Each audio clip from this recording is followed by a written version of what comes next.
Chapter 51. Because I promised to return.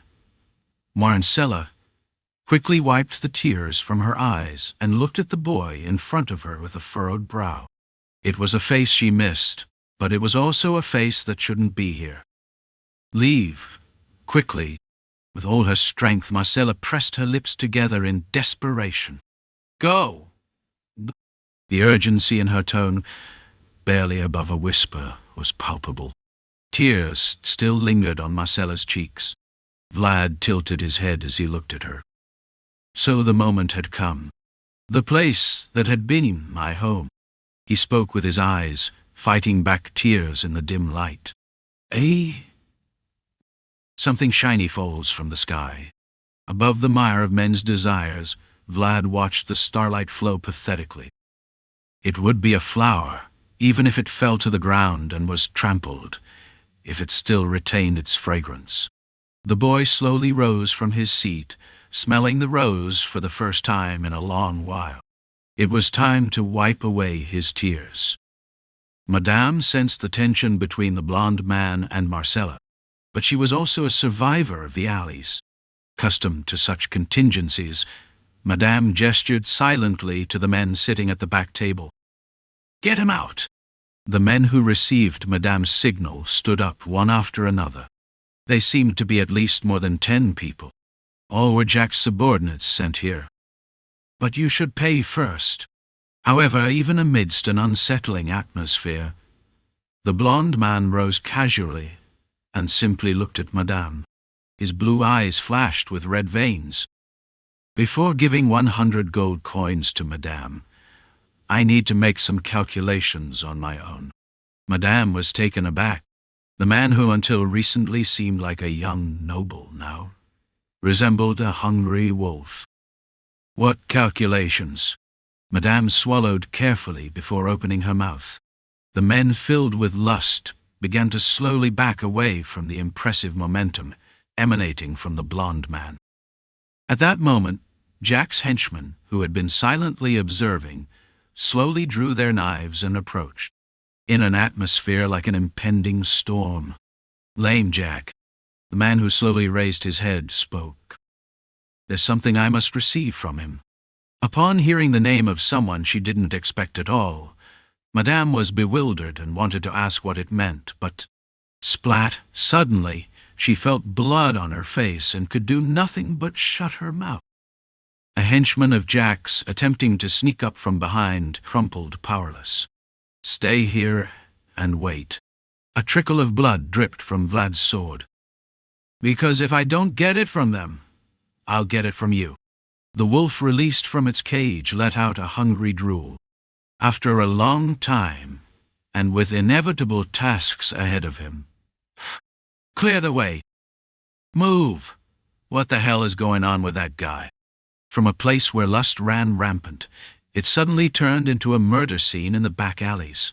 Guests who saw that began to scream and shout in terror. Go for him now. Where did that bastard come from? Unleashed beasts, fleeing from desires. Vlad smiled faintly as he saw Jack's men charging at him, growling. I guess I missed this. Vlad felt his toes sinking back into the filth. But it didn't matter.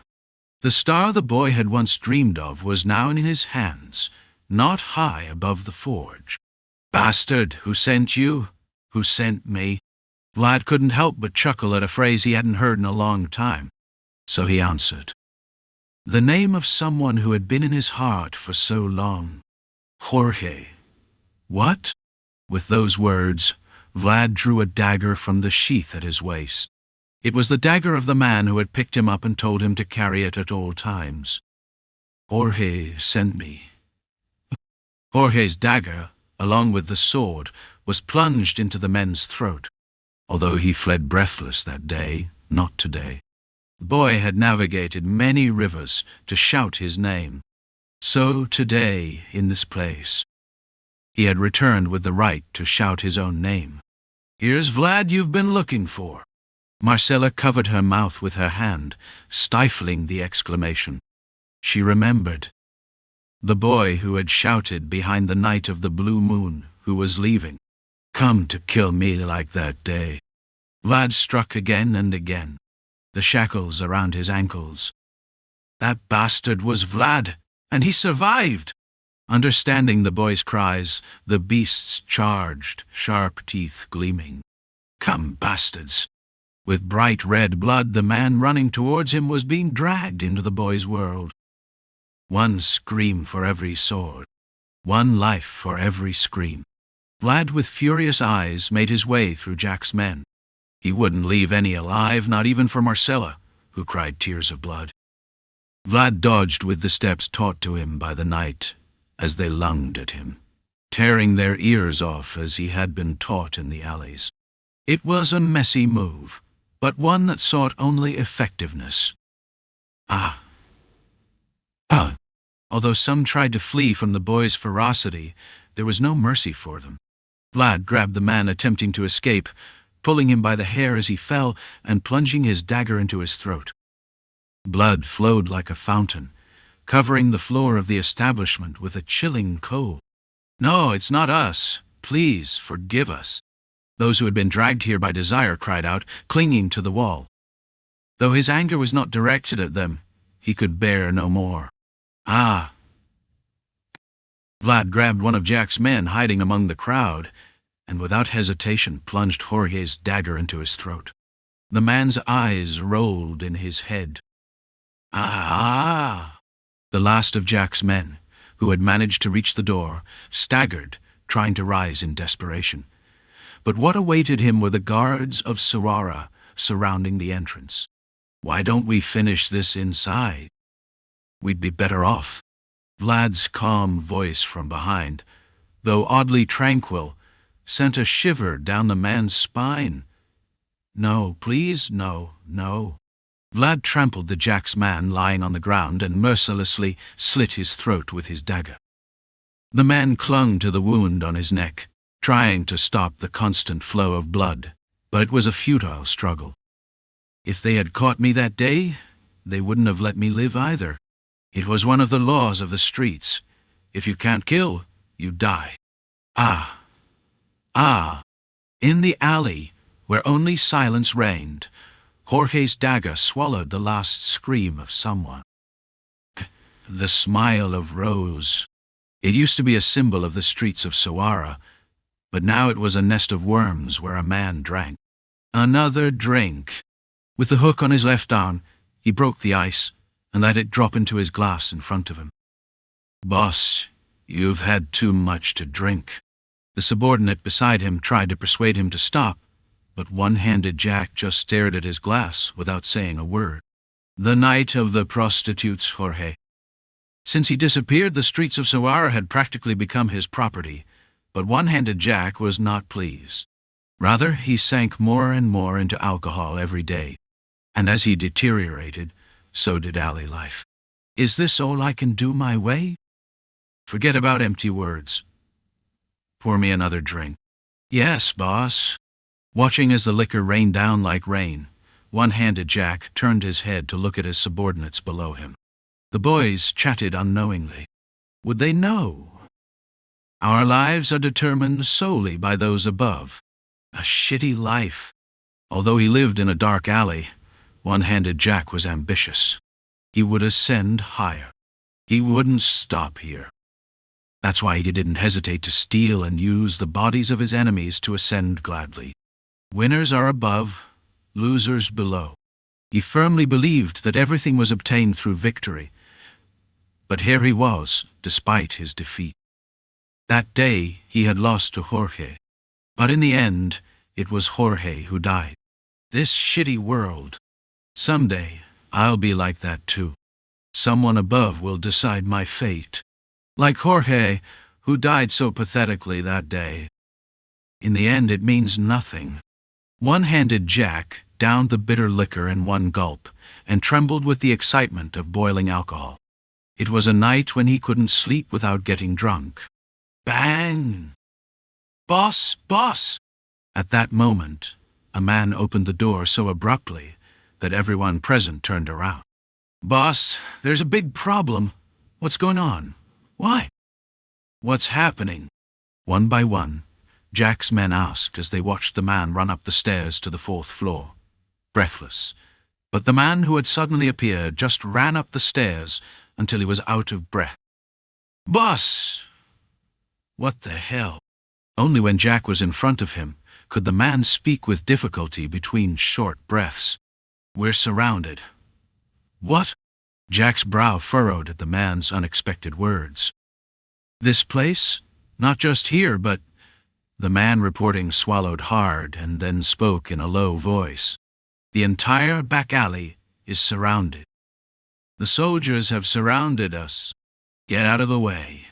One-handed Jack, who finally put down his glass of alcohol due to the unusual look, roughly pushed the man in front of him and got up. "Boss, are you okay?" The subordinates came forward to support Jack as he staggered down the stairs.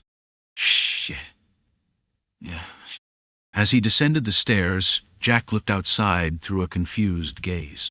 The back alleys of Sara, shrouded in darkness. Instead of the lights that should be tempting customers from the night-lit streets, there were lights of another kind surrounding him. "Open the door!" Jack shouted as they finally reached the ground floor, and his men hurried to open the door. What the hell? As they stepped out, they were greeted by a crowd of torches. Under those torches were the figures of soldiers standing in an orderly manner. "Ha! Jack," the one-handed man observing the scene, let out a sound that he didn't know whether it was a sigh or an exclamation. "Boss, we're surrounded. We're surrounded. I know." But even in the face of the threatening sight, one-handed Jack remained indifferent. "Looks like we have company." "What?" "You shouldn't be here. You should be preparing for the guests. Moving away from the lights that would bring the end." One-handed Jack breathed a sigh of relief. It was more reassuring to see doom right in front of him than the anxiety of not knowing when it would come. Chapter 52. Because I promised to return. 2. Every sword has a purpose. Just like a large sword and a small one can be used in different situations, and a sharp sword is not always better than a dull one. Such was the case with Borden, who had always been bullied by Joseph. He was old, fat, and barely knew how to handle a sword, but Joseph decided to keep him by his side. He had a defined use for him. "Are you sure you blocked the other alleys?" "Of course. I did what I could." Although he was just a simple knight, the mayor, who knew well the ins and outs of the aristocrats, raised his hands in surrender. He wondered where that person had come from. "Then why did you allow things to reach this point?" "Even the Count must be aware, because that guy Jack has an impressive skill. But after today, don't you think Sara's tumor will be removed?"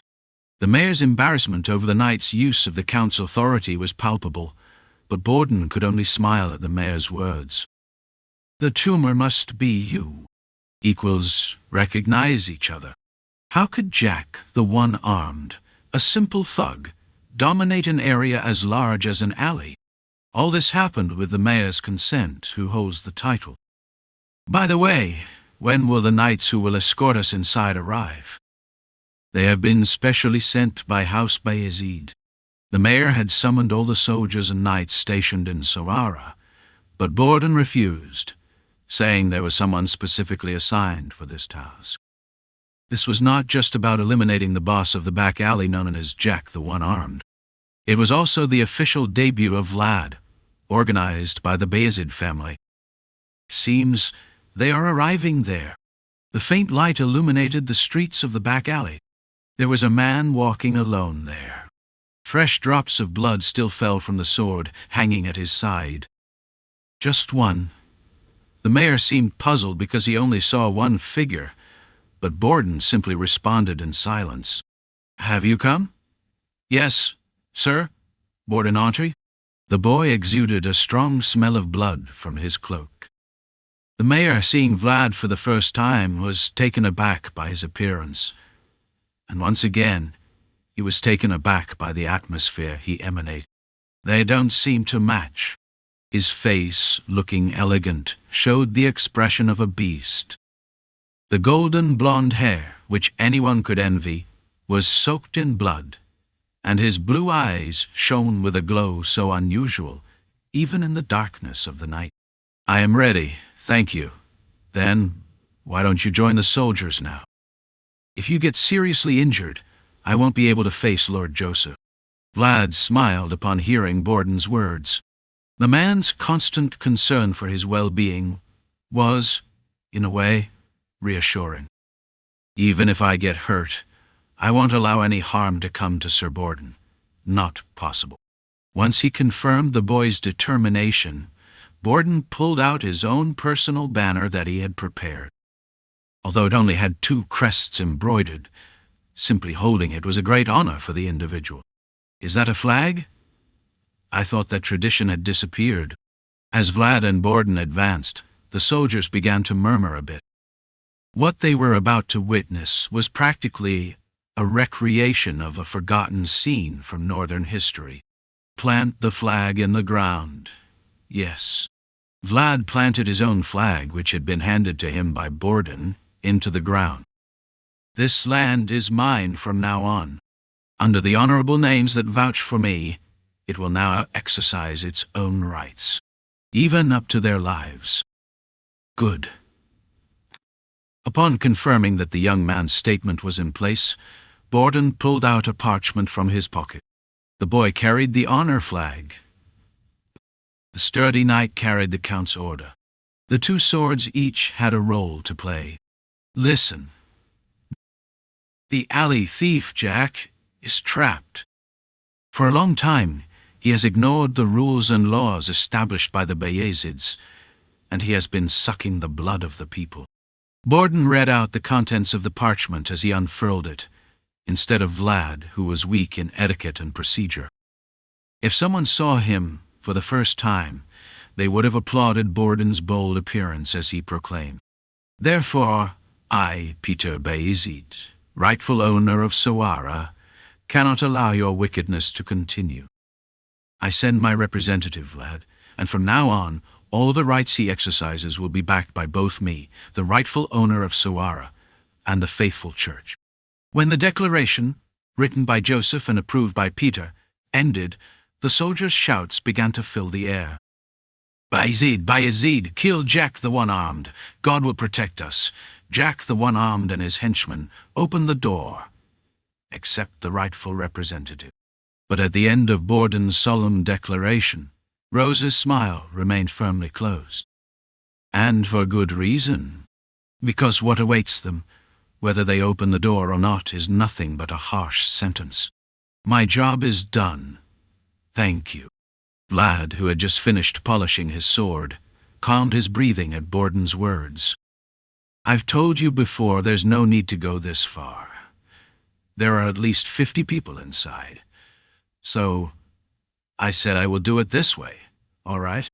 Borden nodded, seeing the young man's blue eyes filled with determination, and stepped aside. It was natural for someone with their own world to have a distinctive stubbornness. Only those who were sure of their path could wield aura. Borden's work, who had come to assist the young man instead of Joseph and Jaeger, was done. He had effectively intimidated the mayor and had used Sora's power to block Jack the One-Armed. Now only the execution of the representative remained. Vlad closed his eyes as he held his sword. The soldiers around him nodded in response to the attitude that seemed like a prayer as he held his sword.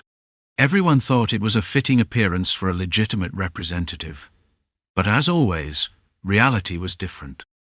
"Surely he's already preparing. I know. You must broaden your vision. This will be a battle completely different from anything you've experienced so far. I am determined." Vlad, who had managed to have his own world, no longer spoke aloud or had conversations. There was a horizon that connected worlds and worlds. Begin with a grand spectacle. In every battle, the key factor is initiative.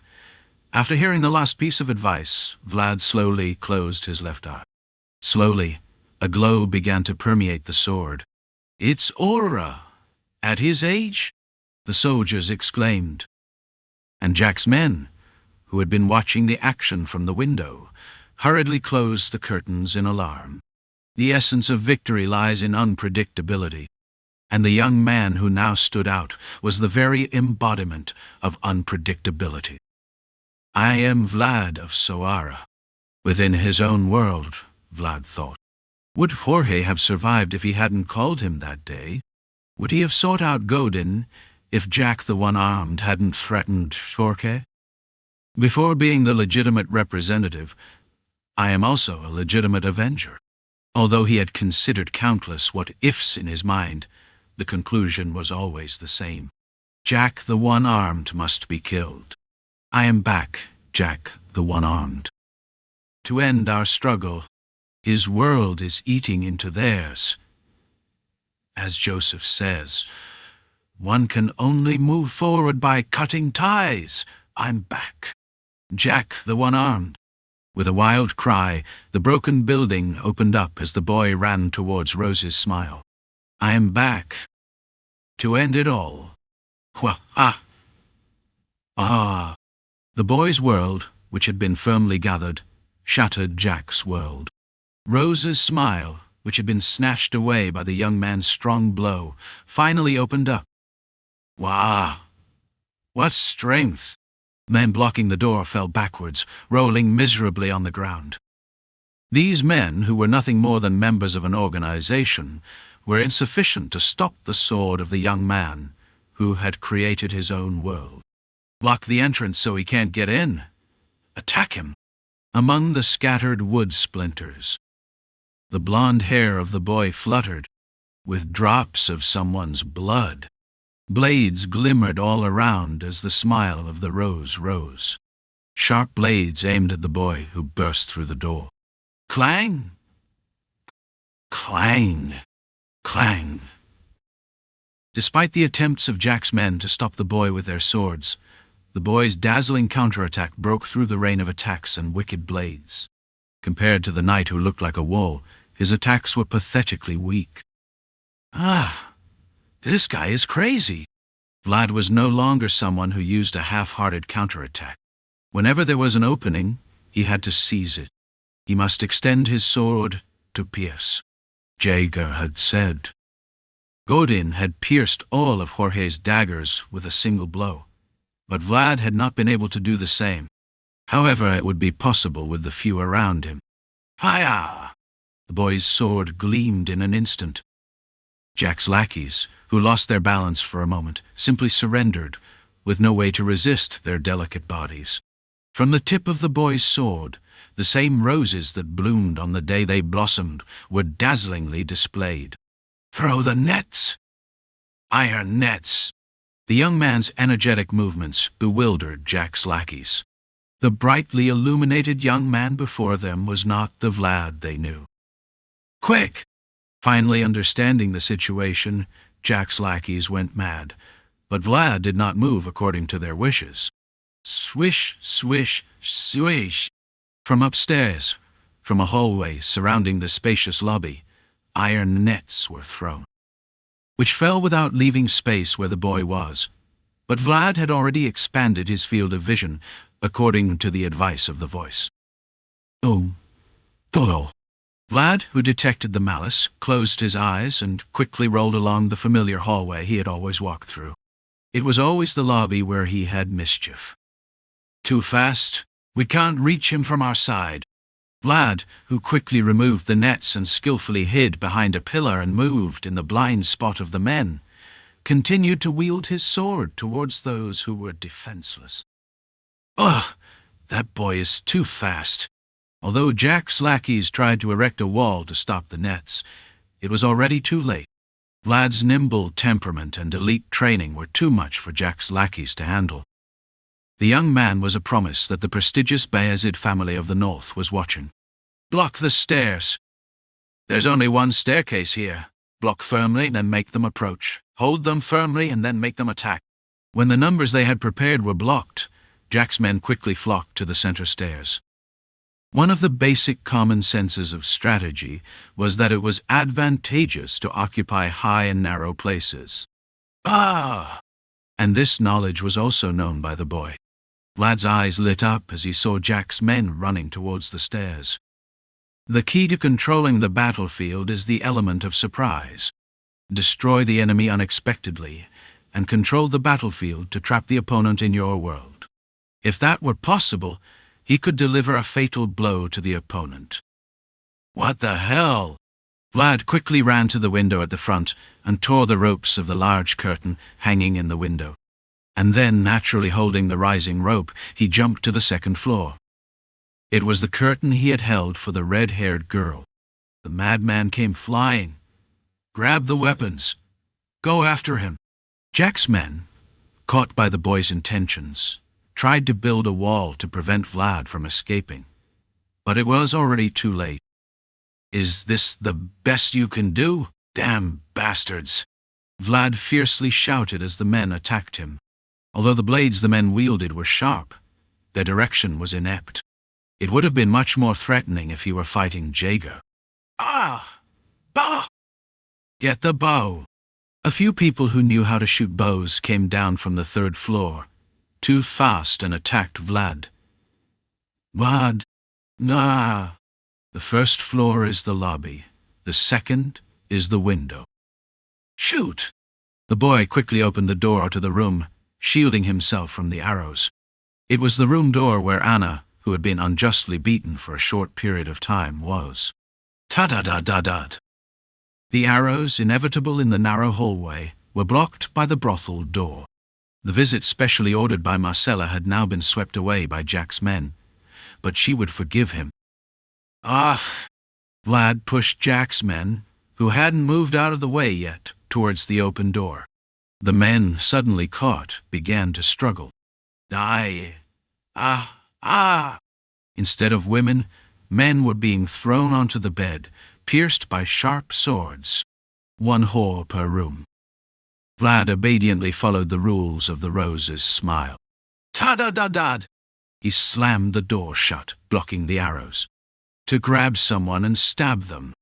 Repeating these simple tasks, Vlad advanced towards Jack, the maimed, on the 4th floor.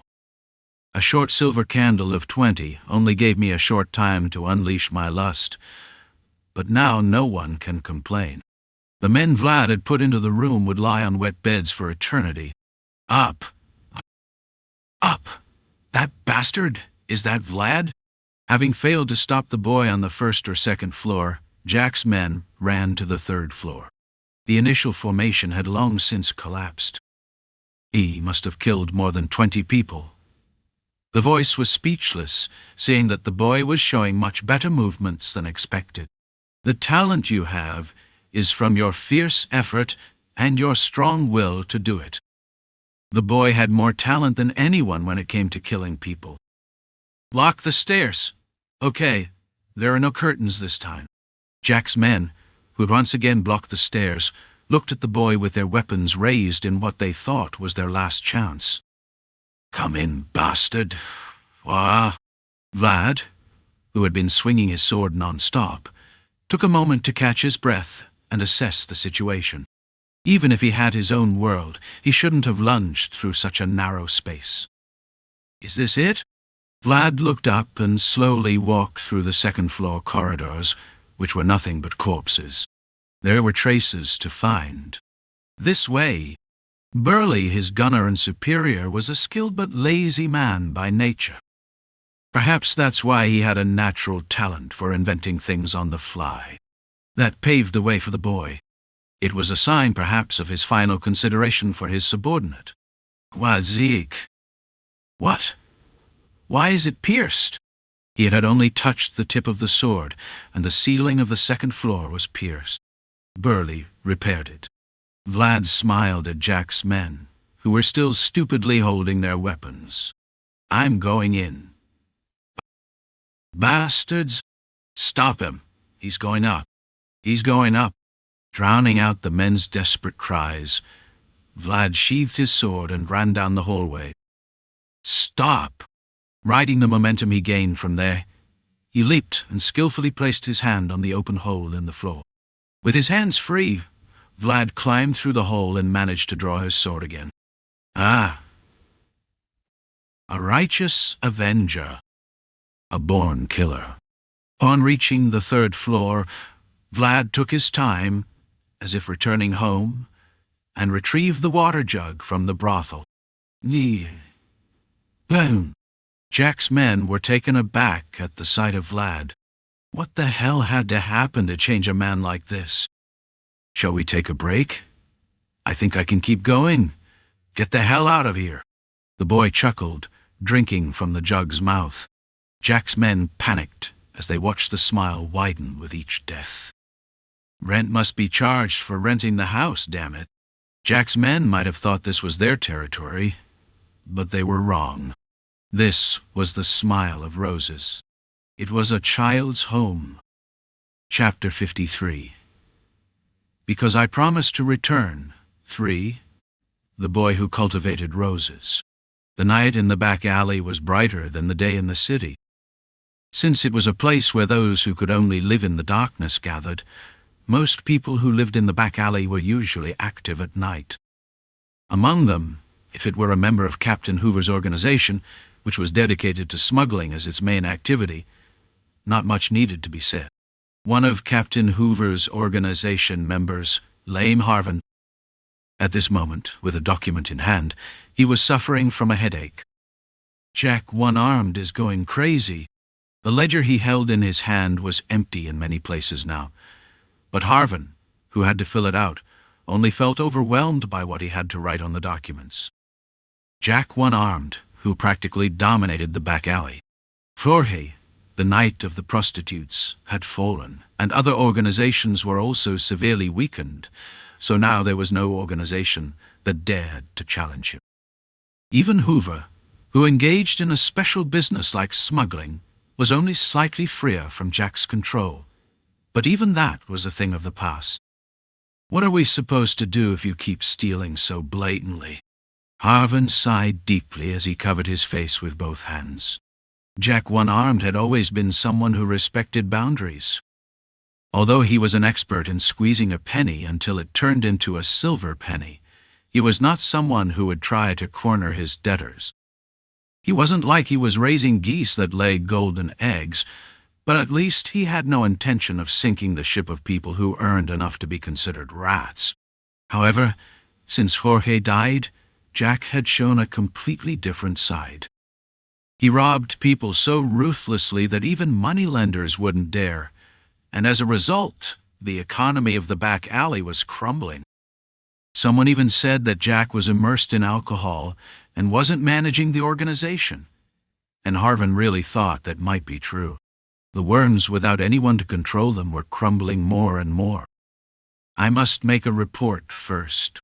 In the end, Harvin had no choice but to report to Hoover about the goods looted by Jack's henchmen once again today. He might hear a reprimand, but it was inevitable. That was the job Harvin had been entrusted with. Knock knock. Coming out of a room large enough to contain only a desk, Harvin encountered a young member of the organization entering. Harvin, did you hear? What thing? The organization member in charge of patrolling the area opened his mouth to Harvin with an expression indicating he was remembering something important. They said the back alley is blocked. Why? They said they came from Sturma to catch Jack One-Armed. They say Shahara's guards surrounded the whole place. Oh? Harvin sighed as he heard those words. It has finally come to this. Jack One-Armed finally crossed the line. Harvin gripped the cane he held, thinking there would be much to handle after they caught him. But weren't you close to that guy? Who were you talking about? As Harvin was heading to Hoover's office, the organization member's voice came from behind. I'm talking about Vlad. Which Vlad? When the name he hadn't heard in a long time surfaced, Harvin turned to look at the organization member who was speaking to him with a puzzled expression. It's just that I didn't see him directly, but they said the executioner who came from Sturma was blonde. Furthermore, he said he himself was Vlad of Sara. Could it be him? What? Harvin felt his cane tighten in his grip upon hearing those familiar words. Is real? Yes. Didn't they just say they're going to put a flag in front of the smile of the rose? Blonde hair, Vlad, and the smile of a rose. They were all words related to someone. Arvin's heart pounded hard. Take this? What? After handing over the stack of documents to the organization member, Arvin began to walk out hastily. Where are you going? I have to go. I have to go check it out. Arvin, who was sensitive to information and news, already knew about the existence of Vlad of Sara, the young sprout from Vayezid who showed his bravery in the Dermar duel and stood out in the deathworm hunt this time. Maybe it's true, but just with rumors he couldn't be sure it was the Vlad he knew. He had done such amazing things. Vlad he knew was definitely a plausible candidate, but it was hard to believe he had done something so big. And he might get whipped again, just a little late. Arvin stepped out into the closed street to confirm if it was the blond boy he knew. Leaning on his cane, his faltering steps were surely clumsier than before. Throughout all this time you could have replaced your teeth. Vlad looked at the man lying helpless at his feet. It was the man who had entered with Jack one-armed during his time as Jorge's right-hand man, knocking over crates of wax. The man still had empty sockets from the blow. They're no longer needed. Vlad silently pushed his sword into the man's chest as he lay fallen. Ah, you. The man, unable to properly groan, let out a bit of foam as he slowly dropped his head with a bleeding neck. Stop. Vlad sighed for a moment as he looked back along the path he had traveled. A hallway filled with blood. Broken stairs. Quiet prostitutes' rooms. All of Jack one-armed subordinates, more than 50, were dead from the boy's sword piercing them. None were able to breathe anymore. That's enough. Listening to the voice's words, Vlad wielded his sword to clean the blood. The young man had pushed himself onto a path of suffering. With the aim of assassinating the Blue Moon Knight, Vlad also had to closely follow the steps the man had left behind. Yes, this should be enough. And although it wasn't perfect, Vlad was able to recreate to some extent the scene of that day. It was filled with roses that the young man had cultivated. I have to finish this. Vlad, wiping the sweat or blood from his forehead, looked at the stairs leading to the 4th floor as he leaned against the wall. The 1st floor was the lobby. The 2nd and 3rd floors were bedrooms. And the 4th floor was the organization members' space. There used to be Jorge, the knight of prostitutes, who always sat with the same appearance, eating his designated meals.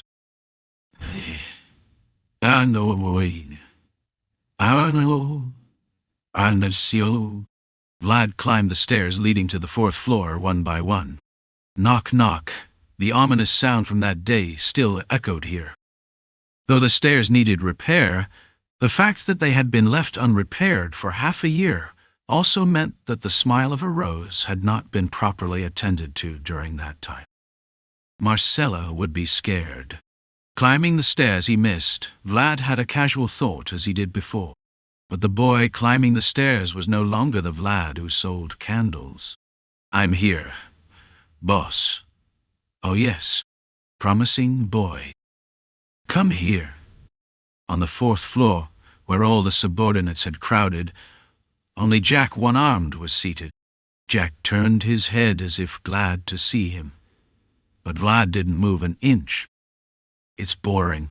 When Vlad, without saying a word, stood there with a grim look, Jack chuckled to himself and raised his liquor glass. This would be his last sip. You're really Vlad of Sara. I heard the rumors. Did it spread all the way here? I should have brought you here 2 years ago. Who was in charge back then? Jack frowned, thinking for a moment before laughing. Well, that bastard's already dead. Drinking from his glass, Jack, who was standing with difficulty, positioned himself in front of the young man. Still, it's good to meet someone familiar. With one hand on his hip, Jack dressed cleanly, held a short sword that looked like a knife in one hand and a hook in the other as he looked at Vlad. Although I didn't want to leave you alone, I'm someone who always finishes what he starts. An intertwined fate. A world devouring its own world. But the Jack one-armed that Vlad found in front of him didn't seem to have the presence that the young man was looking at right now. Though he had also fallen, the young man's world had expanded so much as to explain that downfall. Jack one-armed's world could no longer contain the young man. I'll do it. Though he was someone like a mortal enemy, Vlad decided to show the last respect to Jack one-armed. Clang. Though it was a rough gesture like that of an alleyway, it was a courtesy. Jack crossed his sword and hook to block Vlad's sword. He thought he should do something like this to block it, but Vlad's strength, that he faced head-on easily, exceeded his expectations. That's it. You've come this far already. Jack was sincerely impressed seeing the boy's growth. Jack also had dreams. He too was a man who had stars in his heart, though in a different way. That's why he could understand the hardships the boy had faced. Impressive! Sparks flew as the swords clashed. The young man fought desperately against the world that had bound him for so long. He knew he could no longer be trapped by Jack's world. Jack did his best to withstand the young man's sword. He might stagger, he might seem pathetic, but perhaps that was the last appearance and choice he could make. Jorge would be happy to see you. Shut up! Vlad fiercely shouted at Jack for daring to mention Jorge in a conversation about revenge. He was someone who couldn't be forgiven. He had helped kill Jorge and had sold Marcella after swallowing the broken smile of a rose. You should die miserably. Between pain, regret, disillusionment, and calmness, Jack swung his hook with his left arm. The dagger he held was already rolling on the ground along with his right arm. He knew this day would come eventually. He had simply lived intensely believing that today wouldn't be the last day. I guess it's better this way, Jack one-armed sincerely thought. It would be better to die crushed by a young world trying to climb over him than to die crushed by a big world like Jorge. If his life was going to end like this anyway, he wanted it to end by his own choice. You'll climb higher than me. Shut up! The boy, still not mature enough to understand what Jack was saying, just struck out in rage. But the boy's heart might be hot, but the sword in his hand was cold. A shiver ran through Jack's bowels and up his spine. Crimson drops of blood dripped from the bloody tip of the sword. Truly free from the shackles that bound him. Any last words? The boy was panting. Seeing that the boy had crawled this far with all his might, Jack silently raised his hook and gestured towards where he had been sitting. Rest. You did a good job. What? With unknown words, step by step, slowly retreating, Jack one-armed withdraws the sword from Vlad. Despite the pain of his entrails being ripped out, he stood up with difficulty and stepped back towards the railing. This should be enough. Jack sighed and looked up at the ceiling. Looking at the lights passing through the splendid chandelier, he reflected on his life. This should be enough.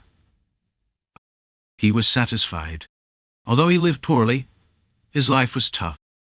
Even though he was ultimately crushed by a vast world and left shattered, it wasn't solely his fault.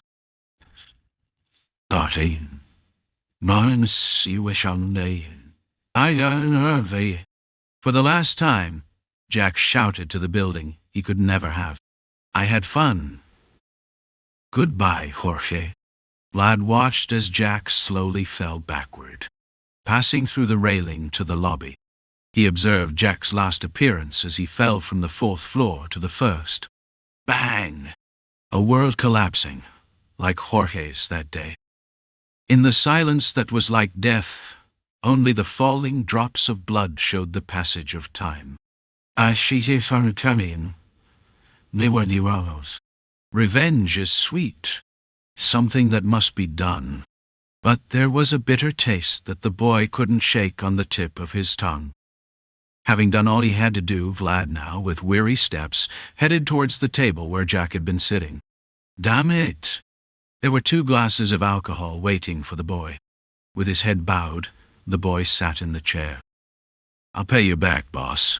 And a single, shiny gold coin. The boy returned the gold coin that Jack One-Armed had given him that day, because a knight should only take what is rightfully his. This was the place of the broken smile of a rose. A place where people paused for a moment as they passed by. A single drop of water that had been held there escaped into the outside world, leaving a small footprint of the young man's world. Chapter 54. When I find you, 1, the faint light of dawn illuminated the boy. The smile of rose. The magnificent rose garden created by the boy. The boy, dyed in bright red, advanced with heavy steps, leaving behind the numerous roses he had cultivated. Yea, always at the end of sweet pleasure, there remains a feeling of emptiness. Revenge is sweet, but after consuming it, only emptiness remains, and no one can avoid it. The soldiers of Sara watched the boy exiting the blood-soaked building with expressionless faces. Hi! He had faced 50 people and emerged victorious. The soldiers, seeing the boy who had achieved feats they wouldn't dare approach, showed both respect and fear.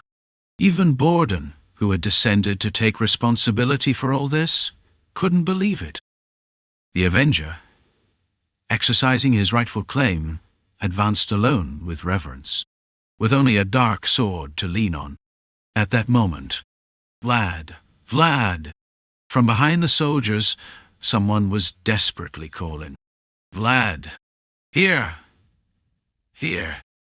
It's Harvan! The boy, who had not fully emerged from his own world, turned his head upon hearing the voice he missed. The image reflected in the boy's blue eyes. A scruffy cane was waving over the heads of the soldiers. Harvan. The boy's gaze, standing at the end of the horizon, gradually returned to reality. Harvan's modest cane. It was something the boy had personally carved for the limping Harvan. Harvan? Vlad made a small gesture with his hand towards the brown-haired man eagerly searching for him. The soldiers, seeing this, quickly made way for the brown-haired man behind them. Hey, you! The view cleared, and the path opened. Harvan was speechless as the path cleared, and the boy he was truly seeking was right in front of him. The sight of the boy, tinged with red and looking almost desperate, pierced Harvan's heart more than the joy of seeing him after so long. Are you okay? Harvan hastily made his way through the soldiers, limping. Vlad sheathed the sword he was leaning on and embraced the approaching Harvan. He released the tension holding the boy tightly and let out the disappointment he had been holding while embracing him sincerely. Ah, Harvan, it really hurts. It hurts everywhere. What happened? What happened to you? Harvan had no choice but to set aside the cane he was holding to receive the boy coming towards him naturally. Vlad, leaning on the sword. Harvan, leaning on the modest cane. Both supported each other, releasing the things they had leaned on. They hugged each other while holding on to each other. They stood in each other's world, as they had when they supported each other with a small blanket. It seems you finally returned. Vlad closed his eyes while in Harvan's arms. The moon in the night sky set, and the sun of Sara rose in the morning. The back alleys of the city, as if yesterday's chaos had never happened, fell back into slumber. And now the boy, who had to work during the day and not at night, opened his eyes as the gradually increasing sunbeams struck him. I can't get used to it. He really wasn't getting used to it. The place where the boy opened his eyes was not the back alley. Sara was the boy's home, but the areas outside the back alleys remained as strange as ever. Oh, get up slowly, Captain. Goethe, who was watching from beside where the boy opened his eyes, quickly offered him water. My muscles are sore. That's right. It's understandable. Gota, who even prepared water to drink, was smiling and chatting as if he were a butler with a towel rolled on his arm. Why are you like this? Why? Because it's always been like this. Seeing Gota's uncomfortable behavior, Vlad frowned. Calm down. Understood. Seeing Gota smile awkwardly, Vlad thought, he's probably anxious. The ties Vlad left behind in Sara were beginning to appear one after another for Gota. For Gota, those beings might feel like threats to his position. As long as you do your job properly, I'll take good care of you. Listening to the boy's words, who already knew his intention, Gota simply nodded. Gota had not yet crossed the line set by the boy. To enter the boundary set by the boy to survive, he would need a little more time. What time is it now? It's already lunchtime. Upon hearing Gota's words, Vlad stared at the light coming in through the window. It seemed true that he had slept and woken up as the sunlight darkened. Lord Borden said he wanted to see you for a moment if you're feeling well. So I'd better go. Jack, one-armed, is dead. He also killed all the man's henchmen. However, it wasn't so easy to erase Jack's shadow without help. For a long time, he was a figure rooted in the back alleys, and also someone who dominated everything. Lord Borden must be busy. Vlad knew well, as he had seen bosses of organizations die or be pushed aside while he was by their side. He was always most active when a new wave arose. I'll have to help. Vlad got up from the bed with his heavy body. After all, there was always an end to everything. The woman named Marcella is safe. It seems she has been through a bit of trouble. Thank you. You can go see her later yourself. Yes. Although Vlad let out a sigh of relief upon hearing that Marcella was all right, his eyes widened as he saw the treats in front of Borden. Do you want one? Did you eat them all by yourself? Piles of sugar, desserts leaving no trace behind. The sweets the hefty knight had devoured lay scattered on the desk like the bodies of sweet things. You'll die if you keep eating like that. If I don't eat, I'll die too. Though Vlad replied, upon seeing Borden adding sugar to his coffee as he spoke, Vlad shut his mouth. What do you plan to do now? Not sure. Although Borden's personal office seemed credible to Vlad, who knew his true nature, it was only superficially refreshing. Thanks to you, things ended faster than expected. Though I'll be busy handling the rest, officially you can consider your job done. Let me help you. Borden stroked his thick chin and smiled. I would have been disappointed if you hadn't said that. I had planned on it from the beginning. The old knight nodded and pulled out a sheet of paper from a drawer. This is for you. Take it with you and carry out the tasks I've assigned you properly. What is this?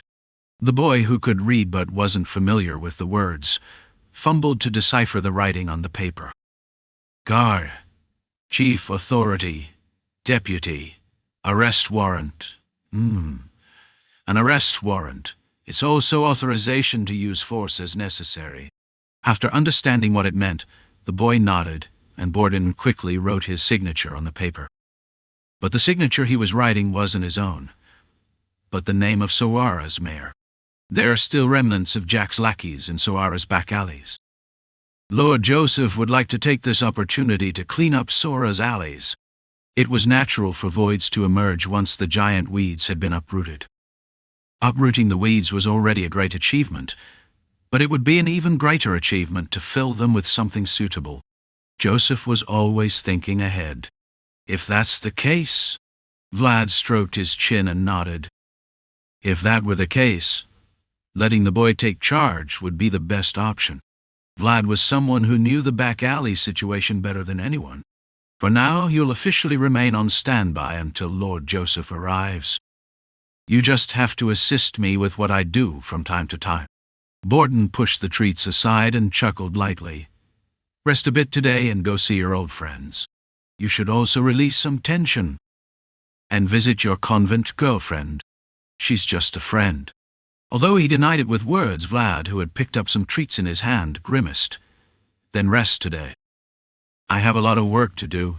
I'll help you. Vlad wanted to go to the convent right away, but he couldn't go there freely just because he wanted to.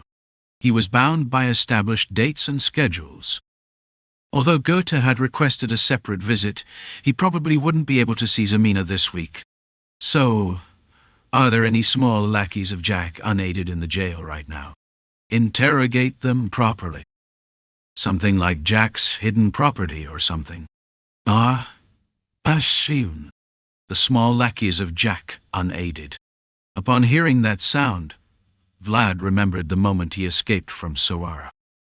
He had always been a child who wanted to live proudly without regrets, but life inevitably led him to depend on someone else. That's good, said Vlad as he rose from his seat, holding the paper Borden had given him. There's also someone I need to find there. In the relationship of give and take that wasn't easily severed, this time it was the boy's turn to give. In the underground prison located at the headquarters of the guard, Jack's captured henchmen were crowded together in a place where barely any light entered. Despite the increasing heat and the unpleasant bodily contact, those who were there simply remained silent, aware that there was no salvation for them, as if they were trash rolling through the streets. To enter here, you need permission. Here it is. I just received this. It's been checked. Clang for a moment, the afternoon sun rays illuminated the dark space, apart from the torches. A striking color, inappropriate for this dark place, suddenly appeared. Some of the men locked behind the bars began to murmur upon seeing the man who entered suddenly. Some of those present recognized the face of the young man who was entering. But the men in the cell found it difficult to speak to the boy walking outside the cell. The face was familiar, but the aura was not. It was hard to believe they had been alley companions. You were here? Ignoring the men who looked at him eagerly, the young man found the person he was looking for behind the bars and smiled. It's hard to recognize someone when it's so dark. The men in the cell turned their heads to follow Vlad's gaze. Upon hearing the boy's voice, a dark-skinned man lifted his head slightly from the darkness of the cell. The man stared at the boy in front of him with a lost gaze. In all his years in the dungeon, no one had ever found him crouching. Otar, give me 40 silver coins. Then I'll set you free from here. The young man extended his hand playfully towards the bars. Otar simply looked at his hand in disbelief. Not necessarily because his skin color was different from his. I'll also accept damages. The only light shining in the darkness of the prison. It was the boy who had not lost his blue light among the trash. Thank you. Otar followed the light, and for the first time in his life, grabbed the hand someone extended to him. The boy's eyes facing him still shone with intense blue. Chapter 55. When I find you, too, in a monastery on a cold winter afternoon. The red-haired girl who had arrived here with the help of the old blacksmith found desolate figures in front of her. Sister Superior, please open up.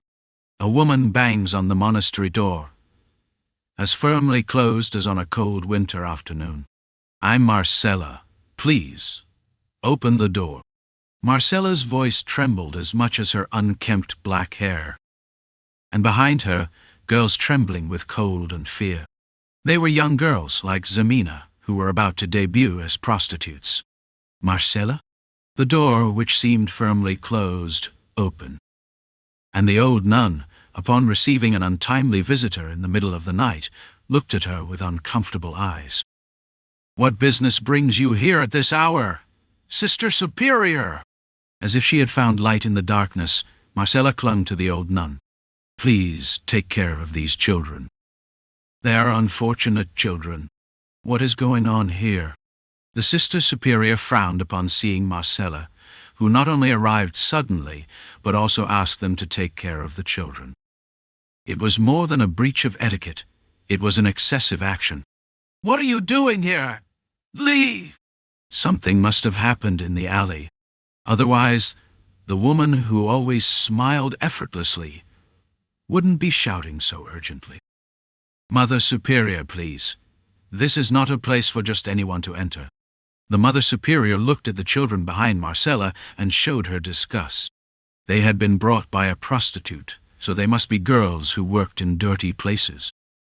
This is one of the places closest to God. It cannot contain such dirty children. It's not like that. A desperate thigh was wedged between the quickly closing door. These children are virgins. They are the children observed by the bishop.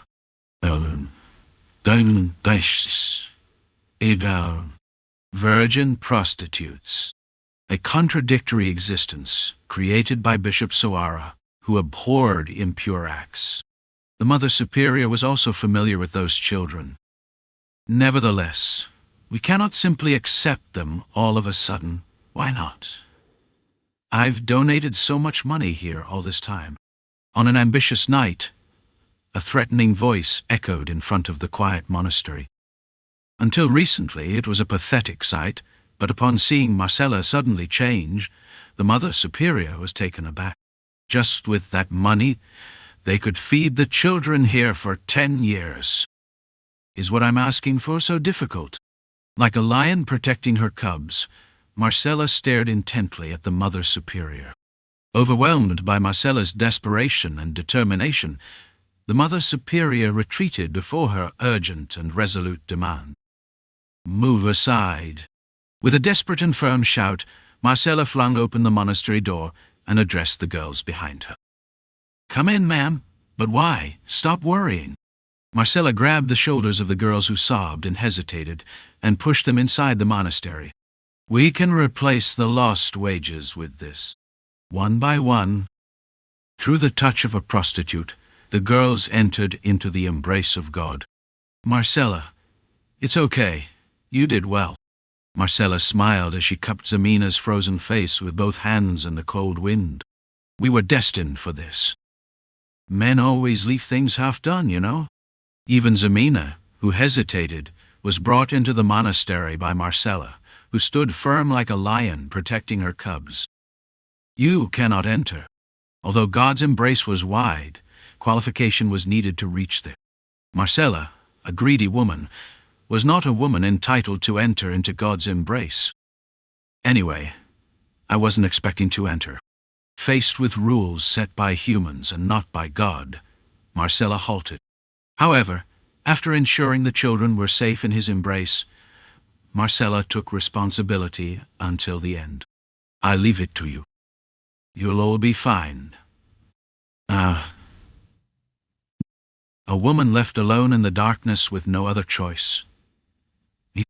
Someone's greedy hand reached even here, and so Marcella was dragged through the slowly closing door crack, with her hair grasped. Marcella! That was the last Zamina saw of the outside world. Today we are going to pray here with my children. The chapel is spacious and beautiful. Following the guidance of the Mother Superior, Vlad continued to look around as he walked through the convent. He knew it was rude, but he couldn't help but wonder if he would find the familiar redhead girl among the passing novices. And there are people waiting to pray with you, including the knights. Would you like to pray with them? Grace multiplies when shared. But the girl he was looking for didn't appear, and there were only uncomfortable guests waiting for Vlad. So that's how it is. It made sense, considering they had been postponing the visit to the convent until now. Although Vlad remained just a weak figure in the world of nobles and knights, for those looking from below, he was a presence attractive enough. Perhaps they had pressured the Mother Superior to establish a connection with Vayezid. So please, lead the way. It's an honor. We appreciate your consideration. Although he didn't like the idea of being used, Vlad had no choice but to follow the Mother Superior. Damn bastard. Vlad thought of Goethe and sighed. He had insisted that he had requested a visit, but he had never mentioned planning to see Zamina. In the end, it seems like I have to do everything myself. As a result, Vlad had to make sure to leave a good impression, on the Mother Superior. When it comes to asking for something unexpected, it's important to show a positive attitude. While listening to the story of the convent from the Mother Superior, Vlad absent-mindedly touched the sword he wore at his waist. Enduring a bit of annoyance like this was a small price to pay for the girl who had gifted him the sword. The sword that had accompanied him all this time had been bought by her with her tears, and the usually busy morning at the convent. Zamina silently immersed her hands in the dishwater as she observed the scene, which was not the same as usual, but still felt familiar to her. Looks like someone's coming today. There were days like this sometimes. They prayed with people from the outside world. Oh my God, he's so handsome. Blonde hair and blue eyes. He looks like an aristocrat. The solitary nature of the convent made the rumors about the man visiting today fuel the girls' imaginations. But they were completely irrelevant to Zamina. Having grown up in the alleys, she knew the harsh reality better than anyone. She didn't want to waste time with the fairy tales that girls dream about. Why are you still whispering? Everyone get ready to go to the chapel. The apprentices quickly finished washing the dishes as the Mother Superior entered the kitchen. But where Zamina was, the dishes remained piled up. No one had helped her, and she had even been overlooked. To eat. The exclamation of the Mother Superior caught the attention of Marcella's children, who had come with Zamina. But while Zamina gritted her teeth, they did their best to survive in a strange place, even if it meant ignoring Zamina. Finished? Yes. Zamina stood alone in front of the dishwasher while everyone else left, following the Mother Superior's instructions. The kitchen was deserted, the only sound being the drip of water. In this place, Zamina was terribly alone. Now there's no one to complain about my eczema. In the silent kitchen, with no one else around, the girl silently remembered someone. The only thing that helped her get through the day was the image of Marcella, who had sacrificed herself for them, and the promise the boy had made to her before he left. Yeah, a chapel where everyone is gathered except one. It's a sunny afternoon, and the girls whisper their excitement. The rumored knight, who caught Vayezid's attention. Here would come a man who had everything a girl at her best could be interested in. Today, we have a special guest. He comes from Vayezid's house, and is endorsed by priest Andreas. The girls murmured the name the Mother Superior had mentioned. No one in the north, let alone in Count Vayezid's territory, would be unaware of Andreas's name. No matter how much he had worked, his squire status alone could not have brought him here. The girls nodded to each other, agreeing that there was indeed a reason. The man arriving now had a great presence behind him. Let's pray. Everyone present bowed their heads as Mother Superior led the way. Seeing the blond man praying so naturally, the girls once again let out a silent cheer. Because the posture of prayer was so natural that one could discern his devotion just by watching. At least it seemed he wasn't someone uneducated just seeking luxury, which made the girls' hearts beat faster. Hurry up and come in. I'm sorry. Finally finishing the remaining scrubbing, Zamina hurried to take her place in the corner, under the nun's gaze. Phew. Luckily, she wasn't too late. Zamina breathed a sigh of relief, knowing that being late or absent for something like this would have meant a harsh reprimand. But the girl didn't know that the blond man pretending to pray from above was still looking for her, and that he had also noticed the red-haired girl, who arrived later than anyone else. After the prayer, after the courteous greetings and laughter, when all that was left was networking with those pretending to lunch. Huh? After finishing the prayer, Zamina finally lifted her head and seemed to meet the gaze of the blond man standing in front of the altar. And from the moment she felt their gazes meet, Zamina couldn't look away from him. Though his naturally shiny hair naturally caught people's attention, Zamina wasn't looking at him for that. It was because he resembled someone she knew. Go. When Mother Superior and the guest she had brought joined the procession to step down from the altar, Vlad, who had noticed something, began to frown. "Is there a problem?" asked Mother Superior with a smile as Vlad clicked his tongue, showing his discomfort. "They're too thin. Are they feeding the children here properly?" "What?" In the face of a tone that sounded almost reproachful, Mother Superior was momentarily taken aback. "Huh? No." Vlad had barely finished saying that when he got up and quickly walked to the altar. Different from before, he showed a rude attitude, which left both the guests and the present girls perplexed. Zamina was confused too, although the feeling of confusion was a bit different. What? The figure of the blond man slowly approaching. As her vision cleared, Zamina felt increasingly puzzled by the feeling that someone she knew was approaching. It was someone who shouldn't be here. Vlad stood in front of her, frowning. Though all eyes were on him, the boy didn't seem to mind. No matter who saw him, he had come here alone for this moment, alone. "Hey." Even when Vlad called her brusquely, Zamina just blinked her eyes, not moving at all. She stood there, as if she couldn't accept what was happening. "I'm Vlad." The words echoed in her head over and over, but her heart refused to accept them. "Vlad?" Zamina stared at the man who was Vlad but didn't look like him. His shiny dark cloak, silver-gray leather armor that looked expensive, and his shiny blonde hair and round face were clearly different from the extremely thin boy she knew. "I can't believe it."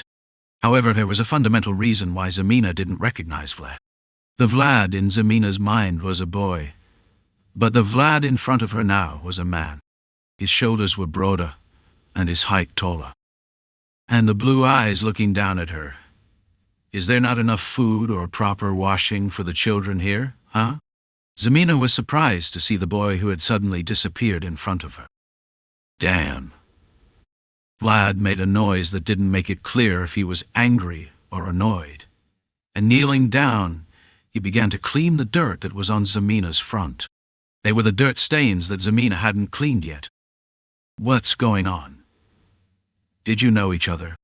Everyone present was dumbfounded to see the promising knight Vayezid had set his eye on kneeling before a somewhat unattractive girl. Especially the girls who had been harassing Zamina for a long time were so surprised that they almost lost their breath. "What's this? It's like you're in the streets. Aren't you going to answer me?" "Yes." Only after feeling the warm touch of the boy, Zamina could realize who was in front of her. "Ah!" Sob. Seeing the girl with big tears in her eyes, Vlad slightly furrowed his brow. "Let's go out today." Zamina stroked the head of Vlad, who was kneeling in front of her. It wasn't a conscious action, but it seemed necessary, because she had to feel it. The feeling on her fingertips. Though a bit shinier, it was the same feeling as the boy from back then. "Let's go home." Ah. Though she tried to bear it, Vlad's last words hit her chest hard. "Oh, you!" In front of everyone. The red-haired girl couldn't help but burst into tears continuously, even though she tried to stop herself. "Let's go home." For the girl who had no home, those were words she had never heard before. Without a home, parents, or anything to eat, street kids were each other's home and parents. The girl broke into tears as she remembered that winter day when they wrapped each other in a single blanket. In the silent sanctuary, only the girl's sobs echoed. But no matter how loud the sound was, today, even God would have to hear the girl's cry, because the girl was more grateful to God than any other priest in this world. The boy who had once been discarded with the trash had kept his promise. It was a promise to return without fail. Chapter 56. When I find you. 3. In the carriage leaving the convent. There was a red-haired girl sitting quietly in a shaky carriage, with tears threatening to fall from her eyes. Seeing him holding less than a bundle of luggage against his chest was something that would elicit sympathy from anyone who saw it. Did you have difficulties there, more or less? Were you not fed well? Why are you so thin? I just told you. Zamina continued to avoid Vlad's gaze, while briefly answering the questions that arose along their way. Why are you doing that?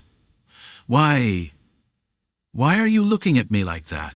Zamina couldn't easily make eye contact despite Vlad's questions. It was a scene the girl had dreamed of for so long, but when she actually found herself in the situation, there was only an uncomfortable atmosphere.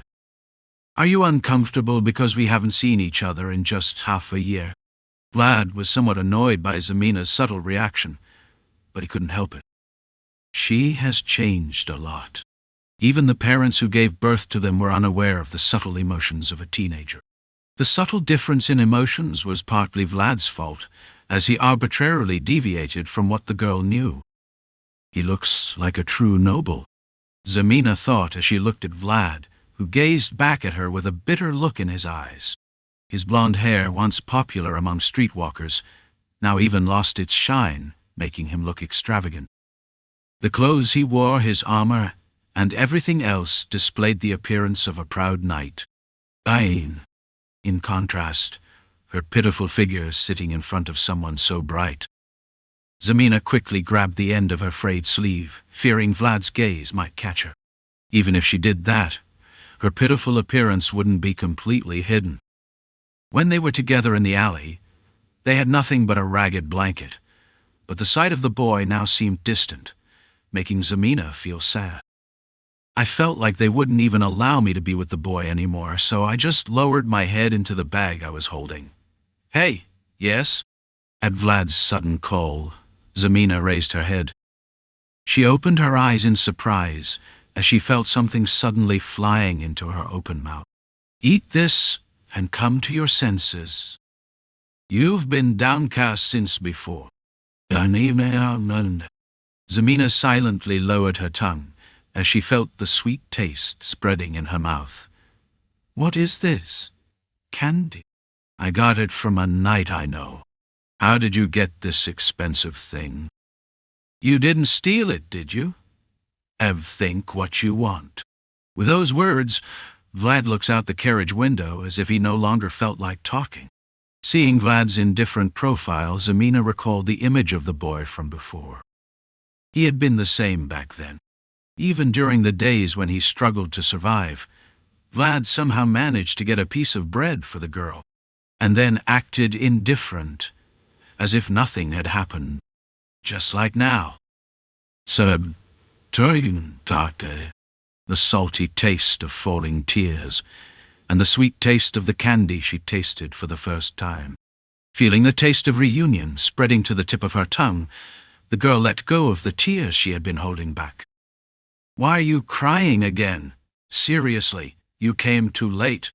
Finally seeing the girl releasing the tears she had been holding back, Vlad only frowned as if he found it annoying. In the changed Vlad, Zamina found the image of the boy she knew, and only then could she release her tears with relief. There were things that wouldn't change even with the passage of time and changes in circumstances. Zamina was very happy about that. In a corner of an alleyway, facing the slowly flowing river, Harvin and Vlad sat with a bottle of liquor beside them, sharing a conversation. How is it possible that among all those boats, there isn't one for me? Well, the boats were gathering at the dock to avoid the sunset. From small fishing boats to large ships responsible for the logistic distribution of Sara. Looking at the boats docked in order according to their size and position, Harvin sighed not out of admiration, but out of despair. You know it too, right? That my original dream was to be a guard. I do. Harvin was a straightforward man who used to speak his mind, but when he had alcohol in his mouth or saw boats, he showed a different side from the usual. And the blonde boy was the one who had seen that facet the most. Now, obviously I've deviated from the path of being a guard. With these legs, how can I climb a mast? Upon hearing Harvin's words, Vlad picked up a stone and threw it into the river, because he knew that one of the reasons why Harvan's dream had been frustrated was himself. So lately, I've been learning to read maps and recognize constellations. When you think about it, being a guard is too tough. Seems like you haven't changed much. Vlad turned his head in an indifferent gesture and started laughing while looking at Harvan. From the voice to Jaeger, Joseph, and Jorge. There were many people who taught the boy knowledge, skills, and life directions, but perhaps the brown-haired man sitting beside him at this moment was the first of them all. Harvan's attitude, always seeking a way out in life, no matter how much the environment changed, had clearly had a great influence on the boy. So Marcella and Zamina are still there, in the inn in the city center. We can't let anyone else besides us bother them, yes. Gordon, who was organizing Jack One-Arm's property, handed Vlad a receipt related to the smile of a rose. It was the boy's legitimate right to revenge, but it was also Joseph's wish, and that receipt was now in Marcella's possession. The boy did not forget the favor of that day. Marcella is still managing the inn on the corner. I'm not sure. Sometimes she enjoyed drinking under your name. Listening to the memories of the past coming out of Harvan's mouth, Vlad took a sip from the bottle of whiskey in his hand. The cheap whiskey that passed his throat so easily made Harvan feel an innate desire to drink. Is it good? Do you want to swap it for mine? Why are you kidding? There was no reason to swap expensive whiskey for cheap rum, but Vlad passed the bottle to Harvan anyway, because he also owed something to Harvan. Damn. You can tell when it's good whiskey just by the smell. Avedith, same goes for bad whiskey.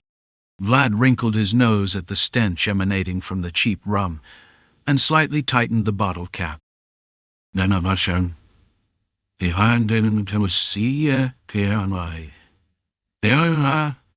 Harvan, with his long sleeve covering his forearm even as summer approached, watched the scars on his arm as Vlad raised the bottle. The new scars that had formed on Harvan's arm were the price he paid for secretly taking out a ship for Sara when he was trying to escape. Somehow I didn't die. I only half died. Harvan's smile, illuminated by the twilight, seemed sad to Vlad for some reason. In an alley where the only thing they had to offer was their lives, Harvan did his best for Vlad. Heaven, a member of a gang, hijacks the boat of a boss and floats it on the river. If Jack One-Arm's men, who saw that scene, hadn't rushed to the dock, it might have been a member of another organization, not Otar, who blocked the boy. They say it's surprising that a cripple can bring out a boat on his own. The boss liked that. That's why I'm half dead. He likes everything. That's why I live. Thanks to you, I can drink such good drinks. Vlad silently shouted as he watched Harvan gulp down the whiskey as if it were good medicine. What do you plan to do next? Are you going back to Sturma? For now, I'll stay here. It's like a state of waiting. It seems like a great view. A man obeying the orders of a noble. You've thrived. The boy ignored Harvan's words, dismissing them as the words of a drunk person, saying that Zamina would be sad if he left so soon, and that he should take her with him when he goes up. In the meantime, I'll be looking for people around here. Who? Watching the sun gradually set to the west of the river, Vlad took another sip from the bottle. For someone, it might be a signal of the end of the day, but for the alley people, it was a signal of the beginning of the day. I have to search for Jack's hidden properties and what was left unrecovered. The money worms are digging everywhere. If that's what you're looking for, it might be useful. This whiskey isn't free. Looking at Vlad's sinister smile directed at him, Harvan toyed with his cane. For some reason, the cane that the young man had given him today looked reliable. And Marcella seems to want to look for other prostitutes. They've probably already sold all of them. They'll be somewhere around here. Joseph wanted to find even Jack's hidden dust in the alley. and Madame Marcella also wanted to find the prostitutes who had disappeared because of her. Money and prostitutes. Following in the footsteps of the prostitutes sold by usurers, they would surely earn shiny gold coins made with their tears. Among missions and requests, Vlad, Vayezid, squire and knight of the last remaining courtesans, knew exactly what he had to do. I guess both have something in common. Still, I think it'll be a headache. I did a quick search, but some of them showed no trace. Who? It's Anna. Besides her, there are a few more people. Vlad remembered the prostitute who had been beaten by a man calling himself a mercenary. As she started with many debts, he thought they would have sold her to a harder place. But he had no idea she would disappear without a trace like this. I see. It's a bit unusual for there to be no trace.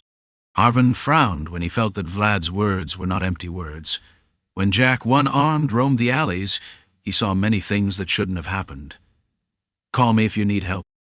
The organization has shrunk these days, so I may not be of much help. All right.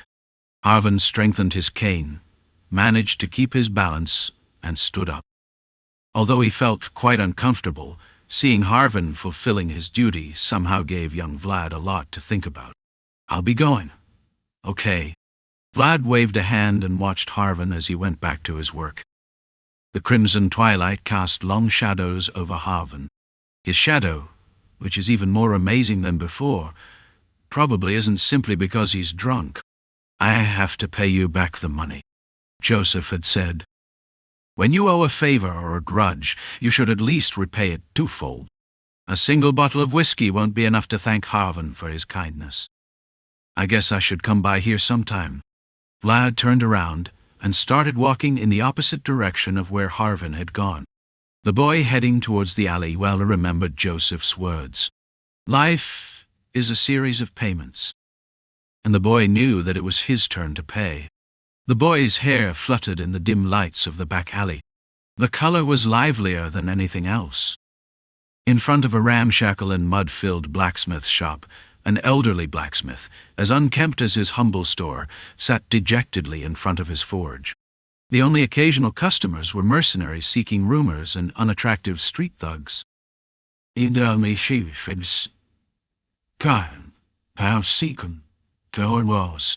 The elderly man, whose life didn't have much time left, felt disheartened, watching his life fade away like this.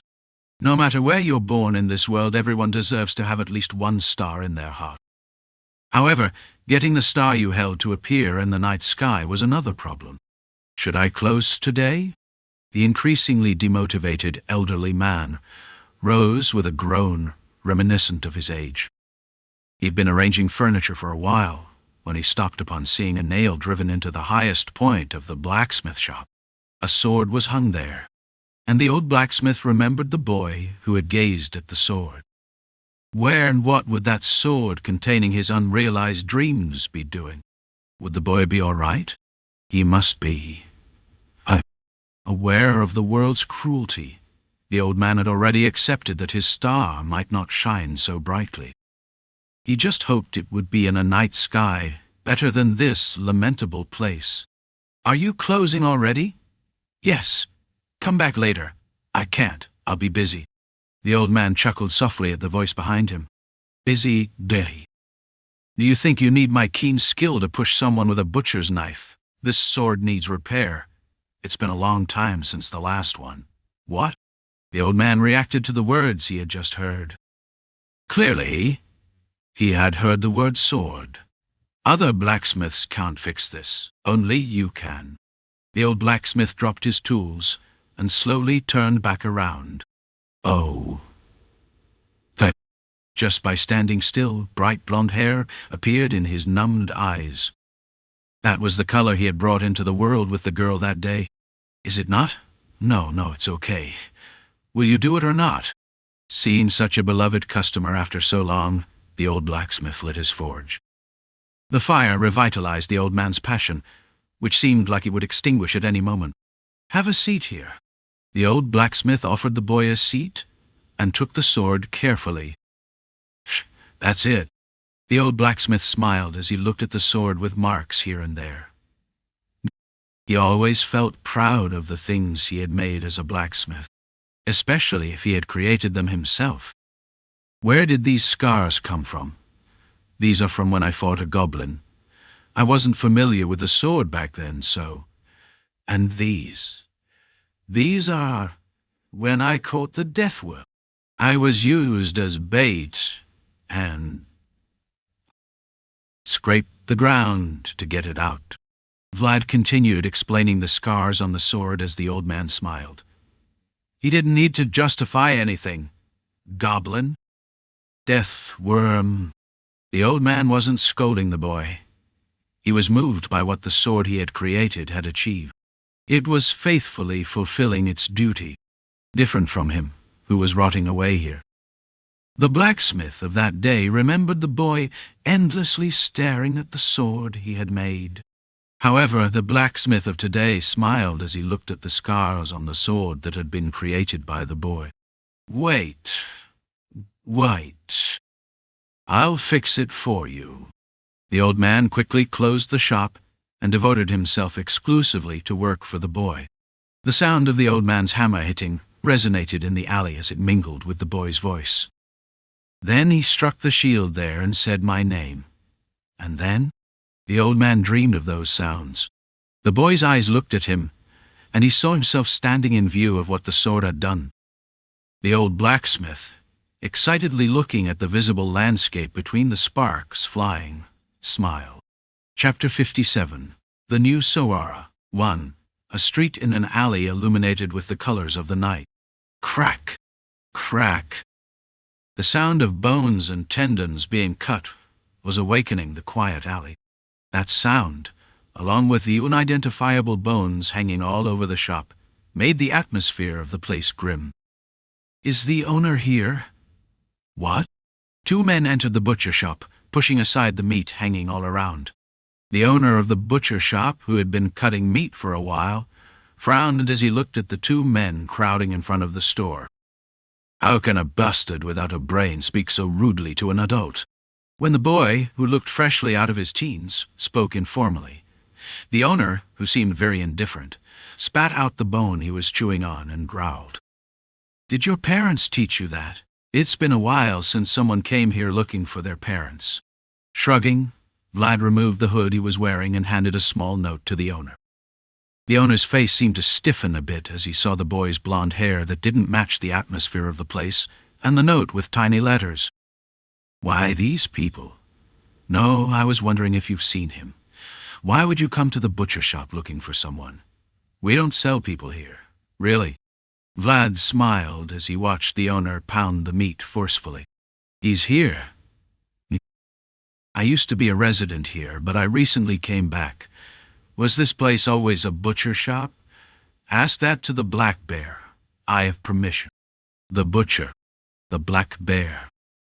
The name of another boss who dominated the back alley emerged, but Vlad simply smiled, as if he found it ridiculous. He couldn't intimidate the boy with just that kind of reputation anymore. Then, I'll ask later. Vlad leaned over the counter and brought his face closer to the butcher shop owners. Although it seemed dangerous for a boy to approach someone who was cutting meat with a knife, each action of the boy carried an unknown weight. But seriously, it's quite interesting. What is? The owner, staring directly into the boy's blue eyes, swallowed saliva unconsciously. At first he thought he was just a spoiled kid, but suddenly he was influencing the atmosphere of this place with just a few words. If you want to survive, buy something.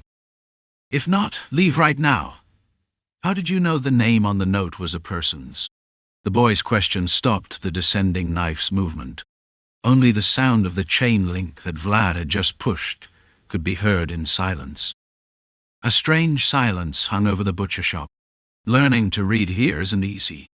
Clang, the owner, still holding his meat knife, stared at the boy in front of him, or more precisely, at the dark-skinned man standing behind the boy.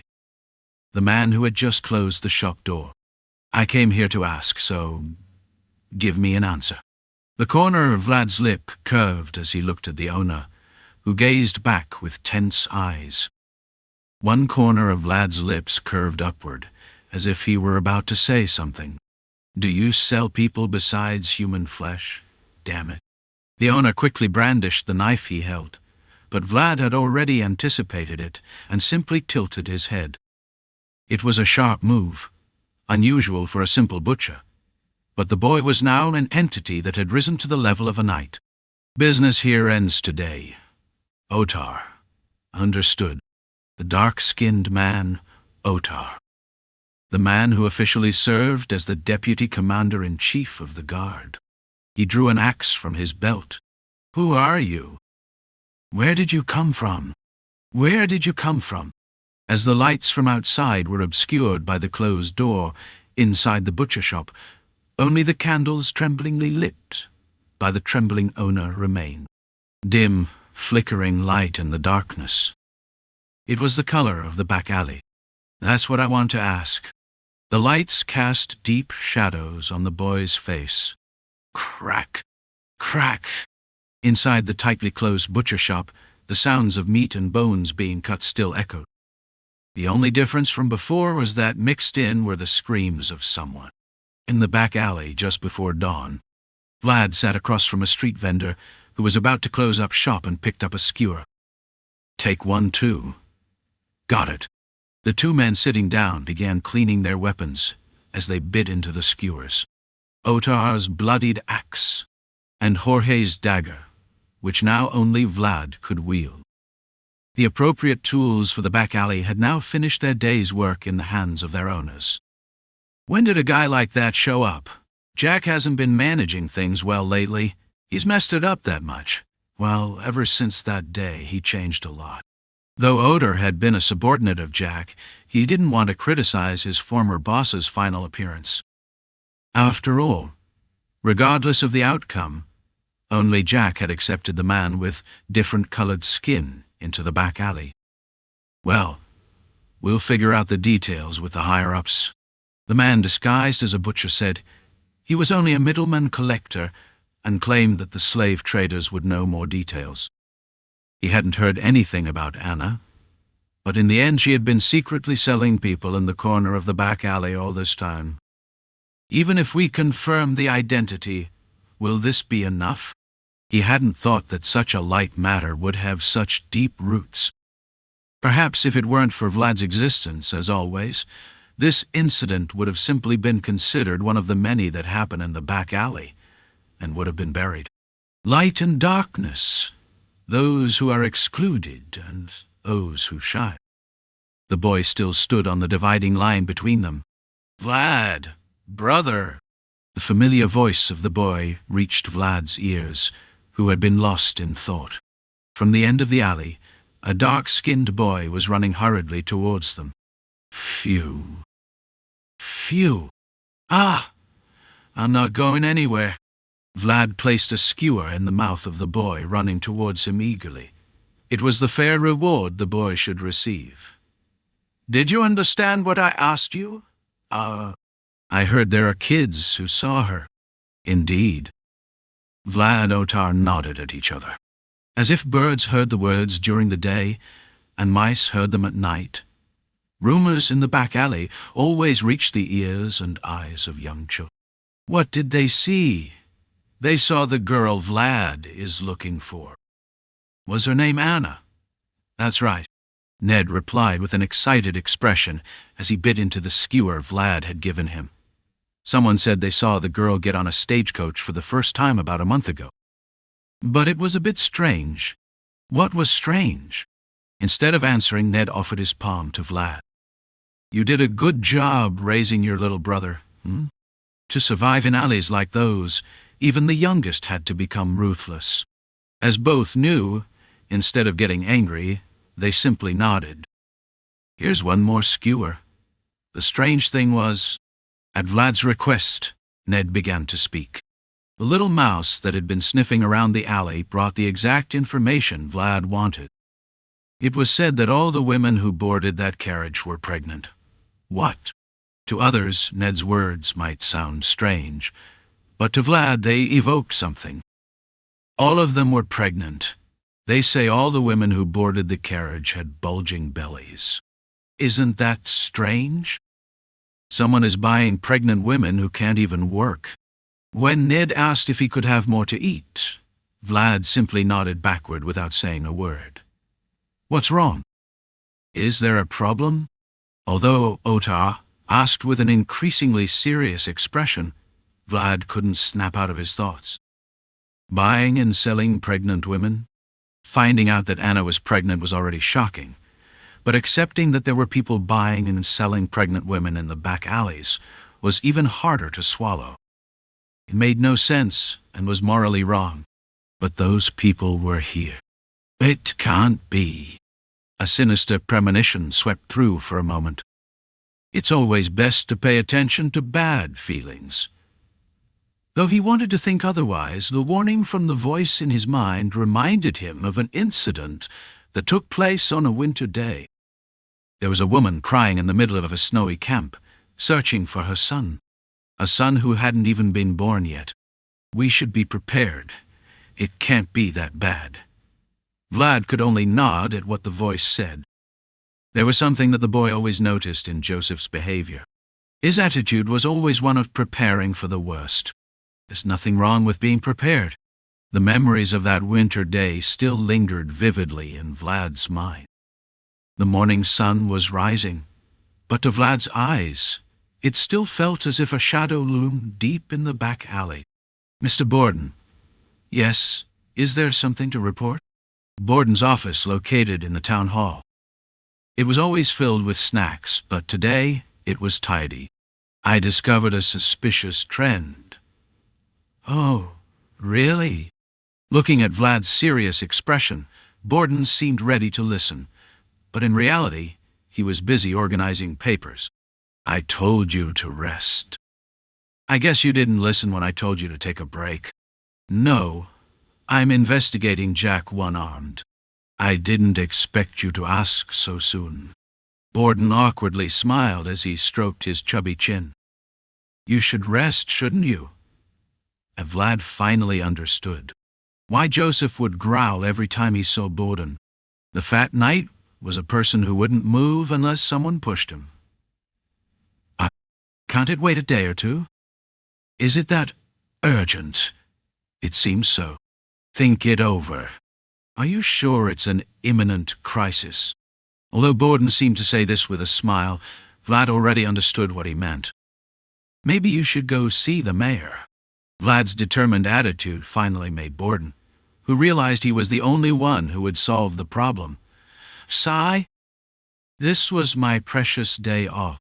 After preparing for a delay, Borden went to the window in frustration. But there was no paradise in the place he escaped to. They're coming both up and down. I can't avoid it. They should come in 1 or 2 more days. Vlad approached Borden, who was sighing deeply. Looking out the window, he saw the carriages and knights entering the town hall. The flag hanging in the middle of the procession bore a familiar emblem. It was the emblem of Vayezid. Are you here? How have you been? Borden and Vlad, after seeing the procession, quickly went to the front of the town hall to greet Joseph, who had arrived earlier than expected. His arrival earlier than expected began to cause a stir in the town hall. Not much has happened so far, right? Yes, everything was quiet. Mr. Joseph. Borden bowed to Joseph, despite his belly seeming not to want to bend. I mean I hear my domo for correcto. But when Joseph's eyes met Vlad's, the latter only returned a subtle look, as if he had something to say. It seems there are problems. Unnoticed by anyone, Borden sighed and weakly followed Joseph's steps. People greeting Joseph, and the people entering Sara along with the procession. While servants hurriedly brought down Joseph's belongings, the group followed the mayor's directions and headed to the very center of the town hall, where his office was located. Let me check first. With the possibility that there might be something suspicious among Joseph's belongings, Jader began to search the room. There's nothing suspicious. He wouldn't walk around with something like that, would he? However, the mayor's response, who was smiling uncomfortably, was puzzling. Jaeger continued to search the room without saying a word. For Jaeger, Joseph's safety was paramount. The mayor's reputation was not important at all. Faced with that calm reaction, the mayor of Sara simply withdrew without insisting. While Jaeger searched the room, Joseph turned his head to look at Vlad. "Thank you for your work. Thank you." The two men, who knew what the gratitude meant, simply wondered about each other. That was enough, considering they were in the same situation. "What do you mean? Tell me." "I'm not sure if I should bother you with this." Vlad hesitated at Joseph's words. He knew that procedure was important because of what he had seen and heard in the Vayezid family. "I would like to receive support in one way or another, but I guess I have to talk directly to the mayor." Joseph was a nobleman, but his lineage did not guarantee authority. A suitable position for him. Only then could Joseph have authority. And right next to Joseph was a person with such authority, even if he stood there not knowing what to do because of the discomfort Joseph gave him. "That's a good judgment." Joseph smiled as he looked at the boy, studying the time and situation for himself, and not acting recklessly. He was proud to have taught someone who always considered the worst situation. "I don't see anything suspicious, Mr. Joseph." With Jaeger's nod, Joseph began to walk naturally toward the center of the office. Watching Joseph walk to the mayor's desk under the afternoon sun, Vlad remembered the office in Sturma. He was always sitting where he should be, looking at Vlad. "The scenery here is quite nice too." Joseph, lounging in the chair that only the mayor could sit in, smiled as he looked at the landscape outside the window. Naturally, Sara's mayor stepped back due to the confident spirit shown by Joseph. "I guess I'll have to replace the chair." No. "Mr. Joseph, maybe." The former mayor of Sara, who had finally realized what was going on, turned pale, but no one looked at him. It seemed that the air in the room was changing. It was the air created by Joseph. "Now don't worry about that and just say it." Vlad looked straight ahead with an empty gaze. The man who was always sitting in front of him was there, feeling no discomfort at all.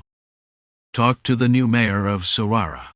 The young man who had fought to survive was now sitting in a position he had earned for himself, rather than being guaranteed by blood. The new mayor of the city of Sara, House Vayezid.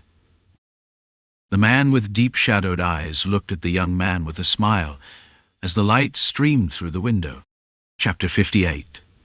The New Sara. The sounds of animals resonated throughout the place. Two men walked, stepping on the sticky red mud and the smell of blood that permeated everywhere. "No matter how many times I come here, it's hard to endure." "Yes." Otar responded briefly to Vlad's complaint. Also because he agreed with what Vlad was saying. The church did not appreciate those who handled the blood of the dead. But most people had no choice but to eat meat and drink blood to survive. Here in this place, the bright word of God and the uncomfortable coexistence with uncontrollable instincts coexisted. An alley ruled by a pig butcher and a black bear. A street full of red blood. Ancient and intricate streets, mixed with all kinds of smells, the stench of blood, and the looks of those who coexist with death. The smell is suffocating. With the weather getting hotter, the smell of blood accumulating on the ground increased. Vlad walked between them and stood in front of the largest building on this street. It was decorated with bones everywhere.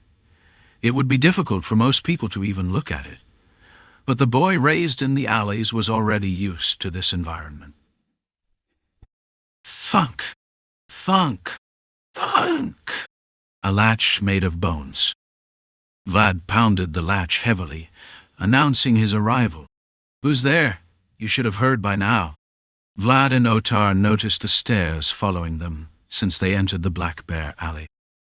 The appearance of the boy carrying a flag and bright blonde hair was worthy of attention anywhere, not just in an alley. Wait. A man barely visible through a small crack opened the door with force. Saus atigi takundo Keldra But 5 minutes passed, 10 minutes, and no sound was heard indicating they could enter. They're going to fight. Vlad, accustomed to the contempt he would normally face in the alley, raised his head and looked up at the sky. Through the chaotic buildings, he could only see the blue sky. I shouldn't let myself be looked down upon in this way. The boy was lost in thought as he looked at the small sky. If he were the Vlad of the alley, this would be common. But what should Sara's Vlad do? The boy, who had recently heard about honor, was stuck in his thoughts. The clouds passed. As the sky began to turn red, finally, at that moment, clack! Come in! The Black Bear building finally opened its door. Torchtwine. Though they had waited a long time, Vlad was still looking at the sky. He looked at the sky, now tinged with red, and made a decision. This cannot be overlooked. I won't go in, will you? Yes, I won't go in, really. The doorkeeper laughed as he saw the boy standing outside. Who dares here? The alley was under the rule of the slaughterhouse boss, the Black Bear. Then, leave. But the doorkeeper should have known. The boy in front of him was not simply defending his pride. The boy, standing here, carried with him not only his own name, but also that of another person. If you close that door right now, the boy's voice sounded behind the doorkeeper, who was about to close it with a mocking laugh. It was a voice that radiated a strong presence for his age. You won't be able to handle what happens today. What? The doorkeeper felt an inexplicable chill at hearing those words. Blue eyes. Blue. It didn't contain the emotions like anger or fear that the gatekeeper expected. It only showed the calm attitude of someone who was willing to fulfill his duty. You started it first. Instead of answering the gatekeeper's question, Vlad tossed Otar's flag to the ground. The flag, which was empty in some places, had the Vayezid family emblem engraved on it, albeit small. And they said, a beyond a shrine the ammo car. The gatekeeper thought as he looked at the boy standing unshakably next to the flag. Perhaps the rumor that he had ended those who made money with his own hands was true. That kind of presence flowed from the boy's blue eyes. Come in. I apologize. The boy saw, learned, and grew more in the 6 months he was away from Sara than in the 16 years he lived in the alleys. What is needed right now is a cause, not anger or violence. Tell him to come in person. Who? How to bring someone to their knees with power instead of violence. That was the noble way. Go in and tell the Black Bear to receive the legitimate representative of the Vayezid. The legitimate representative of the Vayezid. The last night of the prostitutes. The boy who brought down an organization by himself clearly understood his position. This is the last chance Vlad of Sara is giving. The alley bosses no longer had the right to keep the boy waiting. The flag that Vlad had planted on the ground was silently waving. Only those who had proved their honor could carry that flag. A procession of carriages stretched outside the town hall of Sara. As newcomers mingled with those leaving, knights and soldiers who had been assigned to Sara were returning to their hometown, Sturma, where their lords were once again present, along with the former mayor of Sara, slumped inside the carriage. I'm very sorry for what happened, although I'm only bearing the consequences of my own actions, Lord Joseph. Joseph, looking out the window, turned his gaze away from the spectacle and glanced at the sky with a slight smile. My regret is hastening this stage. Unlike the sky created by God, the city of Sara was created by imperfect humans, so it could not shine without a single imperfect thing. I was rushed too. There wasn't much to be done about it. The former mayor of Sara, now facing the consequences of his flawed administration, would receive severe punishment upon returning to Sturma. However, These mistakes might have gone unnoticed at another time. He had delegated authority to an alley boss to manage the area, focusing on security for common citizens rather than minor criminals, and the funds from powerful sponsors coming from all over could have helped in city administration, or at least that's what the former mayor believed. If it weren't for Joseph's staunch opposition and Peter's tacit consent. What did the chief called Black Bear say? He says he'll cooperate as best as he can. Joseph smiled at Vlad's report coming from behind. Although he had his pride and stubbornness, it seems everything went quite smoothly. Seems being from the same alley worked well. Is that possible? Joseph knew he would have faced his own difficulties. But even if it was unusual for the boy, he had admirably fulfilled his task. Joseph's intention to raise Vlad not just as a mere swordsman, but as a complete knight, was succeeding. Good. Well done.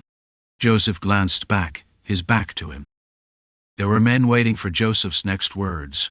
As you know, I haven't fully mastered Sara yet, and I need to dedicate a lot of time to that. Besides that, I don't have time for anything else at the moment. The men behind Joseph. Several men of different ages stood in his study. 5 knights, a mage, 10 administrative staff, and 30 elite soldiers, and even a squire. They were all vassals of Sara that Joseph had formed in Sturma. And from now on, Joseph had to control Sara's politics, administration, security, and military force through them. For now, this might be the last chance given to him. In anything, getting used to it for the first time is the most important and the hardest.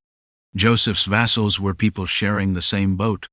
If Joseph became the next head of the family, they would be honored by the Vayezid family. And if Joseph failed in the competition, they would be like crew members of a sinking ship. For everyone present, Sara was like the last stepping stone. Now I will focus on governing Sara smoothly. I will do my best, but for now, I have no room for anything else but this.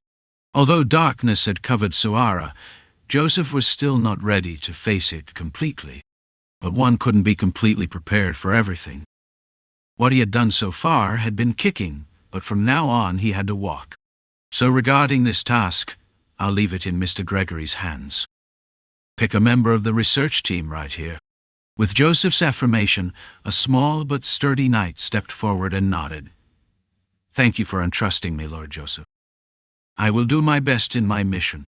Although it wasn't his, Joseph chose Gregory as the person responsible for this task. Gregory, who had always remained neutral within the family, wouldn't be influenced by the sibling rivalry. I'd like to bring Knight Cade with me. I think there will be many situations where we'll need to track someone this time. So I want to be with someone with excellent tracking skills. Although it had only been Cade who had suffered serious injuries in the last campaign against the cursed witch, now he had another chance.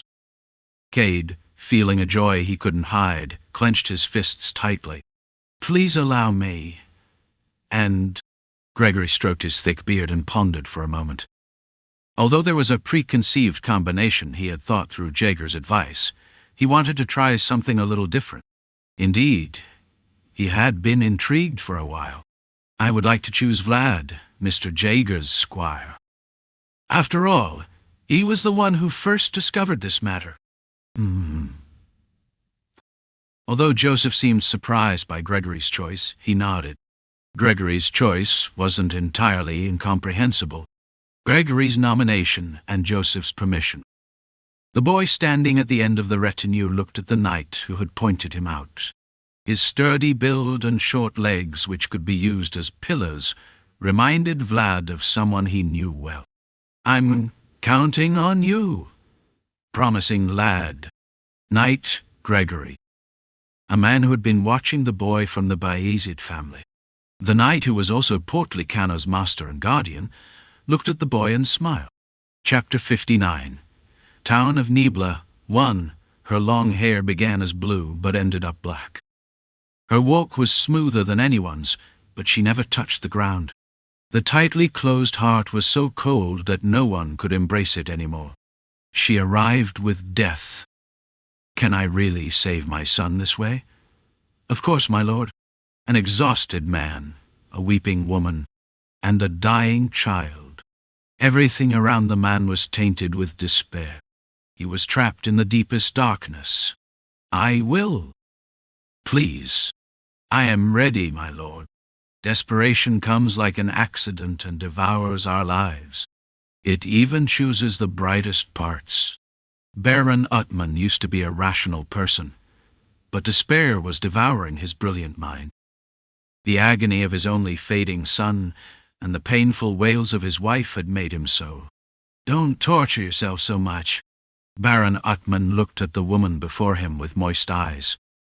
Although she was pale, the woman looked at him with a warmer smile than anyone. People like me exist because God cannot look everywhere. The desperate man hoped for salvation, but in the end, God's hand did not reach him. Only the woman who had come with death was smiling. Strong wind and rain battered the mansion windows. Raindrops fell with the strong wind. The group, traversing the crest of a mountain with no place to hide from the rain, received the rain falling on their bodies. The clouds are unusual. Although Gregory was right to say that, it was still daytime, yet rain clouds darkened the sky, making it as dark as night. It was madness to continue forward through this rain and darkness. Cade, let's go there. Despite the wind and rain, Cade, with sharp eyesight, managed to spot a tree in the distance. Although the tree had strangely pale leaves for summer, it seemed better than facing the rain hopelessly. What if we get struck by lightning? Even if it happens, we have to move now. Although Gregory expressed his concern, they couldn't stand still here and be beaten by the rain. Due to the unusual weather, the group was forced to stop and set up camp. This weather is crazy. After enduring the rain and wind, the group arrived unscathed under a tree and quickly shook the moisture off their bodies before starting to tie up their nearby horses. Swoosh! The rain clouds surrounding the area began to throw thick raindrops like choppy waves, obscuring the sky and providing enough cover to shield themselves from the rain. Seeing that, Gregory breathed a sigh of relief. It's good I brought a carriage. It wasn't necessary to bring it, but there was someone in the group who needed a carriage. Thinking about this mission, he worried it would be a burden hard to handle, but now it was actually becoming a great help to the group. Are we preparing to camp? Sure. Godo, who also accompanied the mission as the coachman, began to move diligently and set up the carriage's camping equipment. Using the carriage's roof as a pillar, they attached an oil-soaked cloth to a rope and staked it to the ground. In no time, a decent-looking tent was erected. The tent was enough to block the raindrops still falling around them. It's a pity. We were close to our destination. Vlad, helping to hang the tarp, looked longingly at the distant light while clicking his tongue, as if it were only illuminating the dark. There were traces of humans there, shining dimly like torches shining alone in the darkness. Life doesn't always go as planned. Although the plan to reach the village today had failed, Gregory still wanted to stick to his plan to drink. He opened a small bottle of liquor he had in his coat and began to drink. It's a bit cold. The weather isn't helping. What could a simple group member say when the leader was drinking? Vlad nodded and decided to prepare for the final camp preparations. I'll gather some branches. It won't burn well because it's wet. Even if they're wet, we should give it a try. Goethe is building a temporary camp by setting up another tent on the other side of the carriage, and Kate is looking around for anything suspicious. Meanwhile, Vlad, who couldn't just stand there and drink, was preparing a fire with the branches he had gathered and getting ready to make a bonfire. These will do. It's dry inside. Thanks. Cade suddenly approached Vlad, who was searching nearby in the rain, and began to help with the work. It seemed like the knight was helping out a squire, but Cade didn't seem to mind much. I haven't had a chance to say anything since I got here. I'm grateful for that moment. I was just doing my job. Don't worry too much. Although Vlad and Cade had never formally met in person, they knew each other. This was because the two were in the same place when they defeated the monsters they had recruited in Varna last winter. Are you feeling better now? It would have been better if we got cut somewhere. Cade responded to Vlad with an awkward smile. A woman shedding black tears, searching for her son.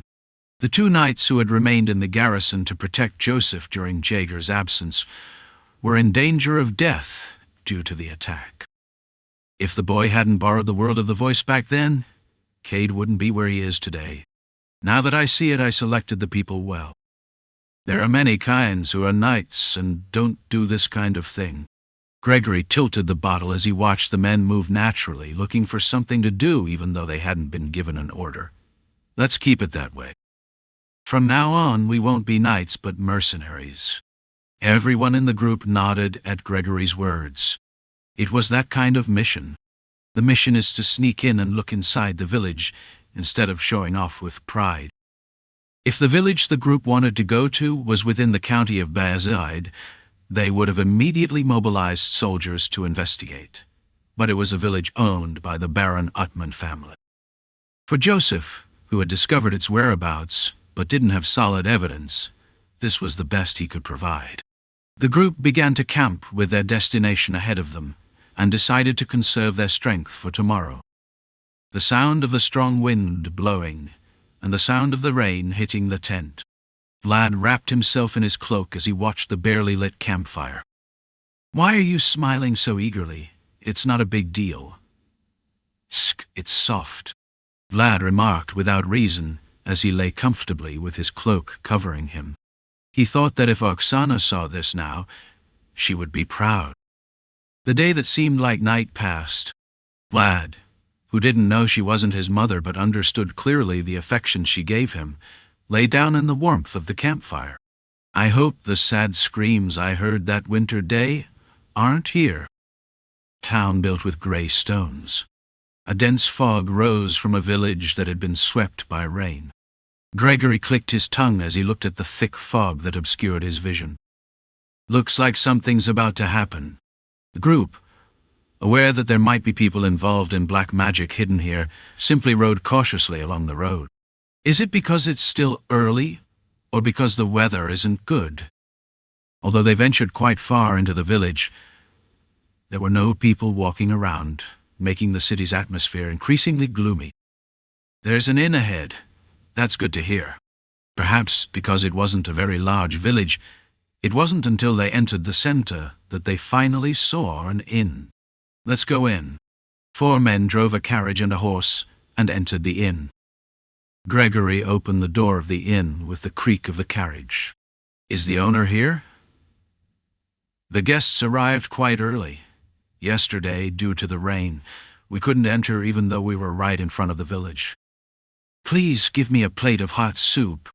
While Gregory pretended to be a mercenary and spoke with the innkeeper, Vlad watched a girl peeking her head out from the hallway connected to the inner kitchen. A small child climbs onto her lap.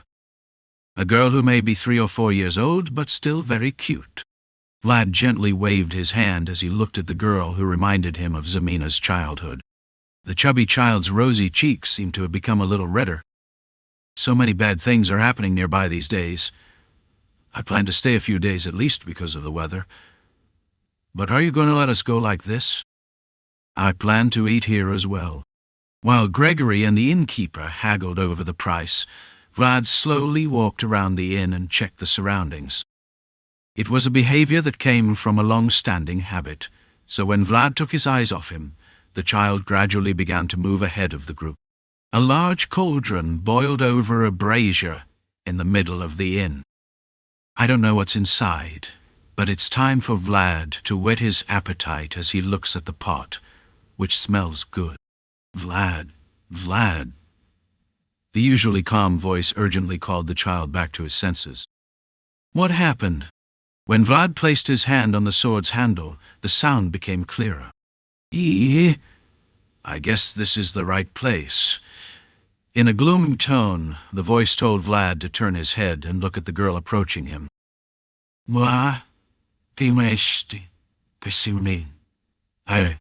On the opposite side of the brazier where he was, there was a girl looking at him. The girl who was hiding behind the chair and staring at Vlad, probably because she was embarrassed, looked cute to anyone. I'll lend you my world. Maybe that appearance wasn't everything. Vlad nervously opened his left eye. The girl was smiling happily at him as she looked at Vlad, who had closed his eye and looked at her as if trying to catch his attention. But Vlad felt a chill creeping up from behind when he saw that smile. It's a curse. Vlad closed his right eye and looked at the world through his left eye. The girl's neck was held by a black hand that looked like a corpse. It looked like it was going to twist the girl's neck at any moment. Damn it. Vlad thought he could hear the screams of the woman he heard last winter in the scene he was seeing, so he quickly closed the world of the voice. Ding, ding, ding, the sound of the church bell, indicating the hour, resonated in the damp village. Although it should have been a pious sound, to Vlad, it sounded like it was enveloped in a sticky fog. As he returned to reality after closing the world of the voice, Vlad stared fixedly at the girl's neck, which until a moment ago had been caught by a black hand. There was a necklace hanging around the girl's neck. It was a necklace with the church emblem engraved on it. Chapter 60, Town of Nibla. 2. Children are innocent. However, they are always the first to be sacrificed. In dark alleys, like a tomb, Vlad had witnessed it. Adults snatching children away to survive, or have more. The snatched children die of hunger, of cold, crying exhaustedly as they search for their abandoned mothers. In that hell, Vlad embraced Zamina and Harvin and made a decision. He would not become that kind of adult. He would not live that way. The life rules he established in his childhood to not be dragged into the alley's life were still alive in Vlad's heart. It was a discipline the child created for himself. Rules must be respected, and knights are the ones who respect them. Here they were now, dying little children. Vlad walked through the damp air surrounding the village. Buildings made of gray bricks darkened the surroundings with mist. It seems like this is it. Vlad lifted his head to look at the building in front of him. A building larger than any other around. The bell tower, towering like a horn, caught Vlad's attention. A church, the closest place to God. A sacred place meant to protect the young, the weak, the elderly, the sick. That's the kind of place it should be. I'll go in, you agreed. Vlad removed his hood and headed towards the gray building. The only natural color here and now was the blonde hair with which Vlad was born. An empty church in broad daylight. Vlad was the only one entering the chapel because everyone in the village was busy with their own affairs. Don't you see anything strange here? Not at the moment. Vlad walked slowly around the chapel, moving so the voice could see any signs or sinister evidence. The world of voices is a world of deep colors. His world, which probably contains 100 colors more than the child's, surely would be able to find colors that are not suitable for a sacred place. While the voice searched for any unusual sign through Vlad's eyes, he studied the structure of the church and prepared for any eventuality. At first glance, it was a 2-story building, but given the nature of church buildings trying to have a similar structure, there would surely be a basement. Vlad wanted to explore there if possible. Someone has come. But as every land and building has its owner, this place had one too. While Vlad walked slowly around the chapel, he felt someone's gaze behind him. A gaze that weighed as if looking at an unauthorized guest. No. Realizing the gaze, Vlad began to kneel naturally, as if praying. It shouldn't seem like he's investigating this place. However, you must be prepared to draw your sword at any moment. because this village was shrouded in eerie mist. Footsteps, footsteps. Vlad, who was kneeling but with his eyes wide open, measured the distance between him and the sound of footsteps and prepared to draw his sword. Vlad's blue eyes slowly filled with their own color. "It's the first time I've seen you around here." But the man who approached him from behind did not create the worst situation Vlad had imagined.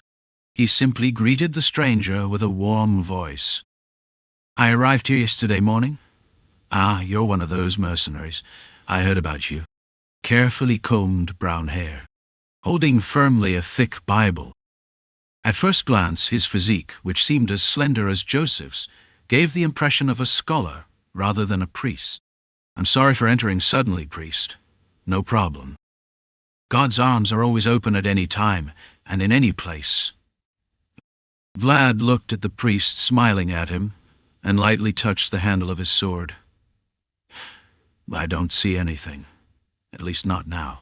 But what was heard was denial.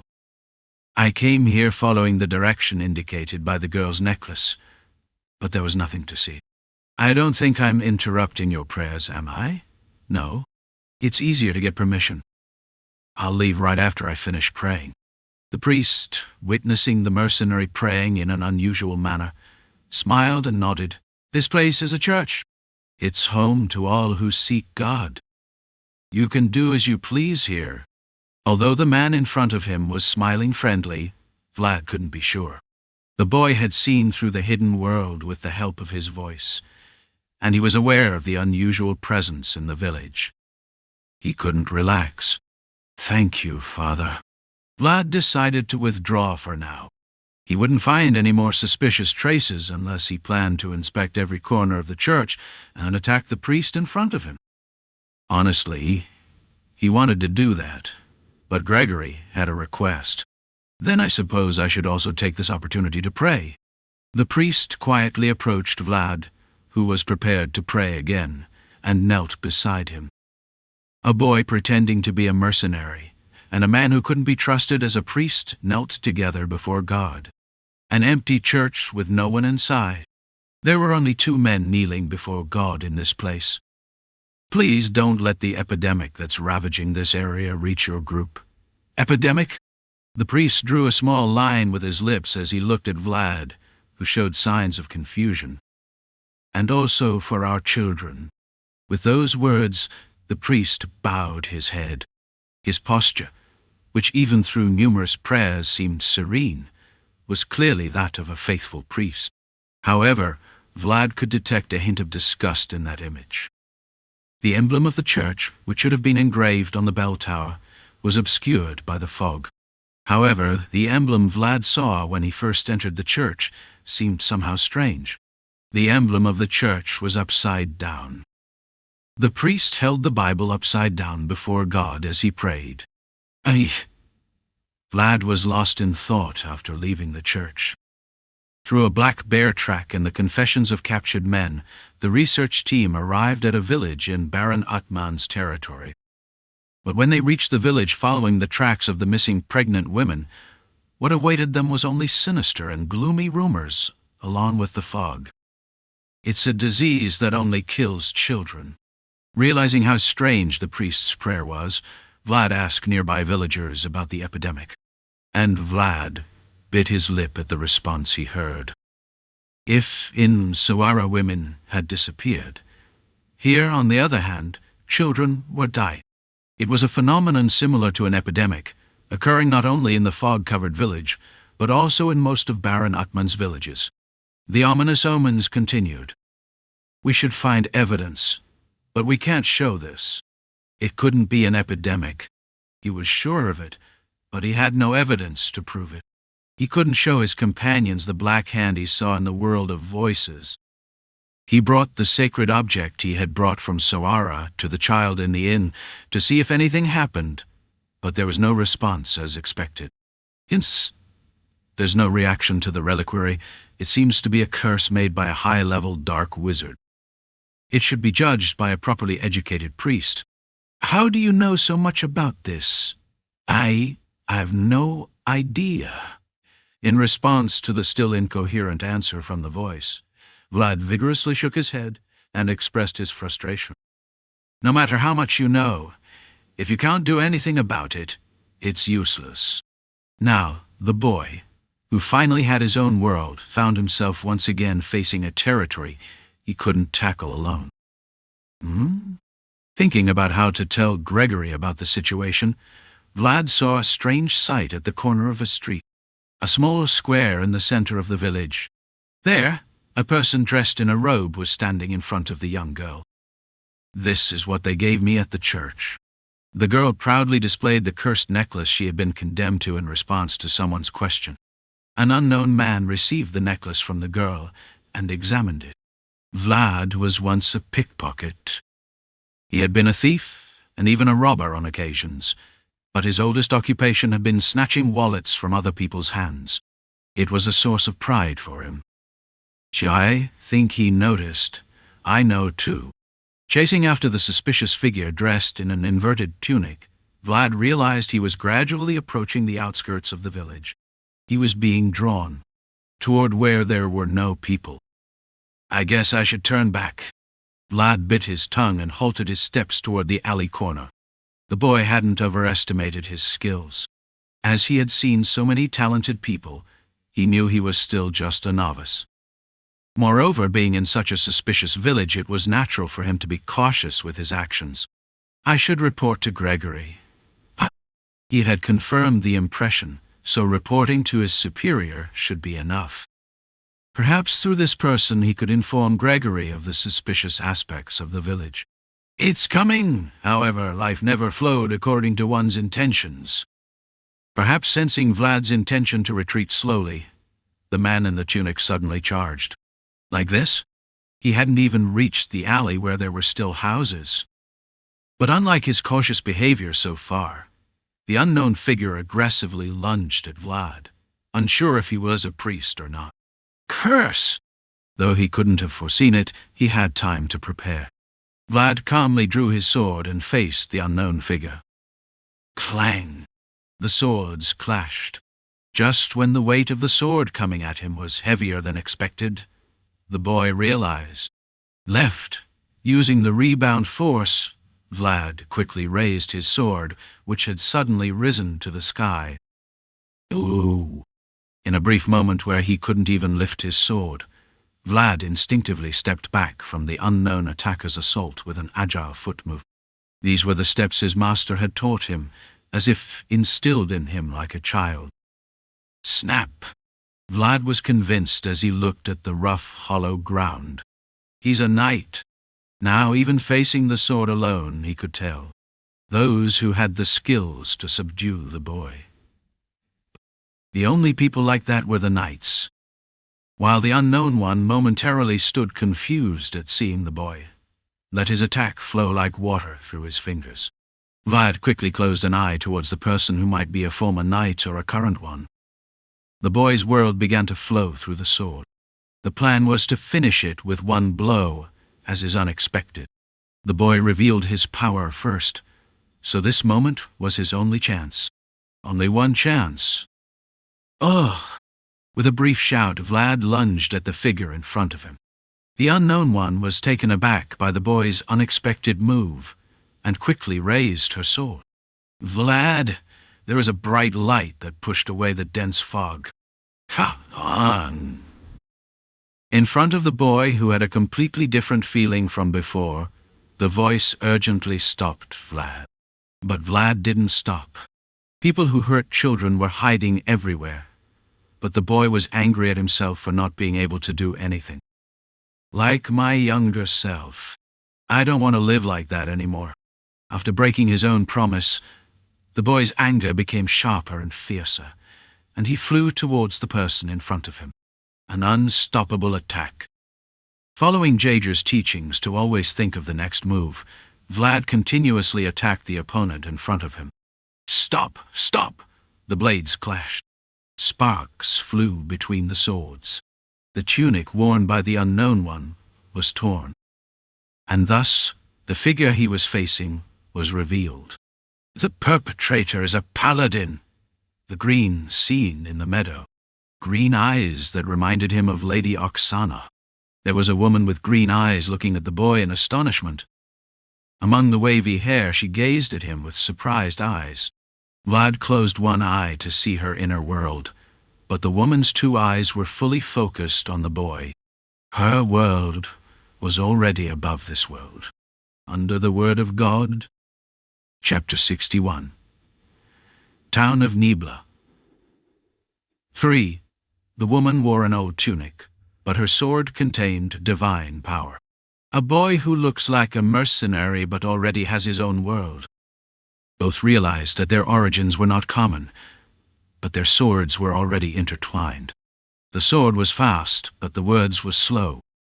Opting for a simple gesture with the sword could allow him to overpower his opponent, but explaining the current situation would require time. You meant us. Our Shrey.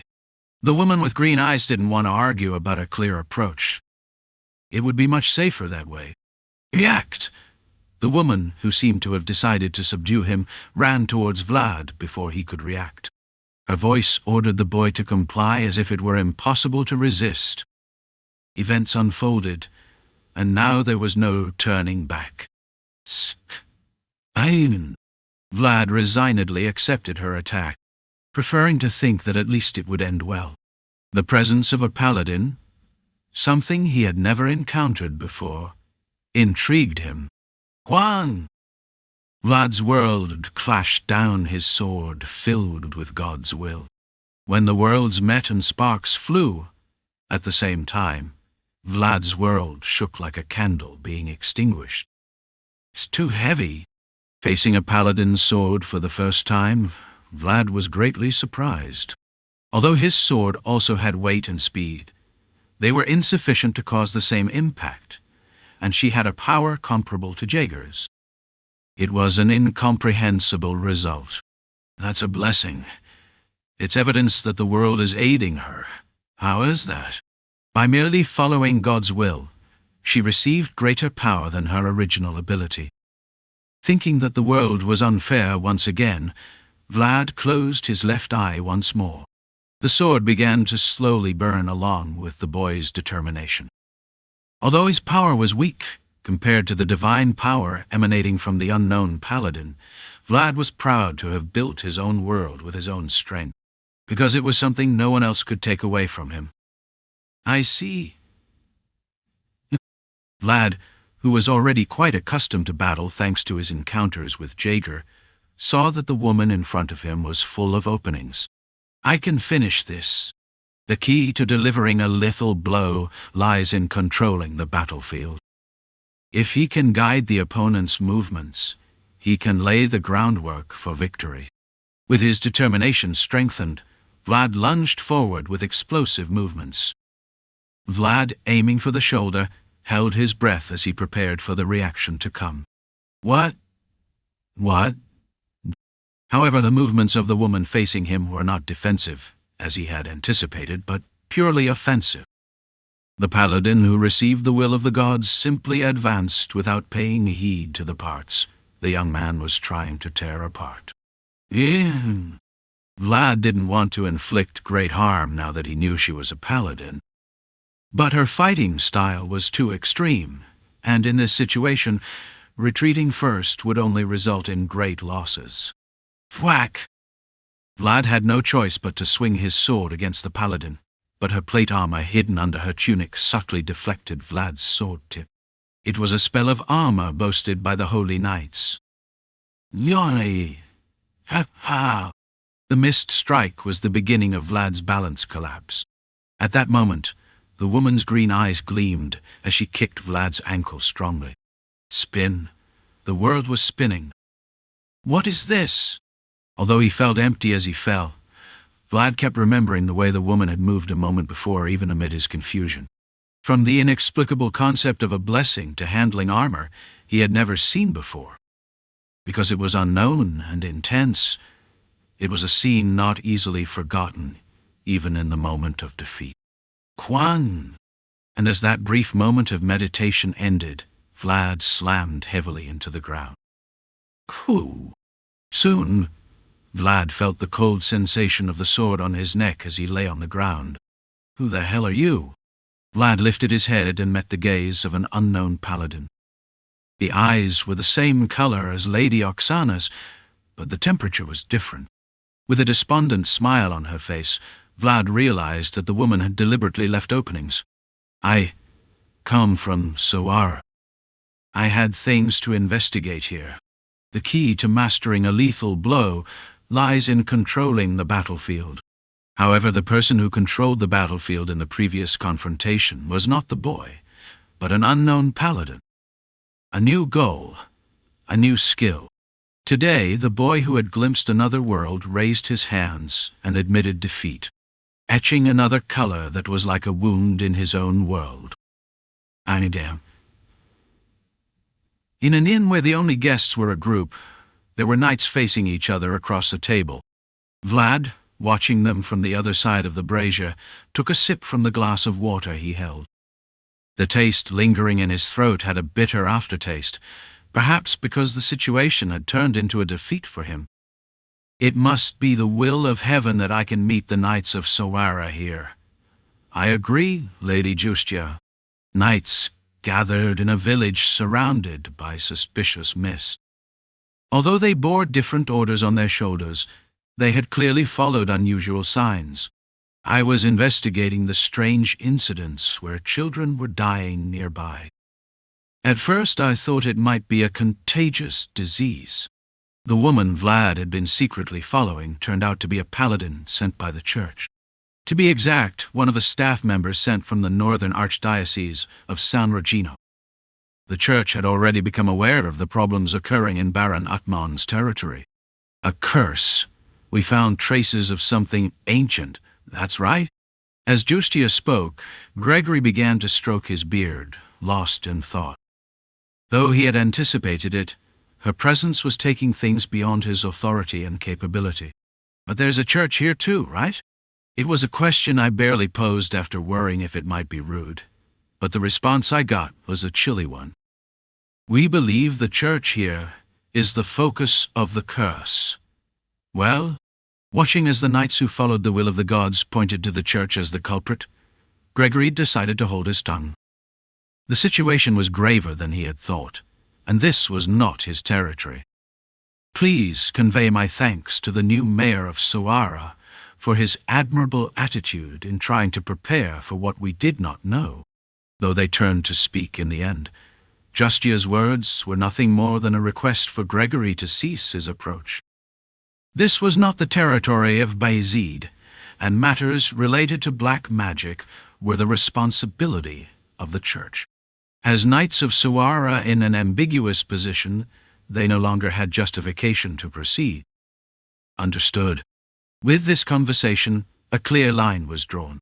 The investigation ended here. They had confirmed the issues in Baron Atman's barony and obtained testimony from a paladin of San Regino. Though they hadn't found the missing women, further investigation would be a burden for Joseph, because this was not their territory. Faced with the weight of authority and responsibility, the knights decided to step back. With bitterness rising from within, Vlad struck his glass he held uselessly. It seemed they wouldn't find Anna in the end.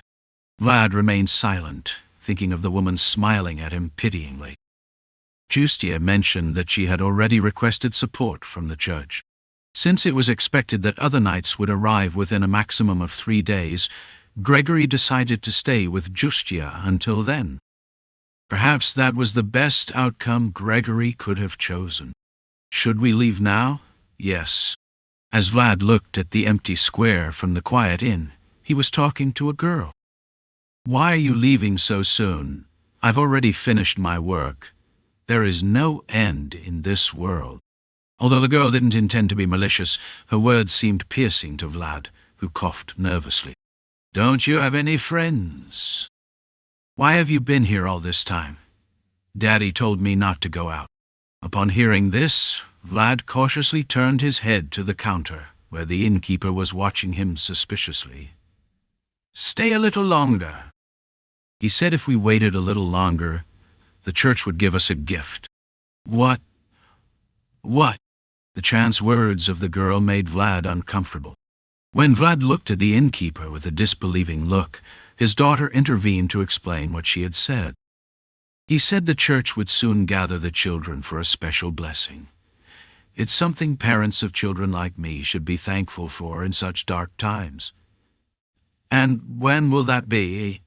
I'm not sure. I don't remember well. The innkeeper scratched his head as if he really couldn't remember. I think he said in 3 days, or maybe 4. Anyway, the priest will take care of gathering the children. Ignoring the innkeeper's praise for the priest, Vlad looked at the girl beside him. A wooden necklace carved with the symbol of the church. Although it was carved correctly, the way it was tied left much to be desired, making the necklace seem imperfect. Vlad's gaze darkened at seeing this. Are you going to stay until then? As he looked at the girl, who carried an ominous symbol while sending an innocent glance, Vlad was momentarily speechless. The girl wouldn't know anything. That's why the girl hadn't done anything wrong. God would understand it too. Maybe I should stay until then? Before Vlad could finish his response, the girl quickly handed him something she was holding in her hand. She probably seized the opportunity while they were talking. What is this? A flower ring. But there are no flowers. How can it be a flower ring? As Vlad said, it was a flower ring filled only with green stems. Unable to go outside, she had made the ring with vines hanging on the wall. Although she should have been outside playing and picking flowers, reality didn't allow her to do so. So, are we going to go out for a bit?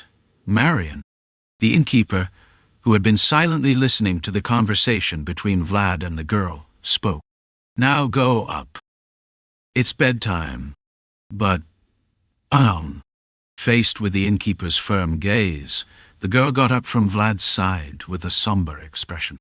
For a girl who had been alone all day, the conversation with Vlad was probably a pleasure she had missed a lot. Are you really going to be here tomorrow too? Probably. Then the girl followed the owner back to her room, waving her little hand and saying, See you tomorrow. Vlad also waved his hand as he watched her go. Vlad silently looked at the flower ring the girl had given him on the first floor, where there was no one around. The damp reality enveloped everything, and did not even allow a small flower for the girl. As Vlad was lost in thought, staring at the fog surrounding the outside, the curse on the girl's neck, and the flowerless flower ring she had given him. Marion, heir. Vlad silently looked at the flower ring the girl had given him on the first floor, where there was no one around.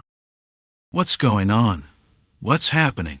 The people on the second floor were startled by the sound, and rushed downstairs. Vlad, who was sitting alone on the first floor, cursed a word, and quickly ran to the room where the innkeeper and the girl had just disappeared. Damn it! With a recent cry for help, Vlad quickly rushed inside, where the innkeeper and the girl were. No! Marion! Upon bursting open the door, he saw the girl lying pale-faced. The girl was crying as the innkeeper hugged her, and foam bubbled at her mouth. It seems that a curse has been activated. They seem to have noticed us. Indeed, just as Justia and the knights from Sara noticed the peculiarities of this place, the opposing side also noticed the presence of the knights. This village was practically in their hands. They seemed to have decided to take the first step instead of waiting silently. She will lend you my world. Perhaps it may not be possible to solve the problem by looking at it, but at least the voice tried to make the boy understand the situation. A father crying, and a girl struggling to breathe, and knights who couldn't move easily. Meanwhile, Vlad opened the world of the voice and looked at the girl crying in pain. A world of voices tinged with colors. What was seen, there was a black hand mercilessly twisting the girl's neck, and a thin line of smoke coming out of the girl's mouth. It seems to be a curse in the form of life force drain. The smoke came out a suffocating girl and pierced through the inn's window. It was in the direction where the church was. The curse has been activated.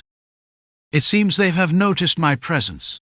Miss Justia, who was calmly observing the scene, hoped it would be of some help, so she secured the girl's airways and without hesitation put on the tunic she was holding. She would know very well. To resolve the current situation, they would have to eliminate the culprit. If I don't return, please explain the situation to my colleagues who will arrive later. Gregory, who was standing beside her, just bit his lips without saying anything. The knights leaving following God's will, and those staying bound by the weight of authority and responsibility. Although they saw the same thing, the decisions made by the two worlds were different. Vlad looked at Justia's back, disappearing into the fog without hesitation, and unknowingly followed her out of the inn. Try to breathe. Something's wrong with the girl. No. In the square where the boy had followed her without thinking. One by one, the lights were turned on in the houses beyond the fog, and with them spread the miserable cries of the parents. The empty square was filled only with weeping. Chapter 62. Heavenward. 1. Justia walked into the dense fog. The boy, standing as if nailed in place and watching her back, thought, "My desire to leave the alley was not simply to survive. The reason I looked at the old blacksmith's sword was not just because I admired it. It was to move forward. You will definitely become a knight." He couldn't be content with just living. To find the meaning of life, he had to harbor something in his heart. So you have to understand. Our sword needs justification and responsibility. Gregory pulled the young man's collar, who wanted to run away, and told him with a serious look, "From now on, do as I say." What should I do? Gregory hesitated for a moment at the boy's question. Perhaps it was too soon. But maybe now, being a little early, it was even more necessary. This is the only cause we can rely on right now. While listening to the whispers of children, while listening to the sounds of crying parents, in a small fog-filled square, there was an ancient rule quoted by a knight with a thick beard. It was a rule created by the man who was the greatest of swordsmen and knights. The old and strong discipline was setting another pillar in the boy's world. A church made of grey stones. Justia's green eyes gazed at the bell tower rising above the church. The children's breaths headed towards the highest place of the church. "Open the door. This is not a place for you to live." Despite her call, the church door remained firmly closed. But it didn't matter. Even though it was enveloped in dark energy, the church before her eyes was built upon the earth created by God. Like someone living in their own home, she had the right to have confidence in any place. Kwa! A blow imbued with the will of God broke the wooden door of the church, which didn't respond. Inside the dark church. When Justia entered the dark church, all she could see were red patterns painted everywhere. They were traces of a terrible blasphemy. "You arrived faster than I thought." In the deepest part of the prayer room, at the altar that should be closer to God, stood a priest holding a heavy Bible. Justia raised her sword when she saw the repugnant man dressed in priestly robes and sucking the breath of the children. "Why did you come alone? Can't we pray for the people here with just you and the knight?" Abon. Faced with the priest's mocking laughter, Justia quickly turned her head to scan the sanctuary. There was no one and no presence felt, but the man in front of her had said there were people here. In the strange air filling the church, just as Justia narrowed her eyes. Qua? From beneath the floor, Justia stood on. Deep groans could be heard. It wasn't just one, but many. All were shedding black tears of misery. Dang, dang, dang, the church bells were ringing. They were the bells announcing the time of service. They were hidden underground. Although the situation was urgent, Justia responded calmly. She was prepared and expecting this. The only thing she lacked was time to rest a few days. However, Justia knew that the will of God was a narrow gate, and it would require much suffering and patience to pass through it. Please, listen to my prayer. Justia quickly illuminated the dark church with her sword and focused on the sounds she heard. It wasn't just one, but many. It wasn't something heavy, but something light. It was like the sound of someone running barefoot on the cold stone pavement. Tang! Finally, the sounds that emerged abruptly opened the door hiding the basement, and black hands began to reach out from there. Son. My child. It's too dark. I can't see anything. Women shedding dark tears. Where they should have had eyes, there was only a dark void. They were struggling in the darkness. Down. Until one. Until Yemen. PRC. It became difficult for Justia to maintain her composure any longer upon seeing such a cruel scene that she couldn't bear to witness with her own eyes. Most dreadful thing that surpassed the women's crying was their bellies stained with blood. How can they do this? It's always said that the world is harsh on the weak, but the current situation had long crossed that line. You can't reach this situation just because something went wrong. Only those who have crossed the line can do it. Aren't you afraid of God? I'm afraid of God. The man who always seemed to smile in the face of Justia's anger slowly began to become expressionless. It was a very natural change, as if it had always been that way. He is indeed fearsome, but to me, he is not someone of great concern. As if there was no longer a need to hide it, the man dropped the Bible he was holding and said, "To the feet of those who are free from death, because I no longer have to return to his arms." Justia's eyes trembled as she watched the scene. Seeing the person who insulted her world, Justia unleashed her fury and shouted aloud, "Venerable commander of the heavenly army, Saint Rogino, who stands by God." Justia shouted furiously, calling upon the name of the saint who shone in the church's history. Light began to emanate from her sword. "Come and rescue the miserable souls from the oppression of evil." The women reached out their stained hands into the darkness, searching for something. They were women who had been sacrificed and taken by someone. As Justia, unable to take all their hands, tried to open a path of light, even in the darkness. "I will pay the price." The only torch shining in the darkness began to burn brighter and emit a stronger light. It was a light that could be seen even without eyes and found even in darkness. A miracle that only a paladin receiving sacred will could perform was cast upon the filthy church. "You were more impressive than I expected." The false priest momentarily turned his head at the intense light that burned him. It was a wave of light with no physical power, but the column of light created by Justia's firm will was violently shaking the filthy church. The warm and glorious light descending from heaven was erasing the sadness and resentment of the women shedding dark tears. They were being returned to where they belonged. However, even to the light burning with pure intentions, the false priest only laughed. No matter how bright the torch, it has its limits when alone. Although he was a man whose fingers were being burned by the gradually expanding column of light, he knew there was an end, so he could laugh. His ability to perform a solemn exorcism without any preparation was commendable, but in the end, it was alone. More torches would be needed to fully illuminate the current darkness. "Oh my, Landine, right now foul, try sin, As the false priest said, a drop of sweat began to form on Justia's forehead as she closed her eyes and prayed to God. It was a backlash spell, and a miracle that required her own life as payment. This world was filled with God's will, but he was far away in the sky. As the cries of the miserable women diminished, Justia's majestic light performing the exorcism also began to slowly extinguish.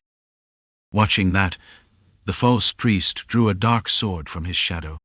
It was a sword of such dark color that it seemed like it would absorb you just by looking at it. Na fanmion. Highness Sishi. Adi se. Aldandain. Haman. Chor. Justia strengthened her determination when she saw the man slowly approaching her with a sword. As a paladin who always had to assume the worst, she had at least prepared a final plan to defeat the man before her.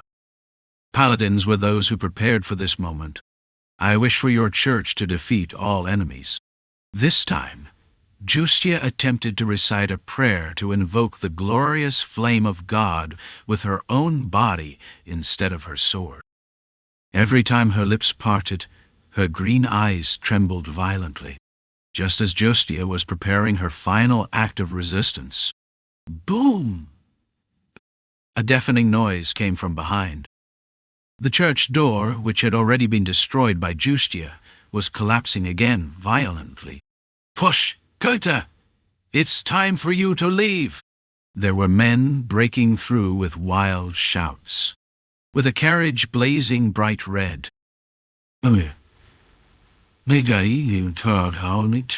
In an instant, all eyes turned towards them. Even the blind women. A new torch burst into the church, which was gradually being covered in darkness. Now, get out of the way.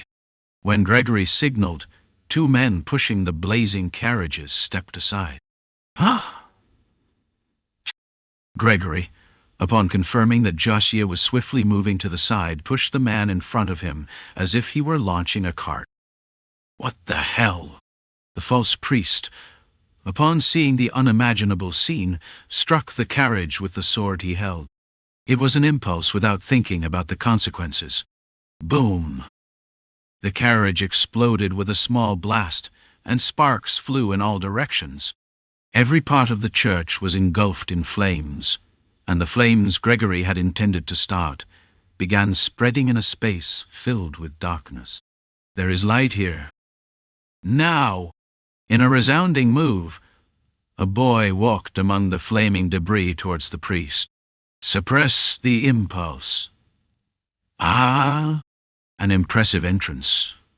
One of the venerable traditions of the knights. Vlad, with one eye closed, stood there, revealing his own world. The tip of his sword shone more brightly than ever. Quang! Two swords clashed with a thunderous noise, as loud as when the carriage exploded. Within the spreading flames, two men faced each other with swords. Daring to touch the children is crossing the line. Damn you! So it is. The false priest, seeing the boy's growling eyes, actually showed a subtle expression. We meet again here. Now I recognize you. Stop talking nonsense, and just die. Vlad's blue eyes burned as he faced the false priest, while Gregory and Cade quickly surrounded Justia and formed a formation. Are you okay? If you come here, won't you be in trouble? She looked at Gregory with a sad expression. A knight's sword must be as heavy as it is sharp.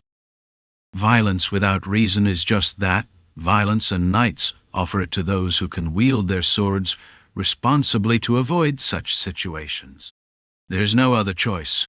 Gregory smiled bitterly as he helped Justia to her feet. The children are dying. Thank you. Gregory took responsibility with his own judgment and wielded the sword. Now, all the weight of it falls on Gregory. Observing the sacrifice, one of the virtues a knight must have. Justia recalled the reason she came here. We must go to the bell tower. That's where the source of the curse resides. Understood. Gregory closed his left eye as he watched the staggering figures approaching them in the darkness. Thud! As he stomped heavily on the ground, a solid brown light began to envelop his entire body. There's no time. Justia's words were true. Even now, children might be dying breathless. First, I have to separate that bastard. With the situation so urgent, they couldn't climb up carefully and orderly. In moments like this, they had to split the group, even if it meant forcing it. Fortunately, there was one there ahead, leaping with energy. Whoop! Gregory, puffing out his chest, breathed in a lot of air. I'm here. With a loud shout and a burst, his body rushed towards the false priest. With a speed that didn't seem possible from his hefty body, Gregory pushed the man of unknown identity and entered. Seeing Gregory charging like a raging bull, Vlad's gaze briefly passed over him, surprised for a moment. Kwang! Along with the false priest, Gregory, pushed to the end of the wall, caused the piles of stone to fall on him. Sir Gregory, there's something in the bell tower. While keeping the false priest at bay, Gregory shouted loudly. I don't know what it is, but go and destroy it. Understood. With permission granted, Vlad nodded. Although in his heart he wanted to tear and kill the man pretending to be a priest, his top priority was to save the children. Despite being filled with rage, Vlad, who hadn't lost his judgment, quickly turned his head and began to explore the darkness. There it is. Through the darkness of the sanctuary he saw a spiral staircase. Although it was swaying dangerously, no matter how much he looked, that was the only staircase leading upwards, so it was probably the right one. Where do you think you're going? You're going. At that moment, a strange language that humans couldn't understand began to flow from the false priest's mouth. It was a curse and also a signal. There it is. My child is there. The women who had not yet ascended began to flock towards Vlad. Damn it! Every step they took caused the breath of the children to escape.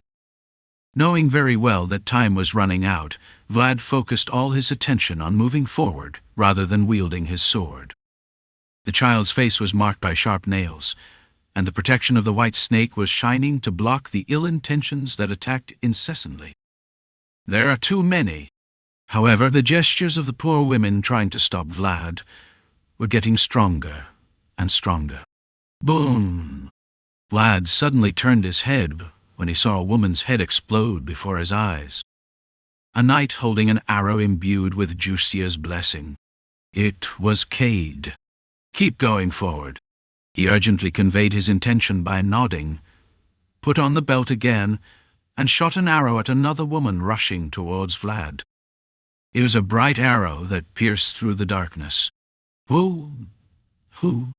Thanks to the arrows fired by Cade, Vlad quickly trampled the heads of the women and managed to run up the stairs.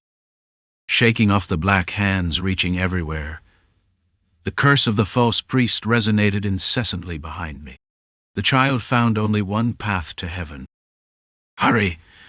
Bright blue eyes emerged from the dark-filled chapel and headed towards the mist-covered sky. The child who constantly wielded his sword had a star in his heart and had to ascend to heaven to make it float. To where the breath of the children will be, his finger, gripping the railing of the dusty staircase, had a flowerless flower ring. Out of my way! The darkness filling the church.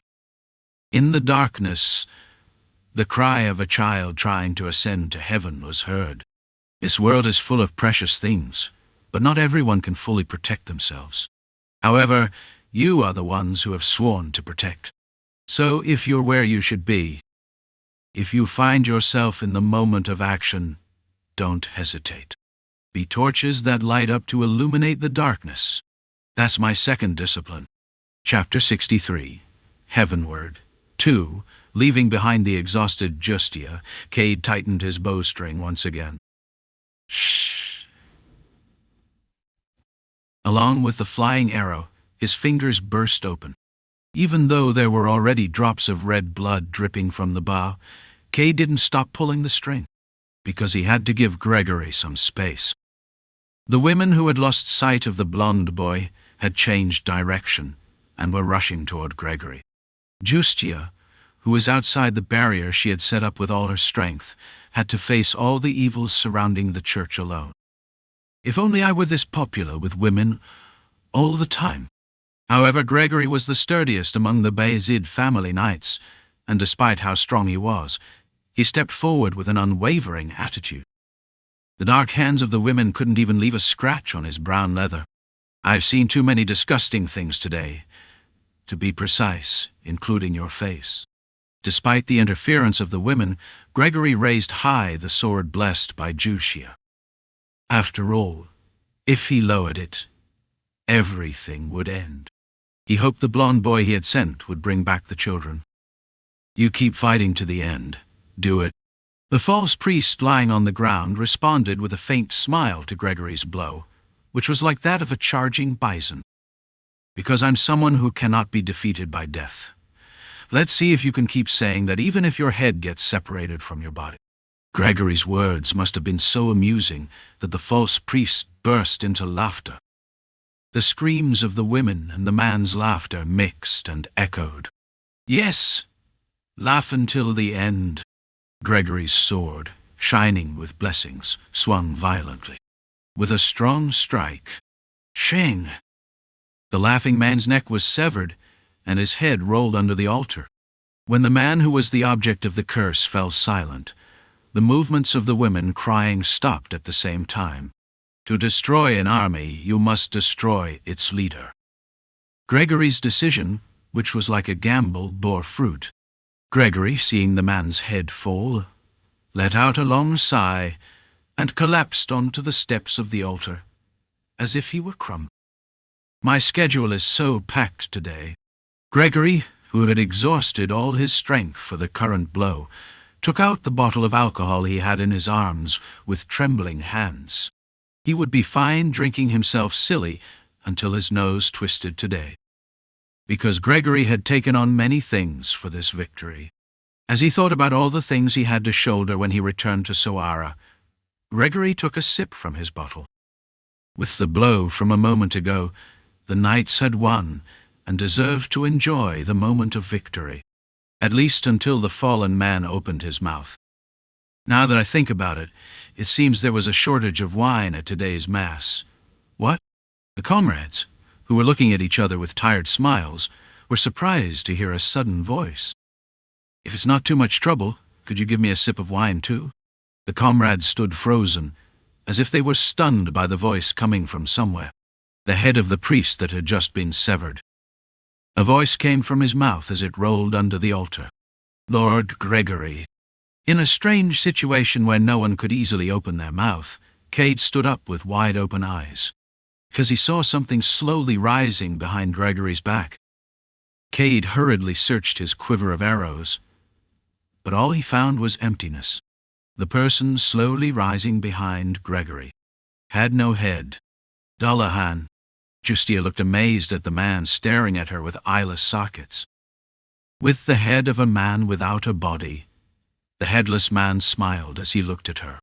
I grew fond of it because it was a face I had used for several years. A standing corpse without a head and a head talking without a body. Justia's eyes trembled as she looked at that strange scene. Headless knight Dullahan, a knight who is free from death. It seems we're all gathered here now. A head without a body looks up at the sky. The decapitated body raises its arms. Before anyone realized it, it was raining outside. Kragagang! The rain fell heavily, accompanied by thunder booming loudly.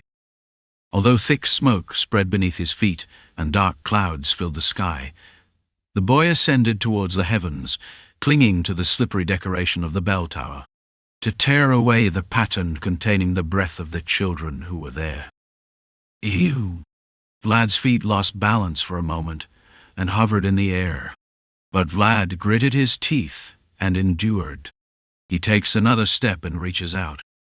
Despite facing the rain and wind blowing strongly against his body, the boy gritted his teeth and reached his arms upwards.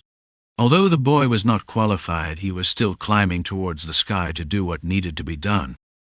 If no one else will, then I will. If no one else can, then I will, because I want to do that.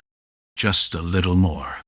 Vlad, finally reaching the bottom of the pattern, reached out with all his might. It was a position he could reach if he stumbled once, but the world didn't let the boy catch the stars floating in the sky. It was very difficult to hold on to that one thing. You dodge! Even if it wasn't a warning in the voice, a threatening presence could be felt. Vlad quickly jumped back while twisting in the air, watching the scene unfolding before his eyes with his mouth agape. Crash! As if a line had been drawn, the last section of the tower was sharply cut and fell downwards, with the bell tower collapsing. Wagagang! The highest part of the church was collapsing like thunder falling from the sky. Damn it! The boy, who fell to the ground to avoid the collapse of the bell tower, quickly dodged the bouncing debris by moving his body backward. Although he might have suffered a great impact from falling from above, the protection of the white snake kept him safe. Vlad, who barely escaped the danger zone, quickly drew his sword.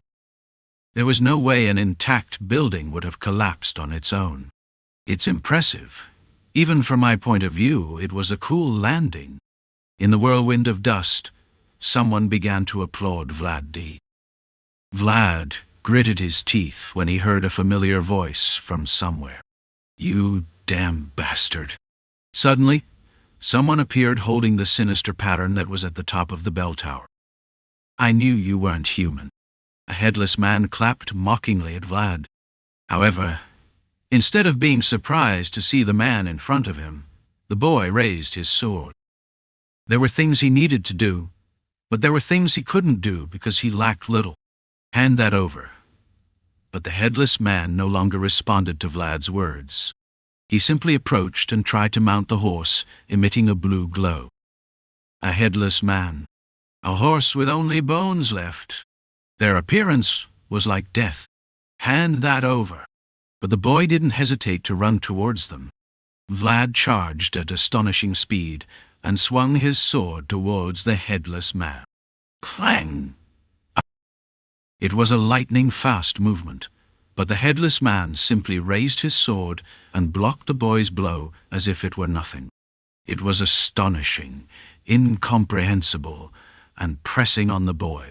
He's twisting his joints strangely. Don't predict his movement. A headless man strikes the boy with an inhuman movement because he is not alive. Thump! Thump! Thump! However, Vlad was blocking his blow with all his might. He couldn't predict it, but he could see it. The boy's natural visual acuity made it possible. The counterattack learned from Jaeger was in full swing. Ah! If you're where you're needed, do it. If you're able to do it, do it. The great Swordmaster Knight made his move. The headless knight gripped his sword with both hands when he saw the boy who had been retreating a moment ago, now preparing to charge. Because he realized that only with sincerity could he get rid of the boy in front of him. Don't push yourself too hard. I don't know when my kindness towards my comrades will fade away. Why am I of your class? I'm not talking to you. It was an incomprehensible speaking headless knight, but the boy just moved forward to do what he had to do. Isn't it too slow? Although he constantly wielded his sword, the headless man's movements already far exceeded the boy's speed. When the attack came so fast that it couldn't be repelled with a counterattack, Vlad instinctively turned his shoulders towards it. Even the voice shouted in shock at the boy's judgment, but what followed silenced it. Clang! Sparks rising as sword and armor meet. The headless man's sword and the boy's armor clashed, subtly twisting their angles. It was an armor spell he had seen on the woman with green eyes. It was a skill that could only be developed with solid plate armor, but the blessing of the white serpent made it possible. Vayezid's leather armor chilled at the boy's movements, causing an unacceptable shock. Even the headless knight stopped for a moment, surprised by the boy's fierceness. The mastery of a fatal blow arises from the unexpected. The boy's talent for learning and sensing just by watching and listening was more than enough to disrupt an established battlefield. Aha! A pure white light began to flow from Vlad's closed left eye. In the horizon where you and I meet, we become one. The boy's world, which was still expanding even now, needed to be filled, and it began to be drawn from the world of the voice that was in direct contact. The voice allowed it. The voice's world is a world of deep colors, a world full of storms and thunder. A lightning bolt, even denser than the thunder crashing at that moment, began to rise from the sword. "Leave the children alone." Although he couldn't do it from the top of the tower, the boy could now take the step he had long desired, with the sound of breaking the shell around him. Quagga gang. The essence of killing with a single blow that the voice had taught him was perfectly replicated in the hands of the boy. A white lightning bolt descended from the boy's sword. In front of the church building, filled only with the sound of falling rain. Cool. But Vlad, who had launched his attack with all his might, was so exhausted that he couldn't even wipe away the fine drops of blood flowing from his mouth. "I did my best, but I couldn't do it." The lightning-like blow, struck with deadly determination, stopped in front of the headless knight's sword. The boy was clearly advancing, but for those ahead of him, it was just a feeble step. The world was cruel to those who tried to move forward. "I was paying attention to you because I thought we were of the same kind." From the headless knight's sword, a faint black mist began to rise. Perhaps the boy didn't realize he had succeeded, because he had created a crack called anger in the world of the headless knight, always smiling and calm. Cuck! With the headless knight's anger, the cursed sword struck the boy's body. Vlad, who had exhausted all his strength and was simply staggering, was thrown helplessly, like a kite that had lost its strings. Crash! Quang! Vlad kept rolling, knocking down a nearby wall.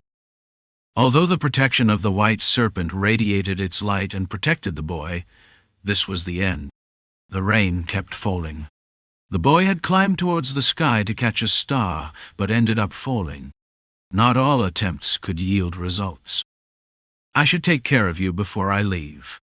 The headless knight paused for a moment as he tried to mount his horse, and then approached Vlad with his sword drawn. He was a boy with extraordinary potential. The presence within his eyes also seemed slightly different from what he had thought. "You would feel an itch at the back of your head for leaving unpredictable possibilities alone." The blue moonlight knight seized the opportunity and spared the boy. But the headless knight was trying to nip it in the bud. The two worlds, one bright and the other dark, had opposing attitudes towards the bright. "So you were holding back?" The youth, drenched by the rain, lay powerless on the ground. However, the image of him holding the sword convinced him even more that he must kill him, no matter how many people are of the same kind as you. Raindrops fell from the cursed sword and wet Vlad's face. As the rain poured down, the headless knight's sword plunged into Vlad's heart. "Kiki Guk!" Pash! At that moment, Vlad's hand, which had lost consciousness, moved and twisted the headless knight's sword. "This is a final effort." Although he was clearly unconscious, as he watched his hand move on its own, the headless knight was surprised. "The boy said we shouldn't mess with the kids." There was a young man standing, swaying with a sword. No, it wasn't the boy standing with one eye closed. "So let's now meet as adults." A white lightning shone from his left eye. Chapter 64, Heavenward, 3, a little star rescued from the darkness. "I don't know who I am, but I know there's something I must do. Although the memory of my existence has long vanished, the duty I must fulfill was deeply engraved in my soul. I existed solely for that." The first encounter was a confrontation, but from the second it turned into anger, and from there on... "Are you saying you went mad as if you could achieve something with that ridiculous ability?"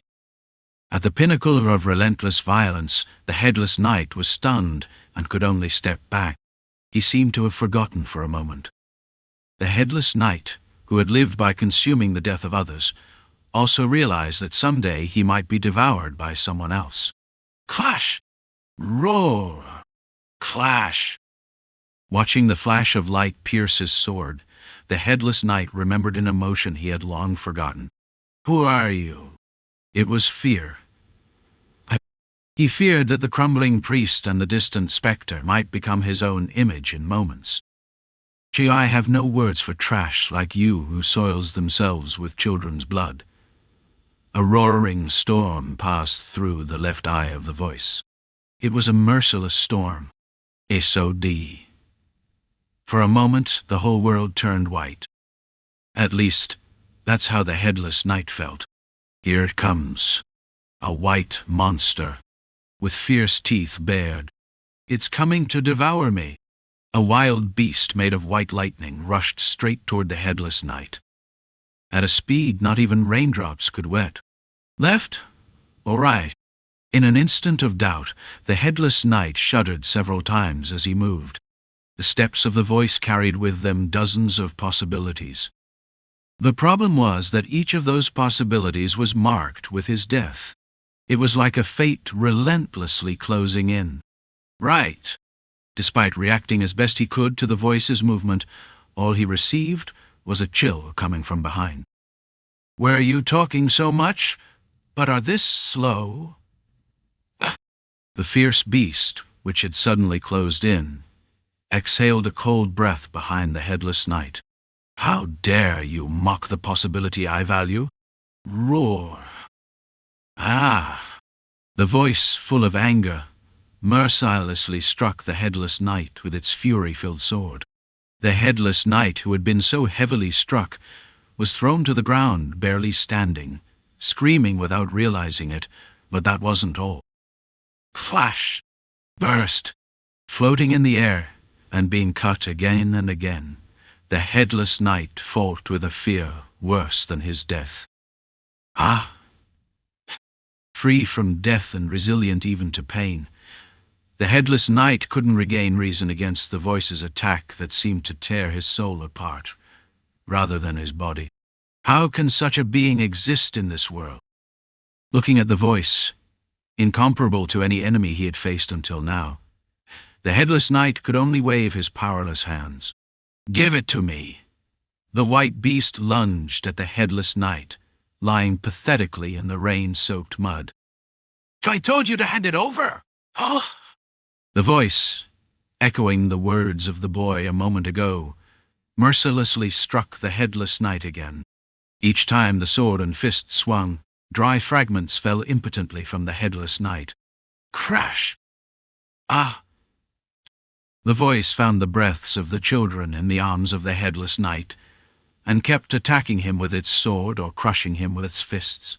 Though it's likely a weak world will be devoured. Even so, children are not guilty. They are innocent. Children shouldn't be pushed into the cruel realm of rules. You were here. Thus, the voice was able to detect the breaths of the children who were being sucked into darkness. The voice carefully gathered the tiny, flickering breaths. Though they were small, the existence of the children felt heavy. To grow the small glow they hold, both worlds must shed blood and tears. The voice, feeling the weight etched by father and mother, once again struck the chest of the headless knight. Ugh! On a rainy night, the headless knight, who didn't know his name, retrieved a star from the darkness in that manner. Now, let's finish this.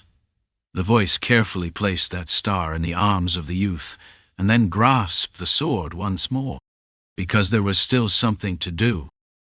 She used to remember how to kill people like you with this kind of ability, but it seems I've forgotten. The headless knight slowly looked at the approaching voice and reproached himself for his mistake. He thought it was one of his own, but it wasn't. Though he was someone who had escaped death alongside him, he possessed a pure energy different from his own, and was an infinitely noble being. I can't remember, but it's not like there's no way. From the fingertips of the voice, a white lightning began to glow intensely on the sword. Tear off each and every one of your limbs and tear you to pieces. That won't be different from being dead. The winners are above, the losers below. The one who wins decides everything. And today you will be torn apart here. Upon hearing the merciless end decided by the voice, the headless knight recoiled and reached out his hand. It was almost like a plea. Ramashtu. Ramashtu, Lord. The headless knight, who couldn't call upon God and had no choice but to utter the name of his master, writhed and cried out the name of someone. Ramashtu, Lord. The headless knight, who couldn't call out to God and had no choice but to utter the name of his master, writhed and cried out the name of someone. Though the voice couldn't remember, it could sense it. That the foul thing before it was calling for help from someone. Crunch! That's right. However, the boy's body began to scream, indicating it could no longer bear it. The boy's body and world had clearly grown, but it could no longer endure. He should have been grateful for everything it had done for him until now. Here I am. While the voice hesitated for a moment, the headless knight extended both hands to the sky, as if seeking salvation. But the salvation he truly desired did not come from the sky, but from the ground. As if a hole had opened, a dark shadow began to slowly open its mouth and pull the headless knight and the phantom horse from below. Lord Ramashtu. Lord Ramashtu. Looking down at his hands that were becoming thinner and thinner, the headless knight shouted in desperation, but his master was already reclaiming his immortality from Ramashtu. Hearing the familiar resonance in his mouth, the voice watched the end of the headless knight crumbling away. Things that have fulfilled their purpose will eventually disappear. It didn't know if it was punishment or to leave no evidence, but the headless knight was shrinking like that. No! Death was returning to the ground, following the call of the master. The last thing he left in the world was a useless and empty cry. However, the voice, the only one who heard the cry, had no intention of remembering the man's end. The voice began to make its final move, preserved within the bounds of the boy. You return, Daikwang.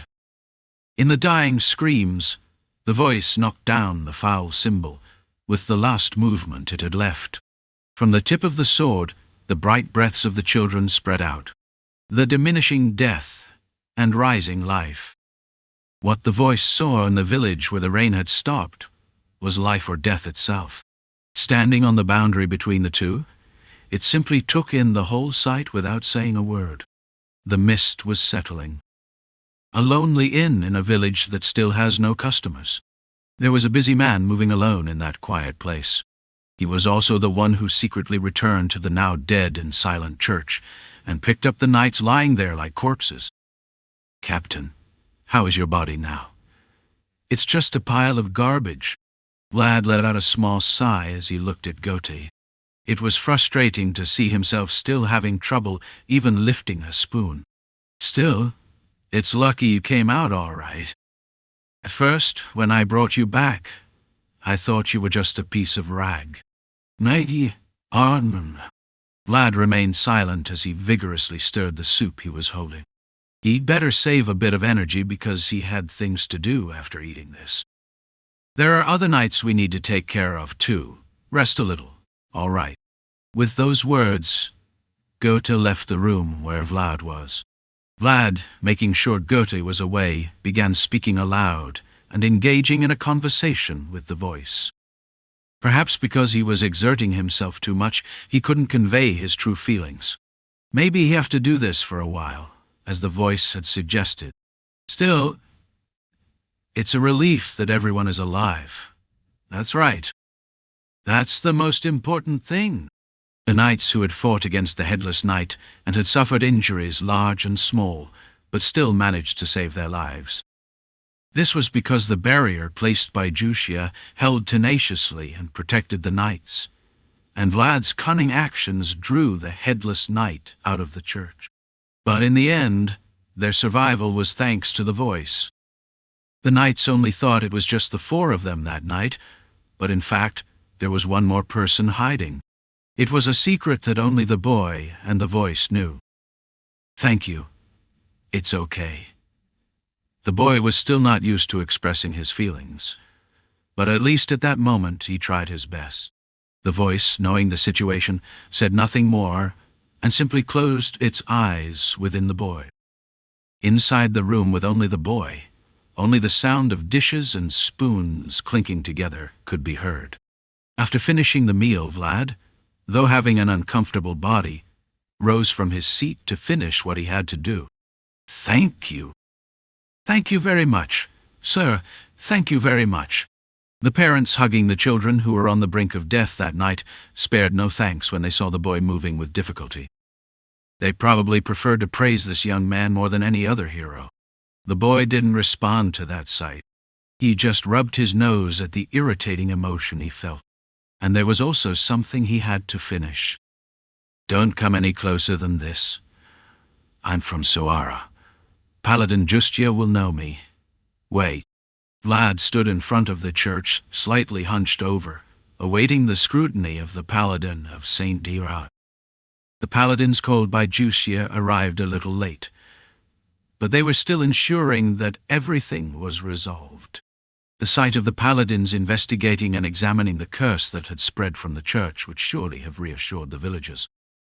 Go inside. With the permission of the unnamed paladin, Vlad cautiously entered the church. The church, still filled with traces of that day and the sound of creaking floors, had a gloomy atmosphere, even though it was daytime. If it weren't for busy paladins moving back and forth, Vlad would have moved with his sword drawn. Justia. What are you doing here, Vlad? Vlad, who was searching for the woman with green eyes scanning her head, found Justia holding a book resembling the Bible under the foul symbol. Could I go down to the basement? There's someone I need to find. The missing women from Sara have already been confirmed by Lord Gregory. The investigative team sent from Sara originally came here to find the missing women. Although things got out of control along the way, Gregory did not forget his mission. There's someone I wanted to find personally. Then come with me. And so the boy did. There was someone he had to find.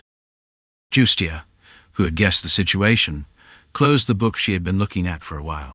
Two people descending the stairs leading to the basement, opening the burnt and darkened door.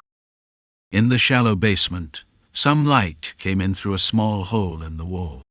There may still be traces of the curse here. Descending to the basement with Justia's consideration, Vlad frowned at the smell of blood emanating from there. May I take a look? After we're done, if you have my blessing. Understanding the meaning of Justia's words, Vlad began to carefully search through the rubble, looking for someone. All you need are the pained faces of young women. He lifted it carefully, prayed for her peace, and covered it.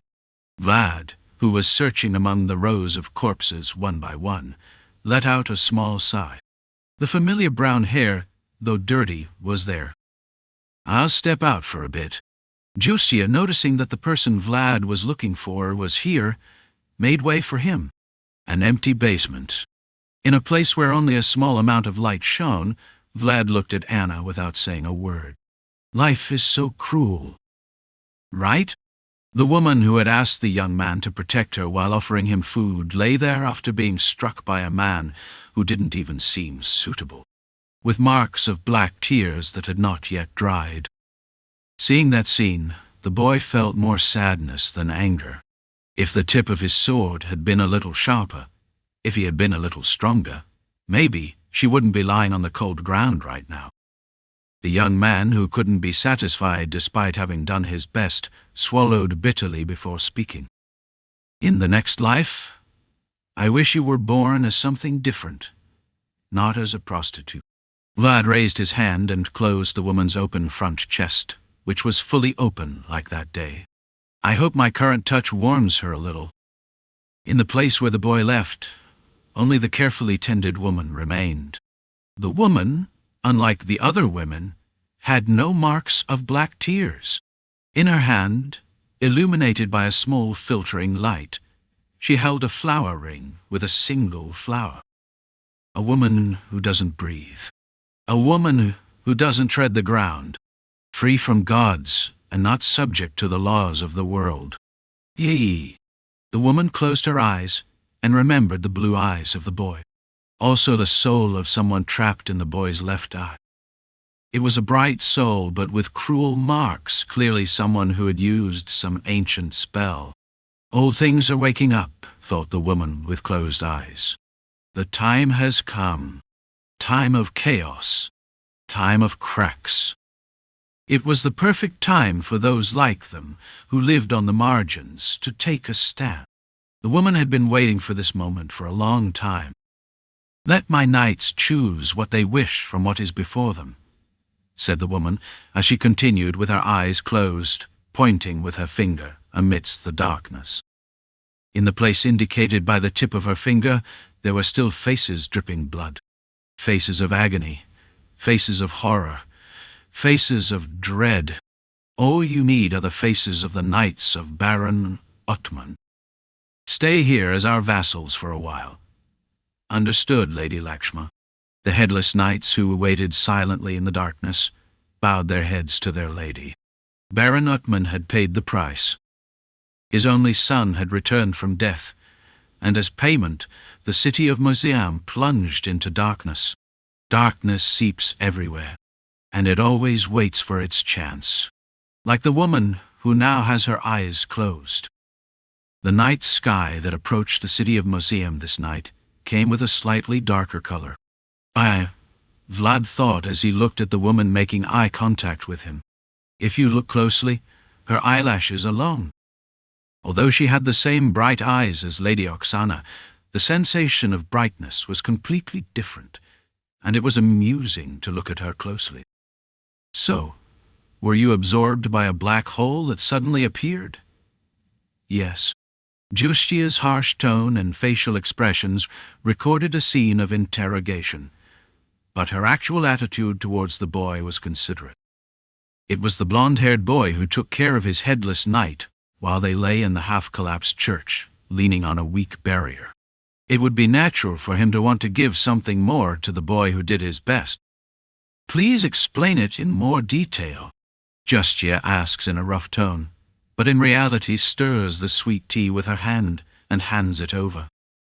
Although their first encounter was disastrous, after facing together a battlefield that was like death, they were now comrades close enough to call each other companions. So I climbed up the bell tower and broke the pattern. Then he got angry. Vlad began to explain in detail the situation of that night, strengthened by Justia's consideration. The boy, the last witness and survivor who faced the headless knight, held in his hands an important clue to explain what had happened. In other words, it also meant that there was no solid evidence that could replace the boy's testimony. The battle was very intense. I could barely withstand dodging the blows of the sword that Guy wielded. The scene recreated through careful investigation was truly heartbreaking. Because there were traces of another person who had been miserably treated before the violence of a single person. Among the confusingly mixed footprints, the holy knights who found someone's desperate struggle in the place applauded the boy in a sign of respect, because no one had thought that the boy, just a squire, could have mastered the headless man. And then suddenly, a black hole appeared in the ground. It looked like the mouth of some giant beast, and the headless knight disappeared. Justia was focused on listening to Vlad's testimony, who described the events of that day mixing truth and lies. The boy, who had lived among prostitutes who made a living with their eloquence, spoke quite skillfully, and then he disappeared. Although I'm not that old, I've never seen anything so strange in all my life. Justia, although she seemed distracted, was sunk in worry as she listened to Vlad's words. Oh, and I think I called him by some name. What name? What name? With a hint of clues, Justia looked at the boy, who was tearing his hair trying to remember. Oh, I don't remember. My mind went blank. Wait. Can't you remember anything? Justia quickly grabbed a fruit nearby and began to peel it at a rapid pace. In some aspects of her, not a single crack could be seen, but in her current, Vlad saw her innocent gaze, and made a subtle expression on his face. "Oh yes, I think it was ramashed." "Ramashed? Yes, that's it. I think I said ramashed." When Joshua heard Vlad's words, her expression suddenly hardened, and she stopped moving. Even without realizing it, her hands tightened more and more around the fruit she was holding, leaving deeper marks. "I understand. Thank you for your cooperation." Joshua left the fruit she was peeling and got up from her seat. "San Rogino will never forget your bravery that day. Yes, rest." After saying her words, Joshua hurriedly got up from her seat, leaving Vlad sitting with an absent expression. Somehow, she showed firmness in moments like this, so Vlad really couldn't catch Joshua. But anyway, it was a relief. Everything had passed without incident. What luck! That she didn't suspect. Even the size of the footprints was the same. Even I would get confused. A boy who had given false testimony to a faithful paladin, using common sense and prejudice as a shield. Although he lied, the information contained within his words was true, so Joshua's efforts would not be in vain. If you're going to peel it all. Vlad took the fruit that Joshua had left and bit into it in one gulp. Sour. In the half-peeled fruit, you could still taste the flavor of it. The next morning, Joshua and her sacred knights bowed their heads as they bid farewell to the group, leaving the village after faithfully completing all the investigations. Although they were people of pride as great as their closeness to God, Sara's expedition to this village had clearly been something worthy of recognition. Even now, the knights were grateful and extended their hands in respect to the young man who had distinguished himself. "San Rogino will never forget the brave sacrifice of all of you. Then please speak to me kindly. Because the mayor I currently serve is a very strict person." Joshua had no choice but to respond silently to Gregory's joking remark. As a knight of God, she always had to tell the truth, so she couldn't afford to forget Gregory's name, even in this situation.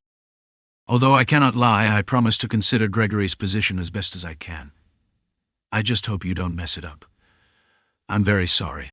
The group, revitalized by the divine power of the knights, was making final preparations and awaited Gregory's signal to depart.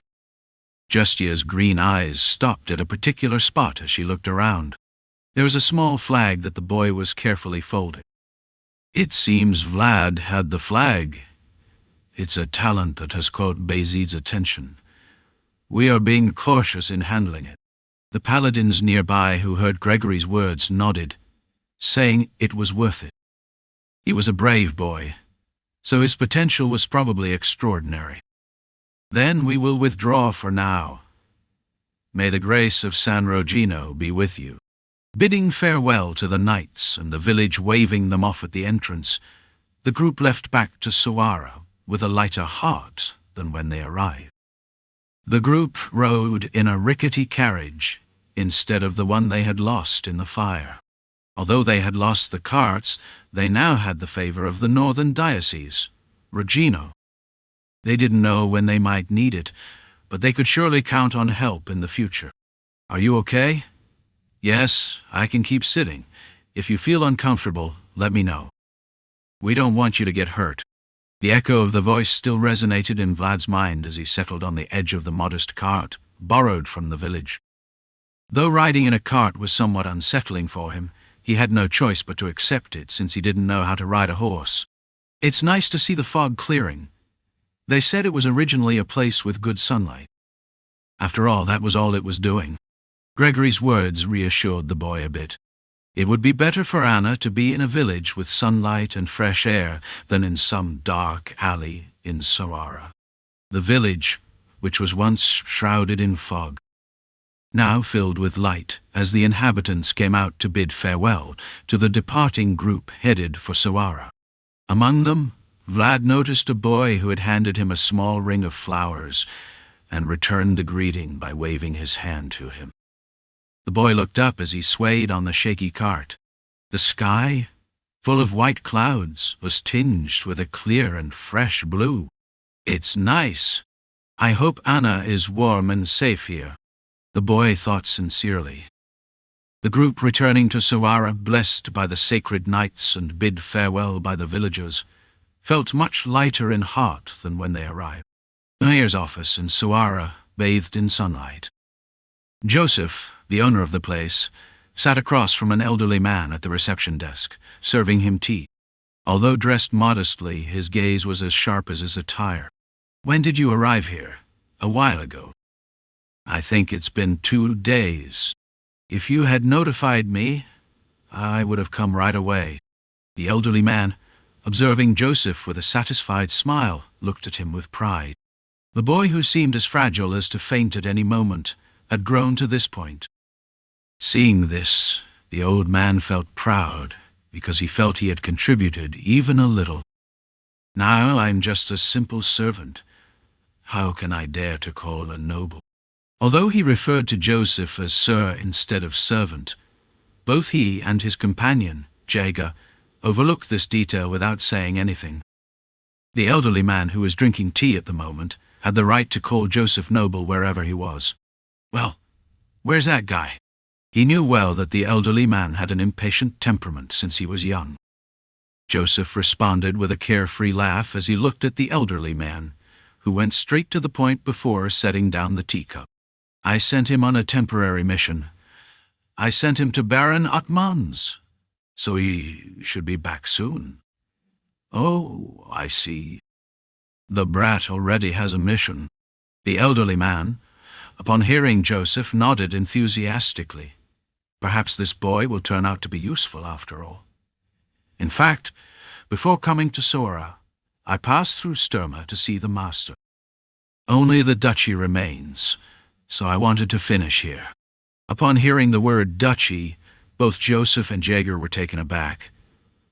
Was he really here for that reason? Those guys there are all blind.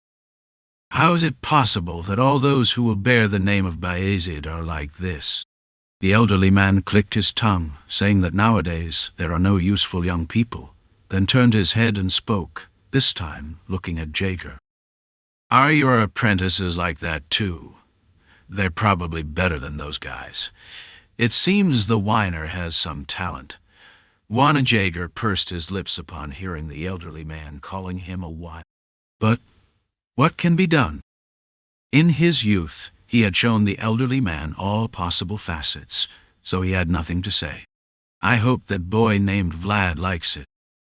If he acts arrogantly, relying solely on his parents' backing, even if he is a noble's apprentice, he will get what he deserves. He doesn't have parents." Joseph extended a tray of snacks to the elderly man with an ironic smile. "He's a boy who grew up parentless in an alley and made it here through his own efforts." "Oh." Joseph, realizing the old man's intentions in coming here, tried to keep his interest as much as possible. Joseph's story about the beginning of self-confidence would surely evoke the old man's nostalgia for the old tough times. "I don't need to go to the duchy. Just teach a lesson to that friend of yours." "Well, if you say so." While chewing on a snack, the elderly man stroked his beard. Joseph turned his gaze to the flag placed behind the elderly man. "Of all the young people I've seen these days, there wasn't one I liked. Although small and worn, the flag, which had been carefully maintained, was clearly similar to the one Joseph had given Vlad. You also had a request, so I will look into it thoroughly." The elderly man toyed with his upright beard. The old flag brought by the elderly man had over 10 patterns engraved. The flag, as old as its owner, was the flag of someone who had proven their own honor. Chapter 65. Today's Youth. 1. The crackling and tranquil sound of a fire burning in silence. "Ah," Vlad thought, watching the fire sway with the breeze. It felt like himself now. He wanted to stand firm, but the flickering light swaying in the direction of the wind reminded him of a child who, though he wanted to stand tall, was tossed back and forth by beings bigger than himself. "Why are you thinking so intensely?" Gregory asked, looking at the boy who was closely watching the fire, but not really focusing on it. "It's just various thoughts," Vlad responded quietly to Gregory's question. "There are so many incredible people in this world." "Really? I'm not sure if I'll be able to keep up among those incredible people in the future." That night, the boy lost. They probably would have died if they hadn't had the voice. Just like Jorge, Jack, and Anna. Like them, they would have been crushed by a world they couldn't fight against. There are moments in life when you find yourself thinking about things like that. Gregory, who had a vague idea of what the boy was thinking, threw a branch he was holding into the fire. The fire, having received something to burn, crackled louder than before. Is it burning well? Yes. In the darkness of the church that night, the boy had approached the church's bell tower, whipped by the wind, and reached out to where the children's breaths intertwined. Although Gregory didn't see that scene, he imagined it was something that fit perfectly with the boy. A child born in the lowest part of the world, desperately trying to reach the heights, but one day he might reach the highest point. Maybe there he would put a star with his name on the edge of the sky. In the end, it's about survival. Vlad, stepping away from the flickering flames, turned to look at Gregory, who was sitting on the other side of the fire. There, the robust knight with a strong beard looked back at him, smiling contentedly. "You just have to keep burning. As long as the fire doesn't go out, you can always reignite it whenever you want. It's impossible not to sway with the wind. But what's important is to keep burning. As long as the flame that is you doesn't go out, it can be reignited even under the strongest winds." Understanding what Gregory was trying to say, Vlad nodded in response. "I see." To face the vast world that suddenly loomed ahead, he too would have to become a giant flame. As the boy watched the fire burning in silence, a ray of color began to seep into his world. Gregory passed the bottle of alcohol to the worried boy, and a dark horse, in the distance, watched from the hills the reflection of the boy in the fire. It was one of those nights when each of them thought of something missing and threw their worries into the fire. The last night of camping on the way to Sara was fading away. "Good job." Seated in the hall, Joseph greeted the research team returning from their mission. Vlad thought that the dark circles under his eyes had become darker since he had last seen him a few weeks ago. It probably wasn't just because he was sitting under the sun.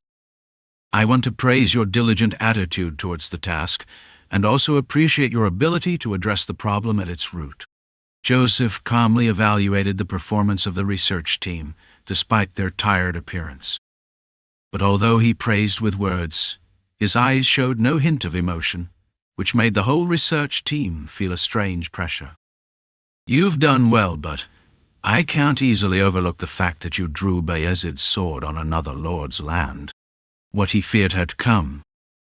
Gregory had already anticipated that Joseph, who had clear criteria for punishment, wouldn't let this pass without further action.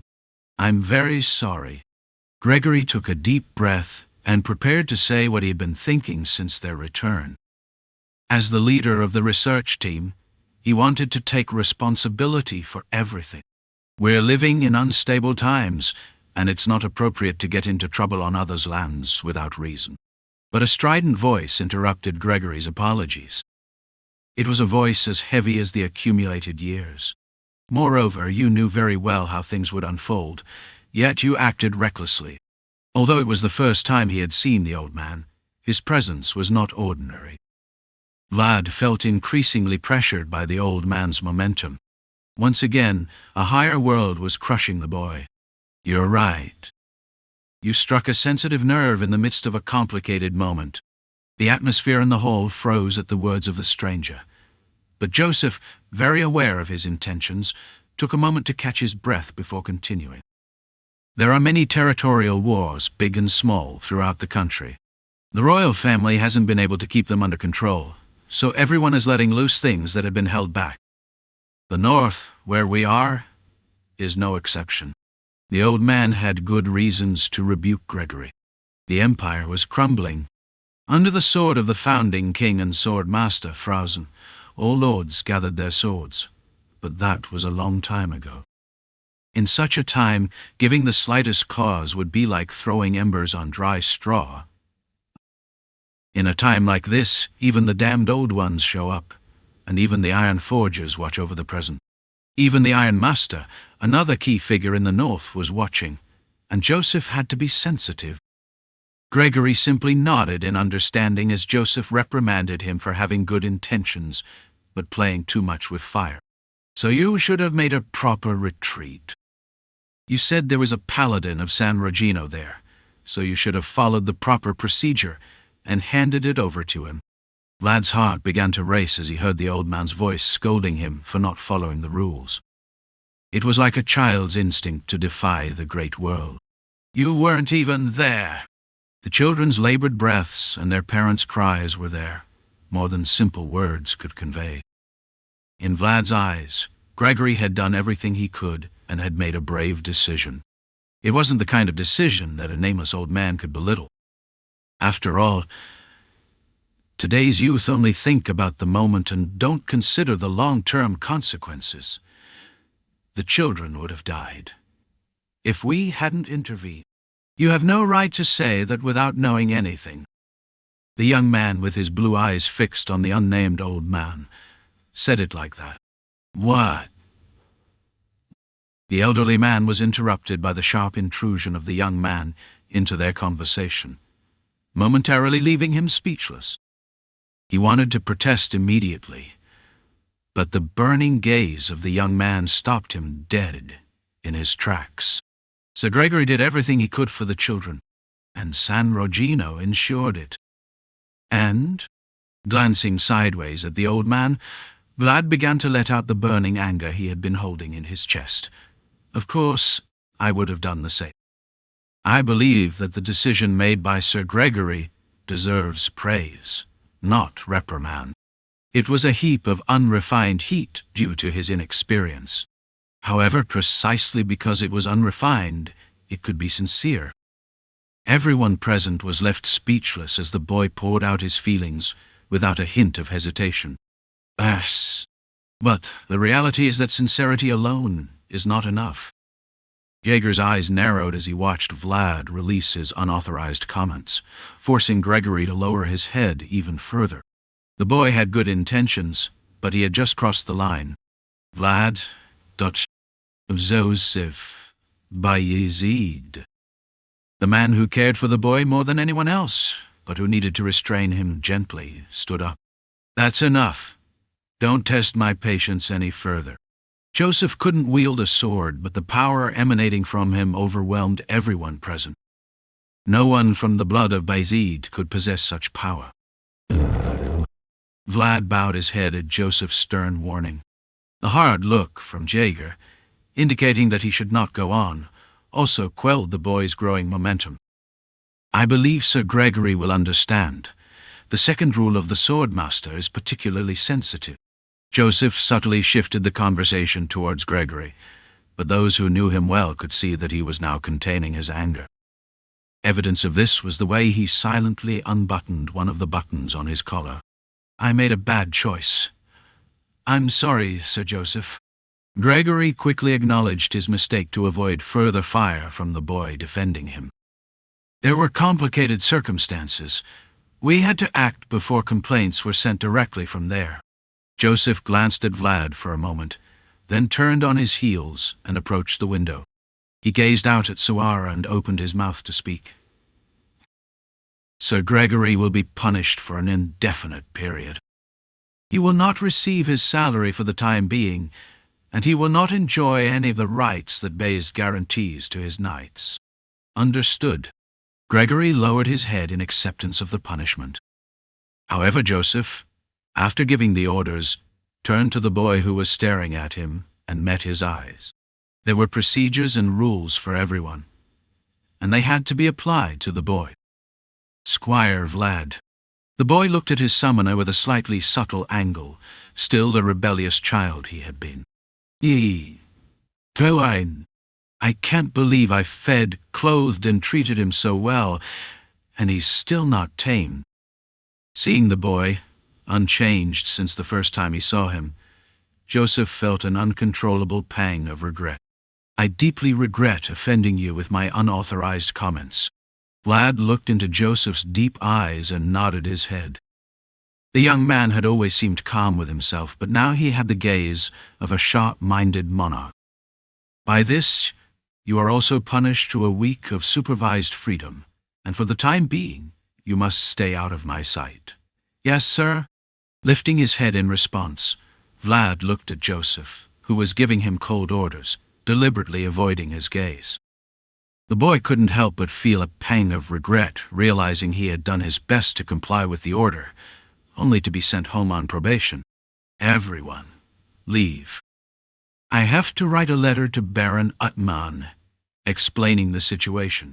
The knights who had reported and received their orders were about to leave when Joseph thanked them. But as the old man watched them, he couldn't help but smile at the blue eyes that hadn't lost their shine. So, it was you. No need to introduce yourself. You're the one called Vlad. Vlad, who had just returned from his journey, came to a halt at the old man's words. A moment of silence enveloped the whole. You don't even answer when an adult speaks to you. I guess you weren't taught good manners. Vlad's eyes widened at the sarcasm from the old man. I've had plenty of manners. From the lady with maternal eyes. Turning to the old man addressing him, Vlad introduced himself with more politeness than ever. That's correct. I am Vlad. The boy's greeting was straightforward with all the fierceness he could muster before drawing his sword. May I also ask for respect? The old man felt a shiver rise from deep within his chest as he observed Vlad's courteous yet fierce demeanor. It was almost as if they were asking each other's names before beginning their confrontation. So, you want to know my name? The old man smiled at the boy, who radiated an unusual sense rarely found in young people today. But unfortunately, I can't tell you my name at this time. Vlad's expression hardened at those unintelligible words, but only now did he pay attention to the tattered flag behind the old man. It was similar to his own, but unlike his, which bore only 2 crests, the old man's banner had more than a dozen. There were knights who, without having died or aged, remained low. Having been unable to retire honorably from the battlefield, they had to reclaim the honor they had lost for a long time. Such was the final appearance of the first Swordmaster. The nameless old man who looked at Vlad with deep eyes was celebrating his honorary retirement. Chapter 66. Today's Youth. 2. A tree rooted on a hillside. A woman with aquamarine hair bit her lip as she stood behind a window with a clear view of the tree. I see that Count Gaidar has now prepared a strategic move northward.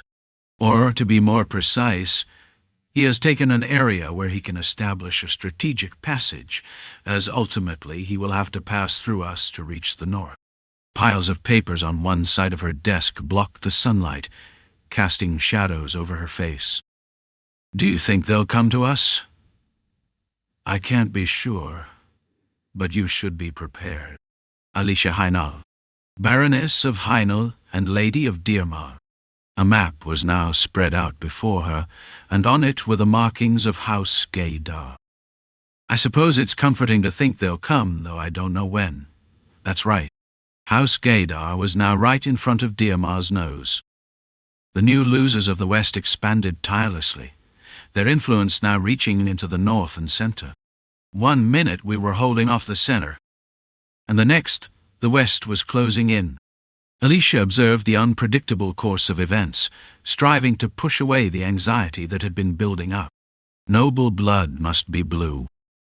The blood of a noble must be blue, because they must be capable of making judgments coolly at any moment.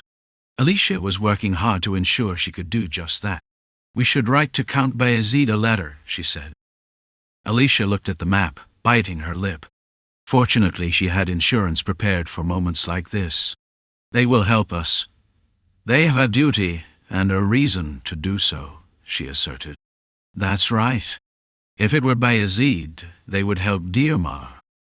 Their location means that if they are attacked, their next target will be Count Vayezid, one of the pillars of the north. The duel of honor, a war of powers between the center and the north, was fought here for good reason. I'm glad I gave him the handkerchief. You're right. Lately I've heard rumors about that boy, and he's growing up very well. Alicia unnecessarily shrugged off the praise for Vlad coming from Duncan's mouth. It seems he has this time established a connection with San Regino, and being near the church, that's not bad at all. Duncan heard Alicia's comment and looked at her with a subtle expression. Everything was rumor in the north these days, that the researchers from Sara had found ominous signs in Baron Utman's territory. But most lords would be alert to signs of witches or subtle inclinations between Baron Utman and the Vayezid. Because I invested in that boy. I understand. But Alicia was more interested in Vlad's behavior than that. Since Vlad had left Diarmar, she had been watching his movements, to the point that her spy network in the north had been reinforced. I also think it was a good thing. Yes, the higher his name rises, the better for us. Taking Lady Alicia's handkerchief, Vlad had the decency to respond to her call. And when the boy returns to Diarmar claiming the handkerchief, he won't come alone. He had promised Joseph he would. Mobilize a wider scouting radius, so we can quickly pick up any suspicious developments. We don't have many troops, and we need to gain time. Yes, lady. Duncan watched as Alicia quickly changed the subject and decided to remain silent. It would be nice to have a breather, if only for a few moments. I hope you're okay. I hope so too. The world was changing rapidly, more than the old ones who had always ruled it could have predicted. The old knight felt sorry for the young ones who had to bear the heavy burdens of this changing world. On the trees of the hillside, white flowers bloomed. They had started to bloom shortly after the boy's departure, and they were the only comfort that existed now in Diarmar. Quang, quang. Vlad sat, frowning at the hammering sound. That darn old man. Part of me wanted to crush him right there. Really? The old blacksmith made a subtle expression as he saw Vlad curse the old man in front of him, but he simply continued hammering in silence. Youngsters had their own burdens to bear, but sometimes one had to turn a blind eye to the old ones. What were you cutting this time? This one was a bit too much for me. It had been a long time since he tended to his sword, and he had good reasons to scold the boy for yet another chipping. What more can you expect from a headless knight? The old blacksmith let out something akin to a sigh at the mention of a being he had never heard of in his life. The sword resting on the forge looked particularly sorry today. It seems like you're fighting tougher guys wherever you go. Seems to be my fate. Whatever. Watching the boy complain about not having a good deal to live comfortably, the old man quietly started hammering the sword. Though he was a swordsman who had put all his effort into it, this sword was not created for such purposes. Don't you think it's time to change your sword? What? Vlad's eyes widened in perplexity at the old man's seemingly casual statement. The old man's seemingly nonchalant behavior was even more peculiar to Vlad. At best, you'll be lucky if you can go out and slice monsters with it. The material is nothing but ordinary iron, and the man who made it is nothing more than a mediocre blacksmith. But if you keep using it like this, someday it will break.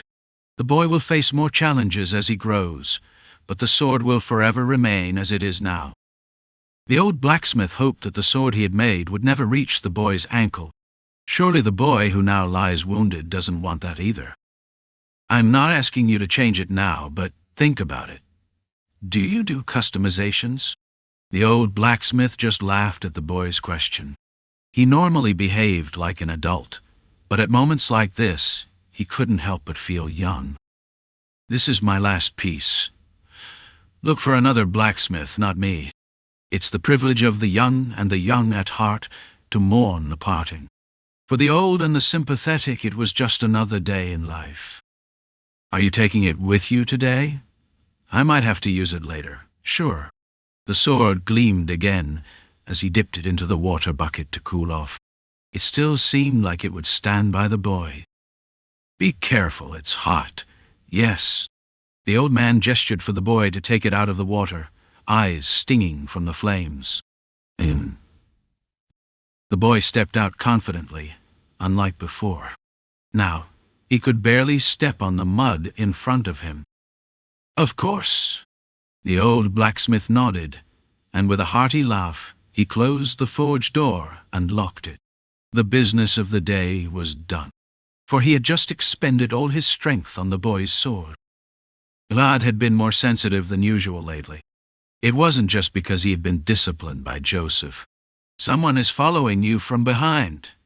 Since yesterday, someone had been following Vlad, as the voice said. Almost as if he knew whose gaze it was, Vlad quickly moved away from the familiar alley and began to follow a deliberate path.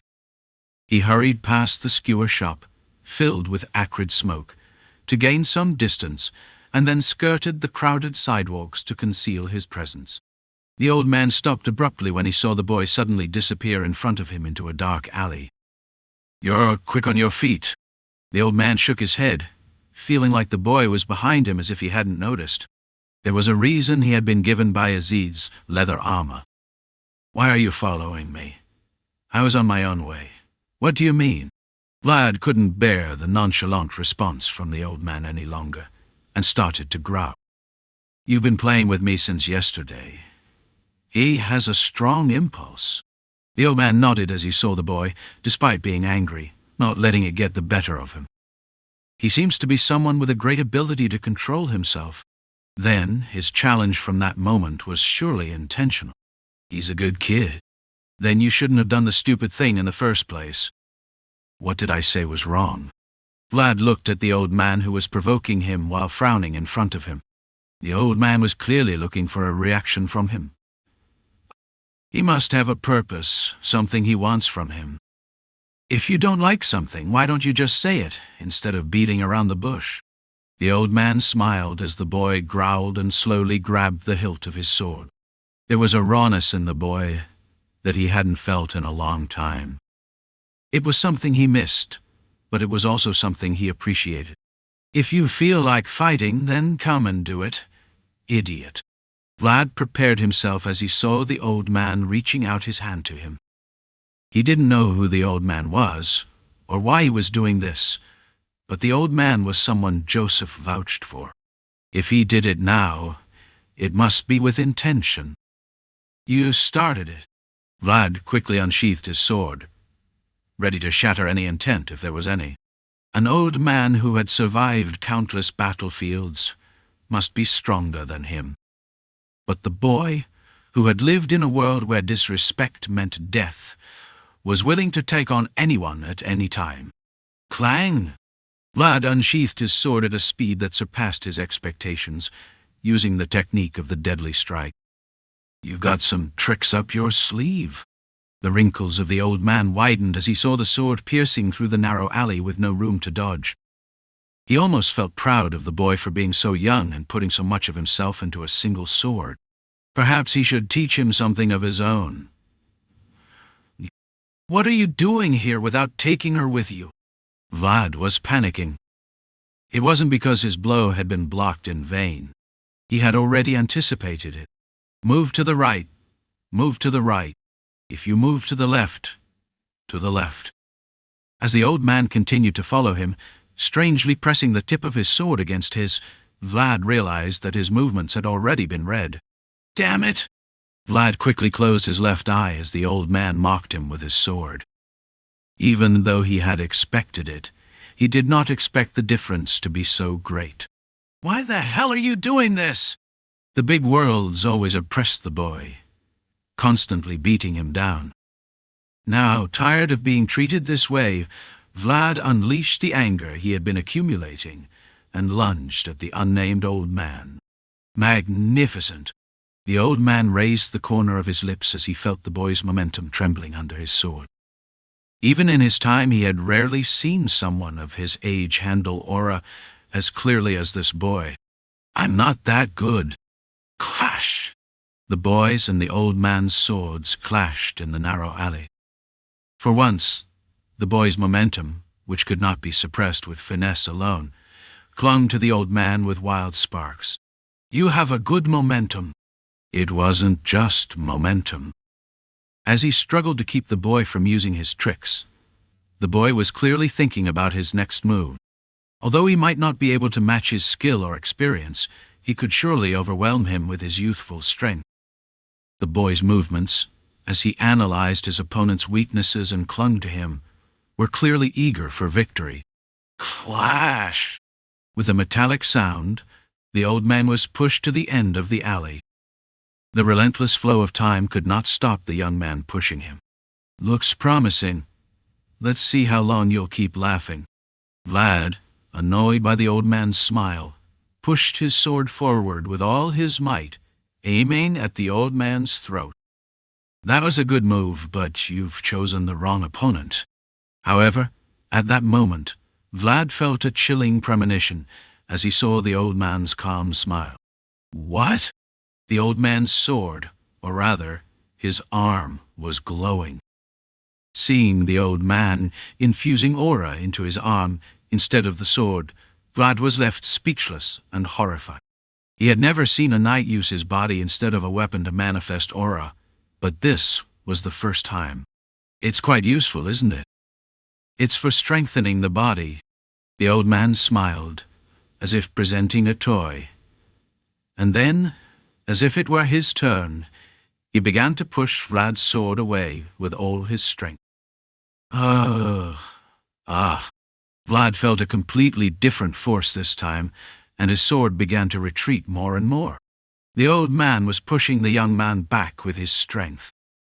If you apply it correctly, this is also possible. He didn't have time to be surprised by the strange situation unfolding. This time, the old man's hand glowed, and then he grabbed the boy's sword without hesitation. Although it should have been sharp after being recently repaired, the sword in the old man's hands had not a drop of blood on it. The old man's palm, harder than steel, made it possible. "What is this?" Vlad let out a choked scream inside. It was a scream that shattered any ounce of common sense he had. Without the voice advising him whether he was doing it on purpose or not, Vlad's instinct told him to let go of the sword. Then he quickly drew Jorge's dagger and lunged at the old man. "Ha! Hey!" The old man, admiring Vlad's quick judgment, let out a sigh of admiration. The boy, without caring about pride or dignity, abandoned his sword and ran towards him as if he didn't care. It was a bold move that only a boy with the heart of a beast could make. Although he had felt it before, this boy truly had exceptional talent. "Damn you!" Surprised by the unconventional move that a well-trained knight shouldn't make, the old man unknowingly threw a punch imbued with aura towards the boy. Crack! It was just a punch. Although it was a fierce fight with just one punch from the old man, Vlad staggered backwards with a dull noise. The blow was so strong that it broke a piece of armor from the boy's shoulder. The snake's protection, which had been broken during the last battle, could no longer protect the boy. Ouch!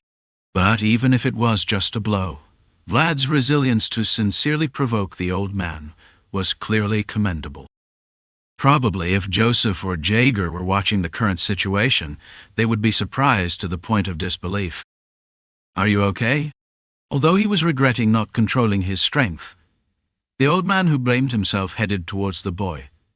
But the real target he had to respond to was lying far away, apparently unconscious. Perhaps it was a blow so strong that he lost consciousness. "He's weakened a bit." Finally finding a flaw, the old man was truly satisfied as he approached the fallen boy. Somehow, there was a reason for Jaeger's smile. But when the old man took a step forward to help the boy up, he was stunned to see a pair of flashing blue eyes rushing towards him rapidly. Gregory had said it. No matter what happens, the flame must not be extinguished. And the boy has not given up yet. Damn you. This is... Vlad punched the old man, grabbing him with his whole body as he tried to get up. Immobilized and with no space to dodge, the old man had no choice but to accept the attack. Crunch. The sound of something breaking echoed in the silent alley. It was clear that Vlad's intentions had succeeded. Curse you! Amidst his confused mind, Vlad muttered a curse with a choked voice. The last scene Vlad saw before passing out was the old man's wrinkled forehead glowing with aura. Chapter 67. The Old Days Continue. 1. A city surrounded by walls. Stürmer. Dort ist du Sturm. The owner of the territory, Peter Vayezid, stroked his chin as he looked at the beautiful armor in front of him. According to Joseph's report, Lord Ramond has already arrived in Sara. They say he seems to be interested in the squire there. Good. Peter thought, thinking about the moment when Knight Ramond returned to Stürmer for the first time. Ramond, the former head of the family, was a difficult person to deal with, as much as he was himself. The fact that he returned after seeing the state of the vassals here made Peter feel a bitter taste. Should I say that at least I have compensated? Or should I lament that this is all I can do? Ragmus remained silent as he watched Peter's eyes grow sharper and sharper. Originally, Vayezid was a family that had a special ability to raise not only knights, but also worthy squires. Ramond, who returned with a sigh, had risen from squire to knight back then, so seeing the level of the squires now must have felt like the old self of Vayezid had collapsed. The Vayezid he had seen wouldn't have been like this. Times have changed, haven't they? Although times have changed, there are some things that shouldn't change. It could have passed for a simple complaint from an old man, but Ramond's harsh advice clearly affected Peter too. It seems I have neglected the perspectives in the north too much. Meanwhile, the quality of the knights was improving due to increased external recruitment, but the quality of the vassals was actually decreasing.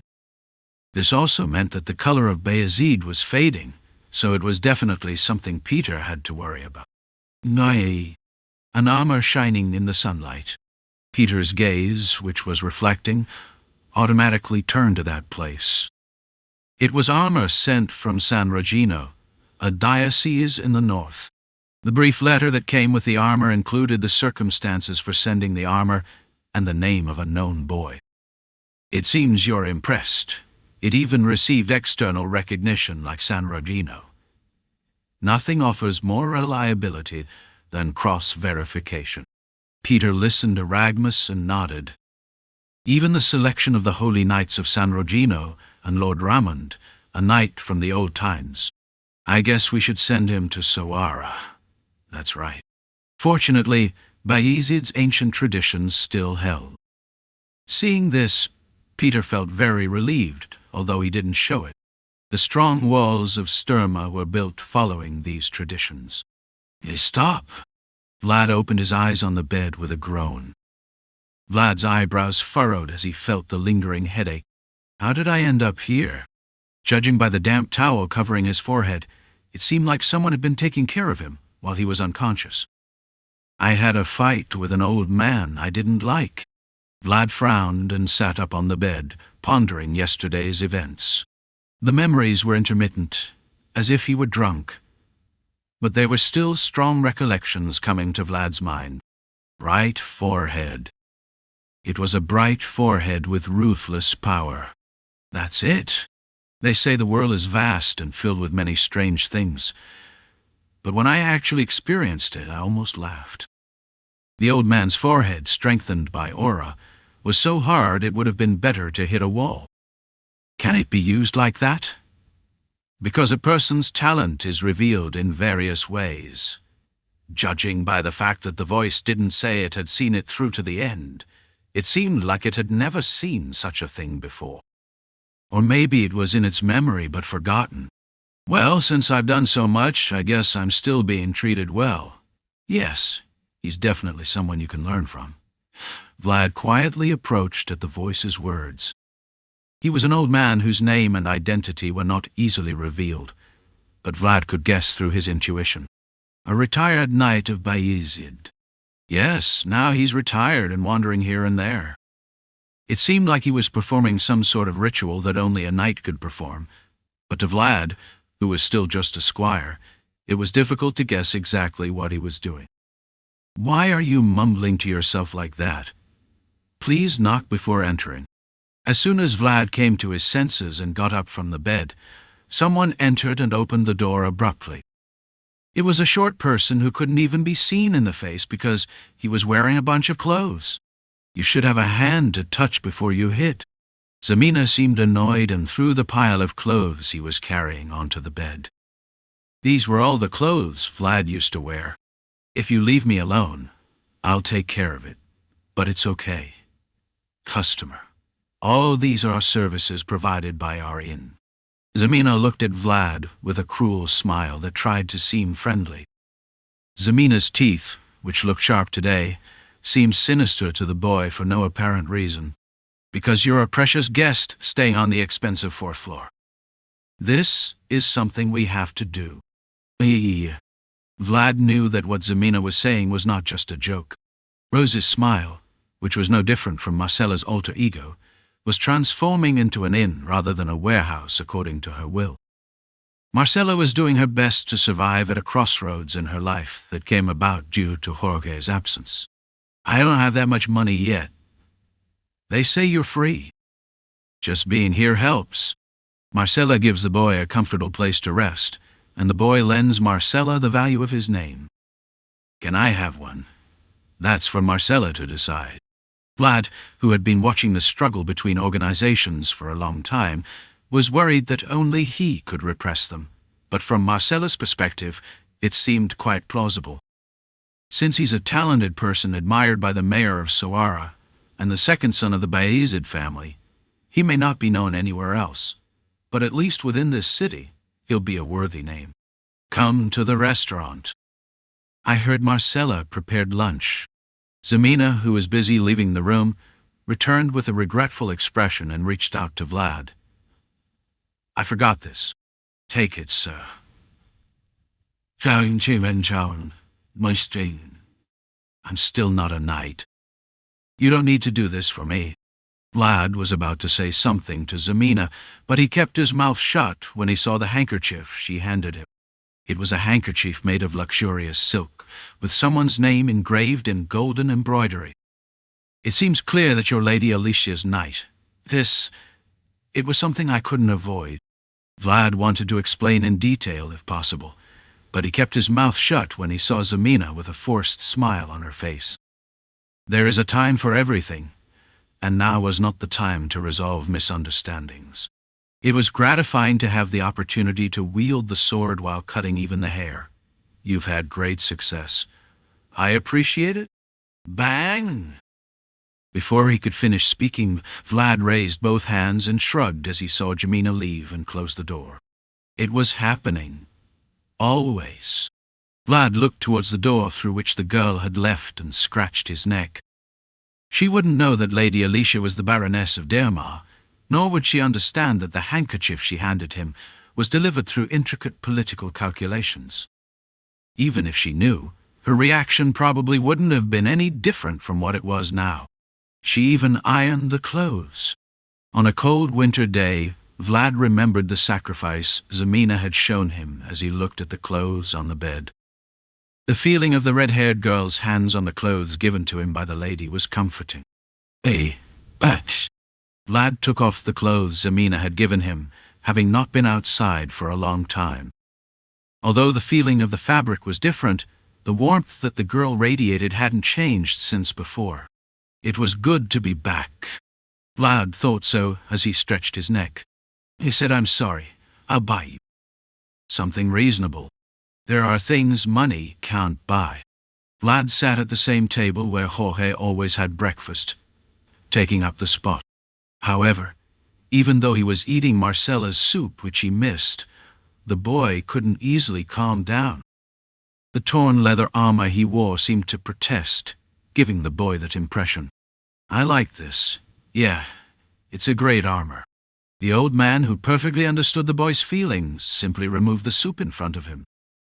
As the boy had said before, the leather armor gifted by the Vayezid family, only to promising seeds, was an item that couldn't be replaced with money. The old man also vividly recalls the excitement he felt when he received the armor when he was young. So, come with me to the town hall later. Why? The old man wanted to throw away the soup plate the boy was eating upon the boy's blunt response, but he held back. It was true that he had started the fight first, and he had not been able to control his strength properly, injuring the boy and even breaking the Vayezid armor, so it could be said that he had committed a great sin. Shouldn't you prove your worth to your lord again? Do you think your disastrous evaluations after a week of probation won't haunt you again? Upon hearing the old man's words, Vlad, who was nervous, began to sink into his thoughts. Undoubtedly, there would be no better way to improve his evaluation than to show results. Furthermore, given Joseph's determined approach in dealing with the old man, even if he followed his words, he is unlikely to praise or criticize his decision. So, let's work together. I'll give you a generous raise after seeing it. What's it about? If you ask Jaeger or Borden for something, they'll at least give you one thing. Do you want me to cut you some bread?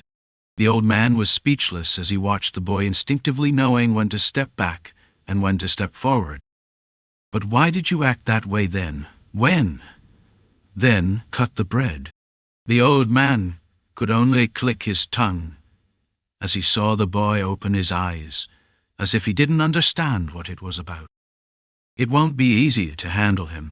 Thinking about the boy's mischief, the old man felt sorry for Joseph, who would have to deal with him. Anyway, you'll have to compensate for the value of the armor you broke. However, since he was the one who had that clever boy in his hands right now, the old man had to pay for it. Aye. Due to the probation order, Vlad couldn't enter the town hall, so he found an establishment outside and settled in. Are you feeling okay? I feel better after resting for a bit. I was very worried until I got here. There Goethe, who was now in charge of Sara's stable, welcomed Vlad. Is it worth it? What's wrong? They pay me a lot of money, plenty of food, and a good place to sleep. Plus, there will be a special allowance this time. How much do you get? In response to Vlad's question, Goff wagged his finger and said, No matter how close we are, I don't ask about things like that. Sneaky. When Goethe said they paid him a lot of money, Vlad felt jealous for no reason. Vlad's formal status was that of a squire, and the position of squire in the Vayezid family was that of assistant and apprentice to the knights. In other words, Vlad had never received any salary other than the pocket money given to him by Joseph. But the captain received a lot of this and that, something like armor or clothes. But, as Goethe said, Vlad also had nothing to say. The tangible and intangible support that Oksana and Joseph provided to the boy was worth something that couldn't be measured in gold coins. Just because he was Jaeger's squire, it was an opportunity for some family to come to him with hundreds of gold coins. What's been going on these days? It's been a few days since I came in.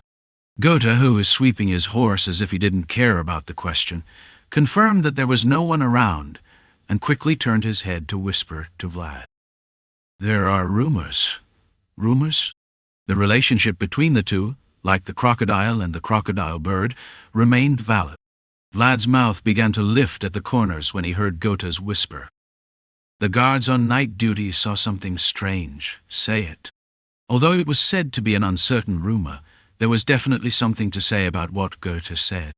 They say a black horse is constantly watching the gate from afar. But when you get closer to see what's going on, it suddenly disappears. Horse? Vlad seemed to know why Goethe was whispering. A scene I saw in a foggy village started to come to mind. I heard that back then there was a headless knight riding something like a ghost horse. He did. A black horse, watching Sara in the darkness of the night. And even if they tried to check it, it would disappear. Goethe's guess certainly made sense. Maybe that's it. Be careful. You're still on probation. After hearing Goethe's words, Vlad quickly got up from his seat. I'm on probation, but I think I'll work anyway, eh? You too, get ready. Vlad put his hands on his hips and looked at the approaching old man in front of him. The afternoon sun shone on the forehead of the old man, which was almost completely peeling off. You bastard, let's go. Please call me by my name. An old man smiling as he says he's found work. On the paper, the old man held a picture of a black horse watching Sara. It would be nice to receive more special allowances. No. Looking mischievously at the boy, Goethe tossed the brush he was holding into the bucket. I couldn't even rest much. Me neither. Vlad broke Goethe's sweet rest and smiled cheerfully. If you don't know how to ride a horse, you can ride someone who drives a horse. That was the boy's decision. Chapter 68. The old days continue. 2. A worthy being shines everywhere. There it is. Hurry up and drive. What a ruckus! And everyone was compelled to covet the shining being. A black horse fled under a night sky of a similar hue. It relinquished its duty as the group's leader, and came to seek the boy for memories of that day.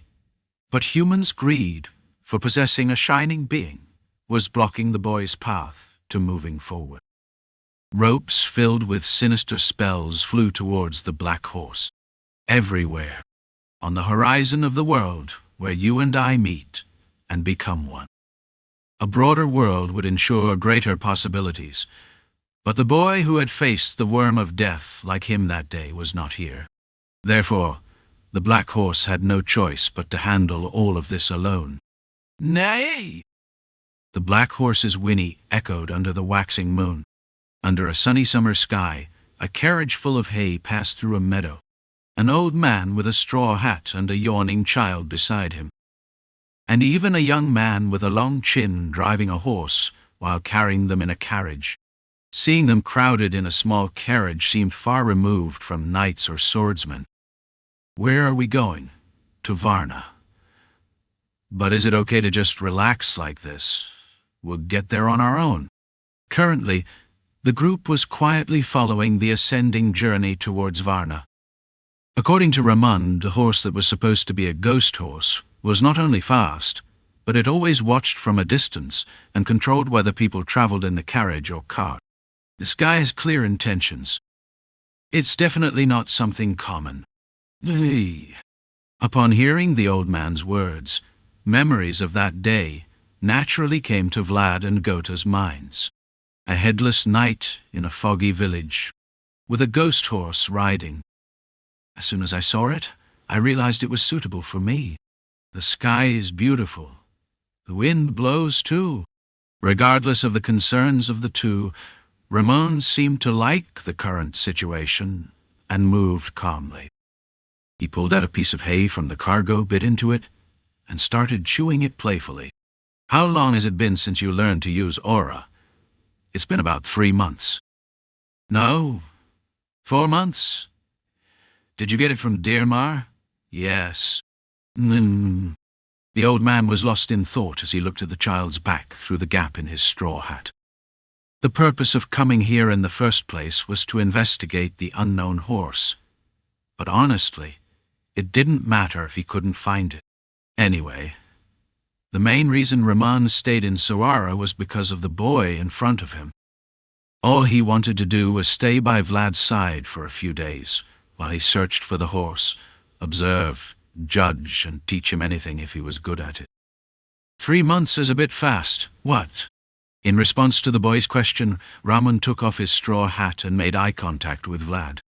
Compared to when I woke up, my aura is stronger. It's surprising that you still haven't found your own color. When the aura story came up, Vlad began to listen to the old man without showing it. Jaeger and the voice always emphasized the basics and didn't teach the boy much about aura. Just light up and move on. A user of aura is the concrete embodiment of an image. Not being able to find the color also means that your world hasn't been built yet. How do I find the color? Raman sounded as he looked into the boy's blue eyes. Still, you shouldn't tell yourself too much, because Jaeger must have his own direction in mind. Expose yourself a bit more to the world. Don't hide it too much. What does that mean? Raman pondered Vlad's question for a moment, then opened his mouth, thinking everything would be fine. Try to create a device that brings out the world inside you outward. Knights call it a key. A key. Vlad's eyes moved quickly as he heard the words for the first time. Ramon seemed amazed to see the boy trying to grasp even one of his words. It's nothing special. Have you seen knights who use aura? I have. Do you just think they use aura? So they use it differently. You lack observation skills. Ramon leaned on the haystack and gave the boy a meaningful smile. Think about it. Why don't you perform certain actions before invoking the aura? Action? When Vlad heard the old man's words, he frowned and started thinking hard. When other knights summoned auras, it was always an urgent situation, so there was no time to look at it properly. However, there were several scenes that came to mind as he listened to Ramon. Sword and shield clash. Pablo, the knight who led him down the path of becoming an aura user. He clashed his sword and shield and asked the boy his name. The sound of that moment was still alive in Vlad's ears. Huh? House Vayezid, who killed the worm of death. It was like an active volcano, and seemed to have moved his sword with his fingers. He couldn't be sure because he saw it from afar. And Godin, the blue moonlight knight.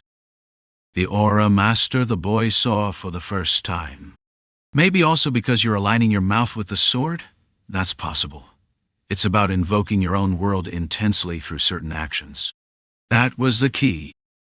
It was a tool to open wide your own imaginary world, like a ritual. But I only use it. That's why you're wrong. Vlad had nothing to say in response to Ramon. Certainly, compared to other knights' auras, his aura only emitted a faint glow. Jaeger may have told you when the right time is, but it wouldn't be a bad idea to think about it in advance now. An awareness that opens the world wide. Since it was a technique that only knights firmly established in their own world could use, he might still be far from being used by a child. Feeling the state of other knights in the distance, Vlad felt a part of his heart suffocating, so he raised his hand. Bo, huh? As Vlad listened to the sudden warnings from the voice, he instinctively lowered his head. Thump! Huh? Vlad made a surprised noise and turned his head towards the sound. There was Ramon holding trembling arrows. Things aren't settling easily. Ramon's eyes through the straw hat began to turn fierce. It's an attack!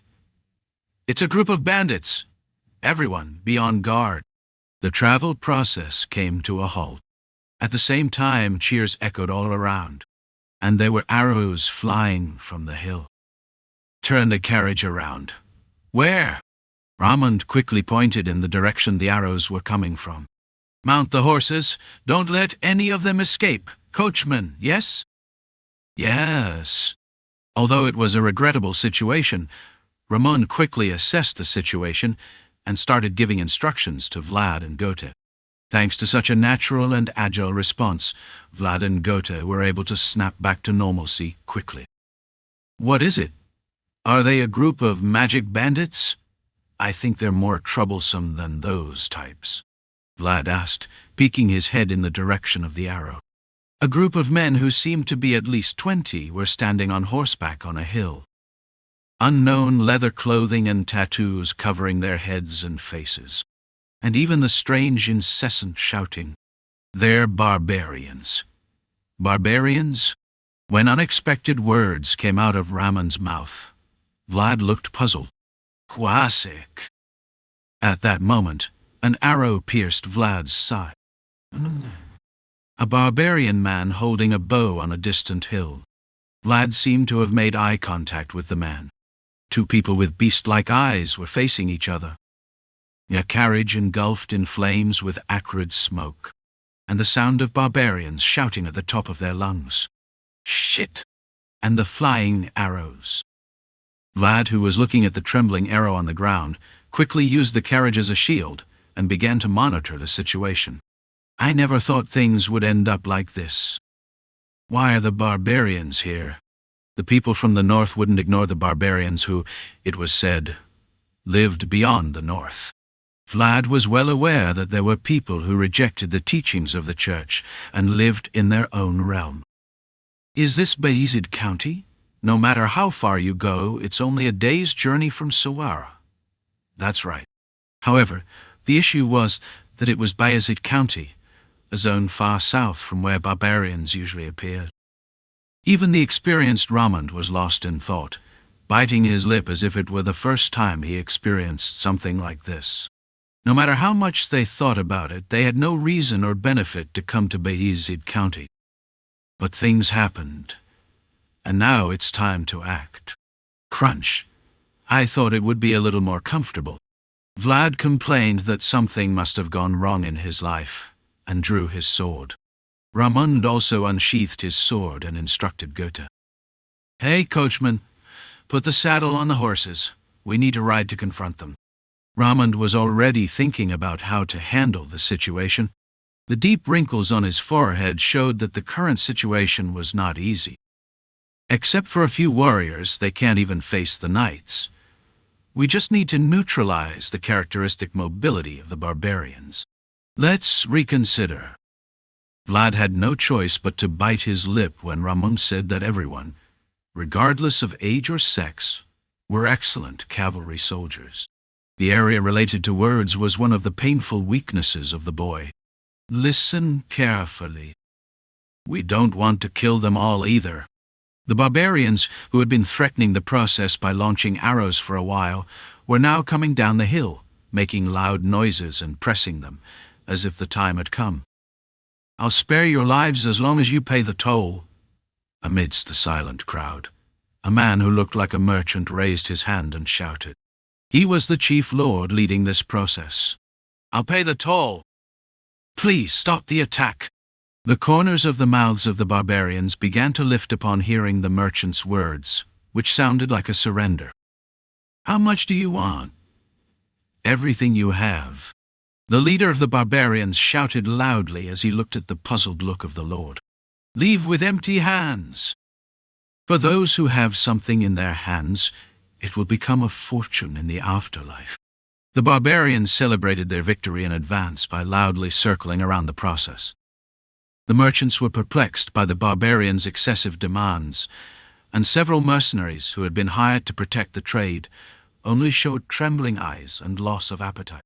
Even if I leave my luggage, will they let me go? I don't like those bastards. I also tried to get along with them, but it didn't work. No one in the group expected things to turn out like this.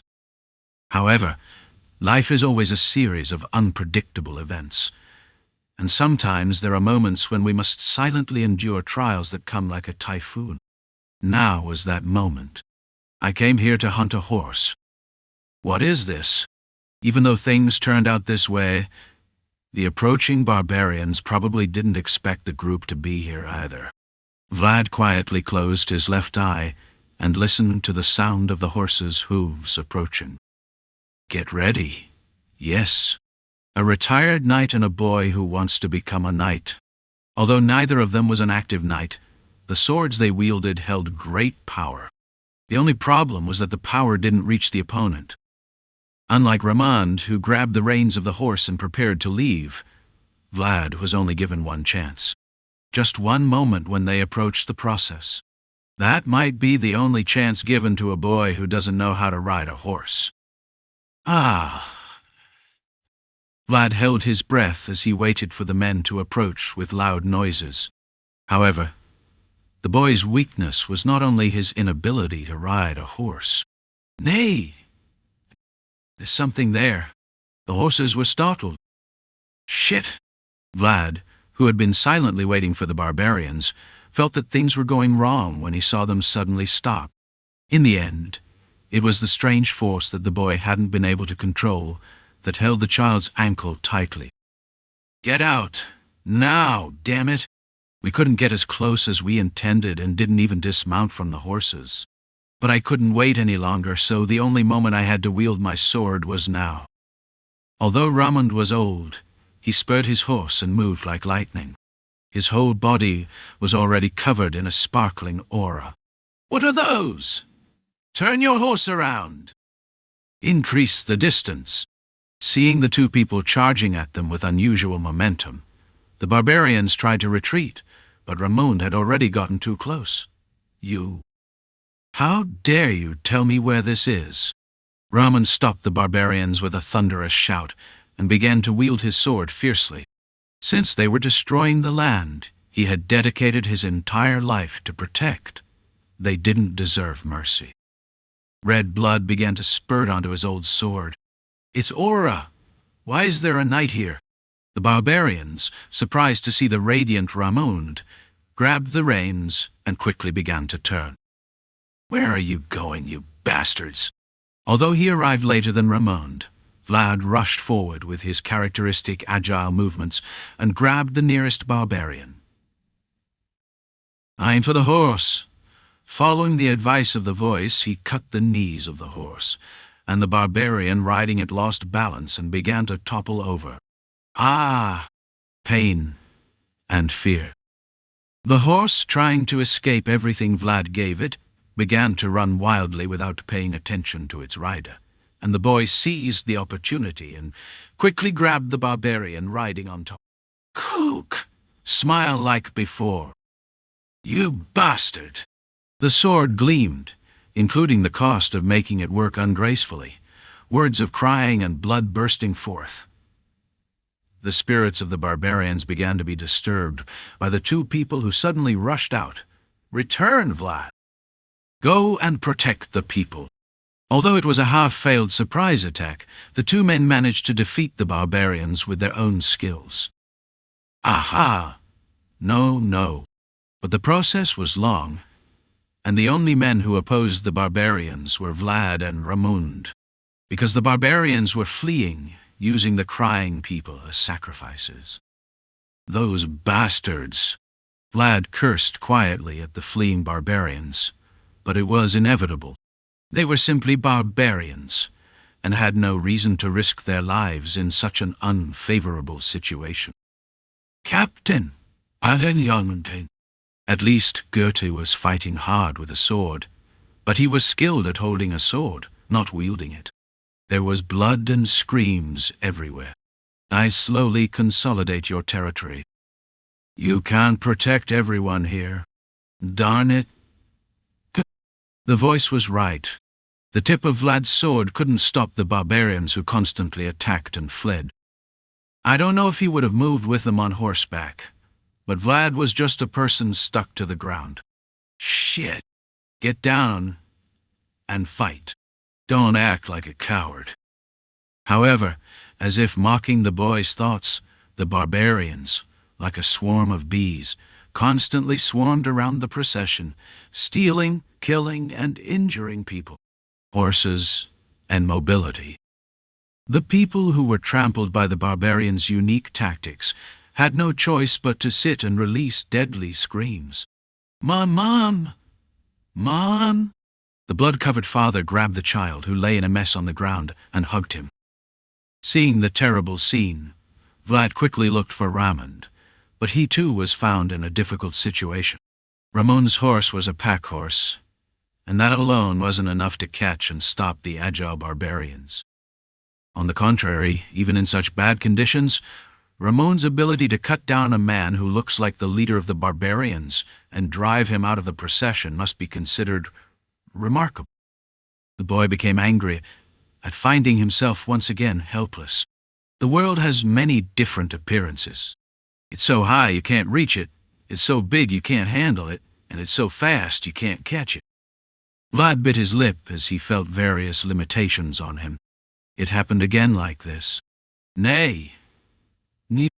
There was a sound that reached Vlad's ears in a moment, and that he couldn't handle on his own.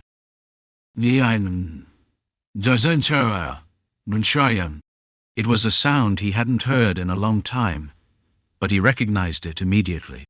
What is that? It's him! Then he escaped. A black dot began to approach from far away. However, in the blink of an eye, there was a presence approaching through the barbarians. Vlad realized that the black eyes, like a wolf's mouth now running towards him, were looking for him. I'm here. The sunlight shone on the sword held high. Look, I'm here. The boy who couldn't move, and the horse that had to dodge the lasso recognized each other. Money. I see the cloud. The dark night that passed quickly left a star above me. Vlad suddenly looked up and reached out his hand as he had done that day, unconsciously. The flow of air between his fingers spoke. Let's go. Nay. I can run now. You don't have to endure it anymore. The sword that had nowhere to go rose upward. The world flowing through the boy's left eye. A white horn rising smoothly on a black horse. The two worlds began to meet at the end of each other's limitations. Chapter 69. The Old Days Continue. 3. No matter if he didn't know how to ride a horse, or if he wasn't sitting in the saddle. Cock, hurry up and get on the horse. Nay. When the boy looked, it was approaching, and after swinging his sword, it was already passing. World and world. The two worlds, connected by aura and a horn, were heading towards the same place, even though they were looking in different directions. That's it. Vlad laughed heartily as he felt the wind pass through his face. The sound of the black horse's heartbeat was felt throughout his body. Vlad brandished his sword and felt a heartbeat twice as strong as his own. It will take more blood to burn this giant heart. Smile like before. As the dark night passed, the blood of the barbarians spread densely. Those who were blinded by the loot and fell to the ground could never ride a horse again. That guy is the one who burned someone. He's the one even you rejected. The barbarians who had been plundering the merchants for a while were surprised when they saw Vlad approaching quickly. It was very fast, and the ferocity of the sword he wielded was part of the reason. But what surprised them more than anything was the fact that the guy they had been chasing had picked up a person.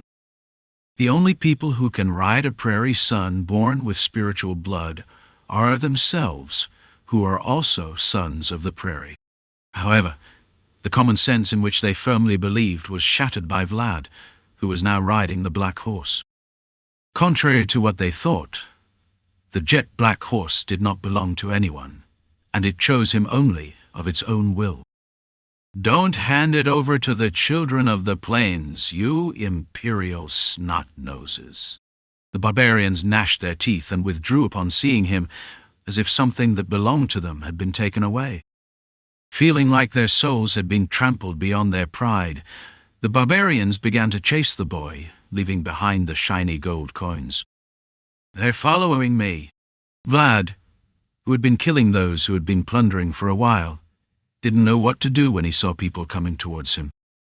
Since they separated from the procession, the intended goal was achieved, but the situation of being increasingly surrounded was difficult to handle for an inexperienced boy. While Vlad hesitated and was unable to make a decision, the barbarians began to surround Vlad as he ran. The barbarian's gaze comes like a sharp stab. Trapped in a crowd of more than 10 people, Vlad gritted his teeth and prepared for the impending evil. Get off that horse right now. Bastard, this is not a horse you dare to ride. Vlad was not intimidated even by the men's eyes piercing him like daggers. What do you care if I ride this guy or not? I'll do what I want to do. I came up here to do that, and you have no right to stop me. He's shouting at us. Hey! Kill him! The barbarians who saw the boy's burning blue eyes swung their swords from all directions as if they were waiting. E. Vlad quickly tried to raise his aura to counterattack, but before he knew it, the men's swords were wobbling in front of him. Oh? Nay! Vlad wasn't fighting alone. The black horse skillfully slowed down and dodged the attacks of the barbarians' swords in an instant. Boom, boom, then he forcefully pushed the barbarians' horses running alongside him and began to break the siege they had created. Even the black horse had a debt to repay them. Me. A pair of white horns that can only be seen in the child's world, connected to each other. The black horse's eyes began to glow alongside the horn, exerting an undeniable pressure on the surrounding horses. It was an incredible force emitted by a herbivore. Wow, damn it. They got me. Vlad, who had been caught in a huge net, broke free and leaped, taking his place behind the barbarians. It was a position that only a pursuer and a predator could capture. Throw the rope. While Vlad panicked as his position changed in an instant, some of the barbarians quickly began to throw the ropes they held. It was a rope inscribed with a spell that was cast last night to capture the black horse. Relincha. The black horse began to neigh as it looked at the rope filled with malice that it couldn't bear to see. It remembered the night sky when the lassos flew from all directions. How dare you! However, this time the boy was able to counter what the black horse couldn't. The world that Vlad had been holding began to flow from his closed left eye. These bastards are cruel to the end. Vlad took note of the lassos flying from all directions and began to wield his sword at the exact moment. I don't know if they were shot from various angles, but the boy had already caught them off guard, and the hastily thrown lassos only flew directly in front of the boy. Screech! With a flash of light, the barbarians' spells were reduced to nothing. With the malice of the humans, against which the black horse could do nothing. This guy can also use aura. The brat was also a knight. The boy and the horse smirked maliciously as they looked at the bewildered barbarians. Now, it's my turn. The sword in the boy's hand began to tremble.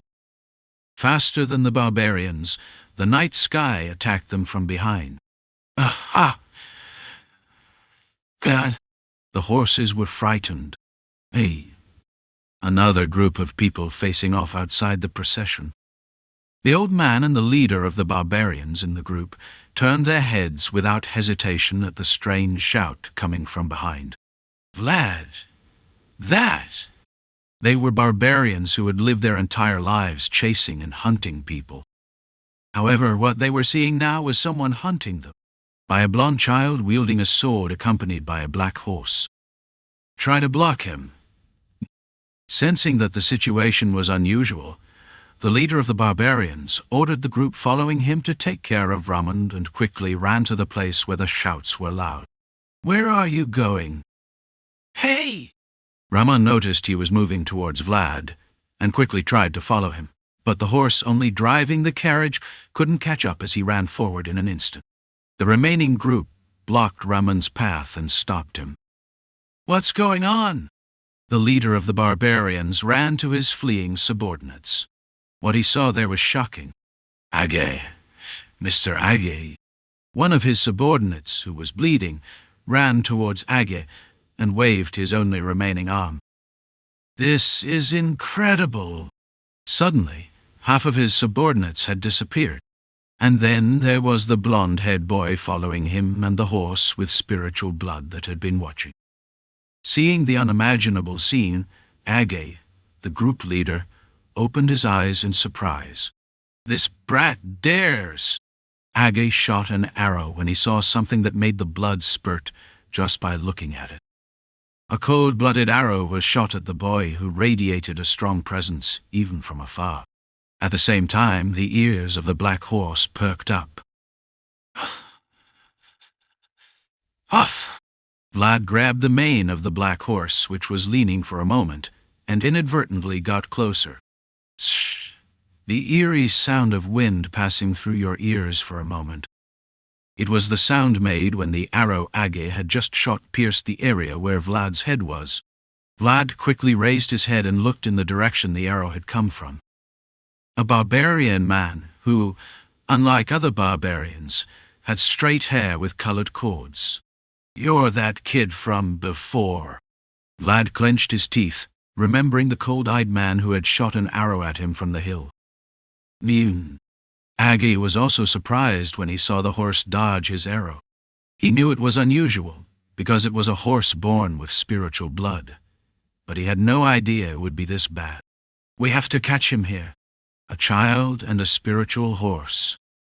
A chill ran down Age's spine as he saw them complement each other perfectly, and grow stronger because they were young. "We need to stop the momentum of these guys, here and now. Hurry up and surround those guys. But Mr. Age, I'll handle the end." Age's eyes began to burn as he looked at the boy. Even his tattoos engraved all over his body. Age's world, carved by the magic of the barbarians, emerged on his skin. The formation tightens once again. "Okay, come and see." There was a man breaking through the gap. The eyes of the boy and the horse watching him began to shine intensely. At a distance where they could even see their reflections in each other's eyes, the two shouted fiercely, as if they had been waiting. "Die! Disappear!" The swords clashed, and the eyes burned at each other. A stirring duel formed by horses spun around them. "Damn, it's worth facing." Vlad, who had come face to face with Age, thought so. To the eyes of a child who had fought ridiculously powerful men, the plains warrior named Age was a worthy opponent. But the problem is that he's mounted on a horse now. You don't have a saddle. It gets worse as time goes on. As the voice said, the boy who couldn't borrow the power of the tool alone was at a disadvantage the longer the current situation lasted. Feeling the boy's thighs trembling more and more, the black horse tried to lighten the load by arranging his upper body as much as possible. But the evil spirits surrounding him on all sides prevented him from doing so. "You must retreat." "How?" Vlad desperately tried to turn his head to find a way out. However, there were only barbarians around, and this time not even the black horse could easily break the siege. "Are you saying you rode a spiritual horse just for this?" Because Age, right by his side, was holding his words with the boy.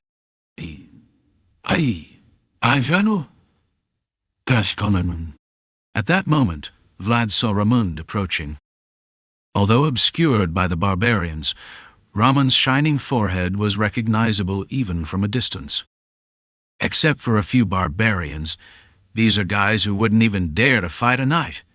You just have to take out the unique mobility of the barbarians. There was something a seasoned knight told me. They say you can only face the barbarians if you knock them off their horses. Vlad's eyes gleamed blue as he looked at Ramond, following from behind in the hopeless siege. "Were you born on horses?" "What?" Age sensed a change in Vlad's attitude. Even the corners of the boy's mouth gradually lifted. "I used to be trapped down below all this time."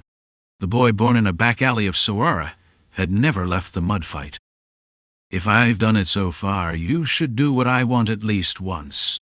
In other words, the young one was accustomed to fighting in the mud, because he was born there. Damn it! Age was surprised as he saw the fierce eyes leaping off the horse and running towards him. "Get down, bastard!" Vlad recklessly catches Age on a running horse.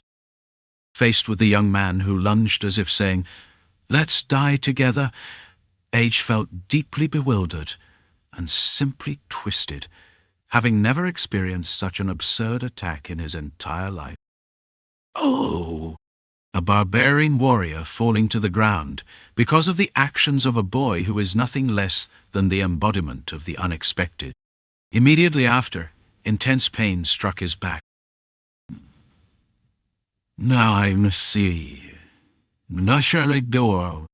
As he watched the ground growing increasingly black, Vlad thought of the old man's shining forehead.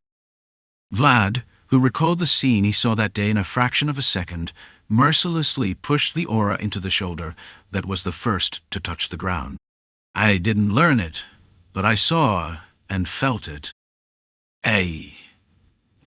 In the dust rising, the boy's left shoulder, touching the ground, faintly glowed. This guy. Ramond, who followed him late, was startled when he saw the boy who had grabbed the barbarian leader in front of him and fell to the ground. No matter how strong a knight may be, if he fell like that, it would be difficult to ensure his life. However, when the dense dust cleared, what appeared in Ramond's eyes was completely different from what he expected. I am Agi, from the Budar tribe, a boy holding a sword with blood flowing all over his body, and the barbarian warrior beneath that boy. I have no name to give to someone like you, the boy had learned. In order to be able to say your name with pride, you must act honorably. The barbarian man beneath him was nothing more than a group of magical bandits who plundered and killed the village of Vayezid. Ramond was speechless as he saw the scene before his eyes. The boy's left shoulder still faintly glows. Ramond swallowed hard as he saw the aura glowing in the armor of Vayezid bursting here and there. And what if they steal it from you before I tell you, bastard? Everyone here was looking at the boy, a child riding a spiritual horse following the ancient traditions of the barbarians. A child dressed in the ancient traditions of Vayezid and with his world. There were two ancient things that continued within the child's world. Chapter 70, Lady Zamina. 1. Joseph handed her the teacup and looked at the nun sitting in front of him. An elderly woman dressed in worn-out yet carefully ironed clothes. The convent's prioress spoke as she sipped the tea Joseph had given her. I understand that the mayor is considering cultivating that seed, but we must be cautious. The convent's prioress was looking Joseph straight in the eyes with her head held high. Her simple posture was evident simply by her seated stance. From what I personally observed, he was very impatient and cruel.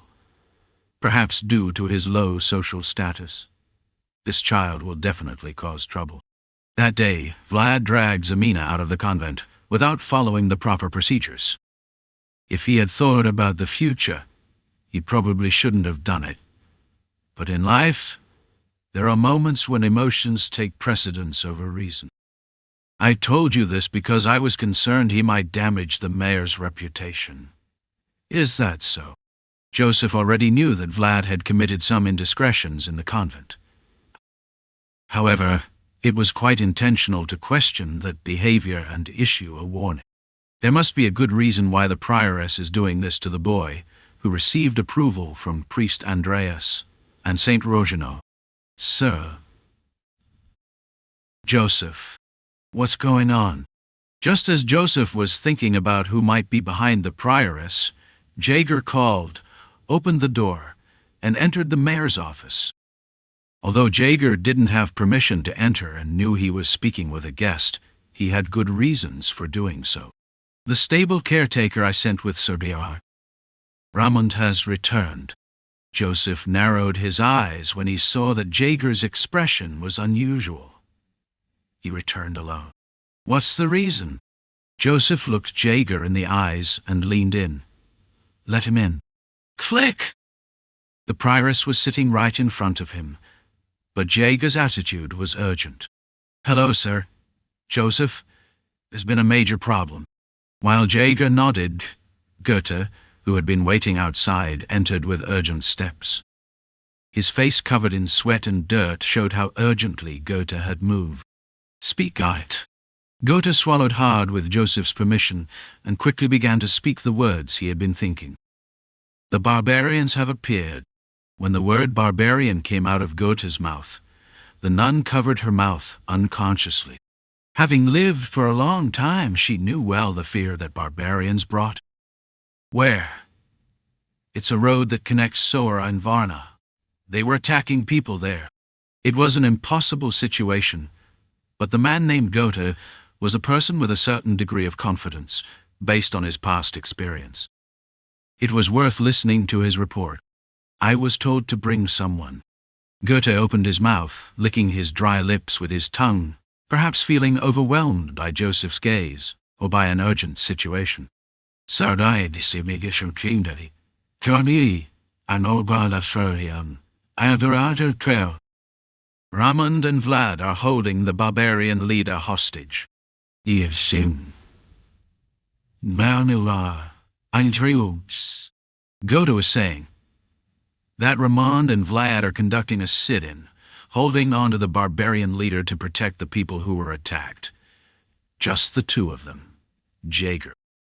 Gather the knights and move out immediately. Take charge yourself. Yes, Goethe. I'm sorry for you who just returned, but you need to be a guide for Jaeger. All right? Then hurry. Joseph, who had dismissed the two of them, bowed his head with both hands on his forehead, as if praying. But Joseph didn't bow his head to pray. He was suppressing his anger, thinking of the barbarians who dared to defile and harm Vayezid's land, and someone who warned him. Isn't it truly amazing? Joseph slowly lifted his head to the nun, who was sitting across from him. Although I am of humble origin and impatient, don't you say that I am protecting the lambs according to God's will. That's right. The Joseph seen in the eyes of the Mother Superior had a more dangerous look than the boy she saw that day. The look in his eyes made it seem that if trouble were to arise, it would be him, and not the boy. Please, tell her my words, Mother Superior. The city of Sara moves with two hands. Joseph Vayezid, legitimate mayor of Sara, recognized by blood. Thank you for worrying about me. The Bishop of Sara, who cares for humans according to God's word, for these two people. And he will come to see you soon. Although they belong to different realms, the two people moving in the same city were destined to meet at least once. Ultimately, both human power and divine power come from the people. Outside the mayor's office window, the sound of horse hooves could be heard as the cavalry soldiers galloped noisily. If it were an ordinary group of bandits, the leader would have surrendered the moment they caught him. However, these were not bandits but barbarians, warriors from a barbarian tribe called Budayatra, and Age was the son of the tribe's chief and its leader. Don't you think there are more and more of them? Many of them are moving south. Ramond nodded heavily at Vlad's words. The barbarians didn't abandon their leader. They continued to follow them, pressing Ramond and Vlad, who led the people, and slowly headed south. Even now, the walls of Sara are barely visible. It seems like the guy named Goethe has arrived at the right place. However, this tedious confrontation, which lasted more than a day, has ended from this moment on. Ramond held his sword against Age's neck and looked at the dust rising in the distance. They were the soldiers of Sara. We arrived a little late. Don't forget that this is the land of Vayezid. Age watched as he looked at the troops coming from Sara. If the warriors he had brought with him had gathered even a little earlier, not even the two knights using aura would have been able to protect everyone present. If so, they could have at least liberated me. That was a good decision. Elder. The decision to cling to him and press himself while leading the group back to Sara. Worried about being caught, he calculated the appropriate distance and time and sent Goethe to Sara. If either of the two had gone wrong or had not attempted it, the group would have been surrounded by unknown barbarians instead of seeing Sara. Why the hell did you come here? Why did you come so deep? Ramond, who had finally achieved his intention, began to ask the questions he had been harboring. However, instead of the sword tip threatening him, Age's eyes were only focused on the boy in front of him, mounted on a black horse, looking at his comrades. We needed the son of the steppes. That's why he followed you here. Are those who followed the horse plundering the people? I guess that was also a way to earn pocket money. Although Vlad threw Age to the ground, he did not lose his confident attitude. But I didn't know the son of the steppes would choose the boy from the Empire over us. Although he was alone, the boy did an excellent job holding off the charge of the barbarians on the way here.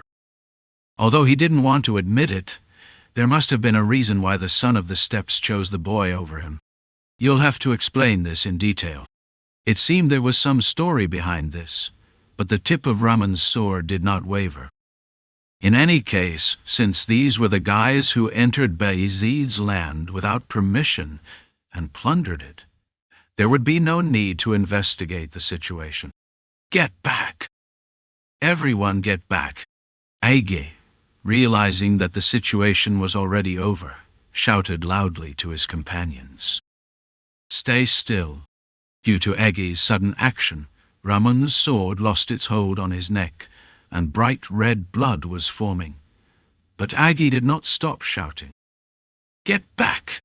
The barbarian warriors who heard Age's voice hesitated for a moment, but nodded when they saw the soldiers of Sara running from afar. Their leader failed and was captured. Since we cannot have a frontal clash with the soldiers on the front territory of Sara, we will have to wait until a later date. Goodbye. Leader. Barbarians turning the reins with a cunning neighbor. The people running as if fleeing, dragging their bodies unaided, could only sigh in relief at seeing that sight. Thank you, sir, thank you for saving us. People fell to their knees in sobs. No one here thought they could return to Sara with their lives preserved. The pressure from the barbarians was intense and threatening, and the situation was desperate. However, there were men who led them here, blocking those barbarians. It's over. As the boy watched the barbarians recede, he bit his tongue and said that finally everything was over. Vlad's blonde hair waved in the wind as he looked at the people. His name was Vlad from Sara. What happened? I don't know. The barbarians suddenly appeared. When Vlad mentioned he had been involved in the incident but didn't know the internal story, Jaeger approached quietly. Good job. As they neared Sara, the group of barbarians that Age had brought along numbered almost 40 people. Since only the two of them were holding them off, it was a situation Vlad was exhausted from. But where did that come from? Jaeger's gaze settled on the black horse carrying Vlad. Even to the naked eye it seemed unusual, as it was large compared to other horses. Oh, this guy. A smile crept onto Vlad's lips, as if he had been expecting that question. This is the guy I saw when I was dealing with the death worm back then.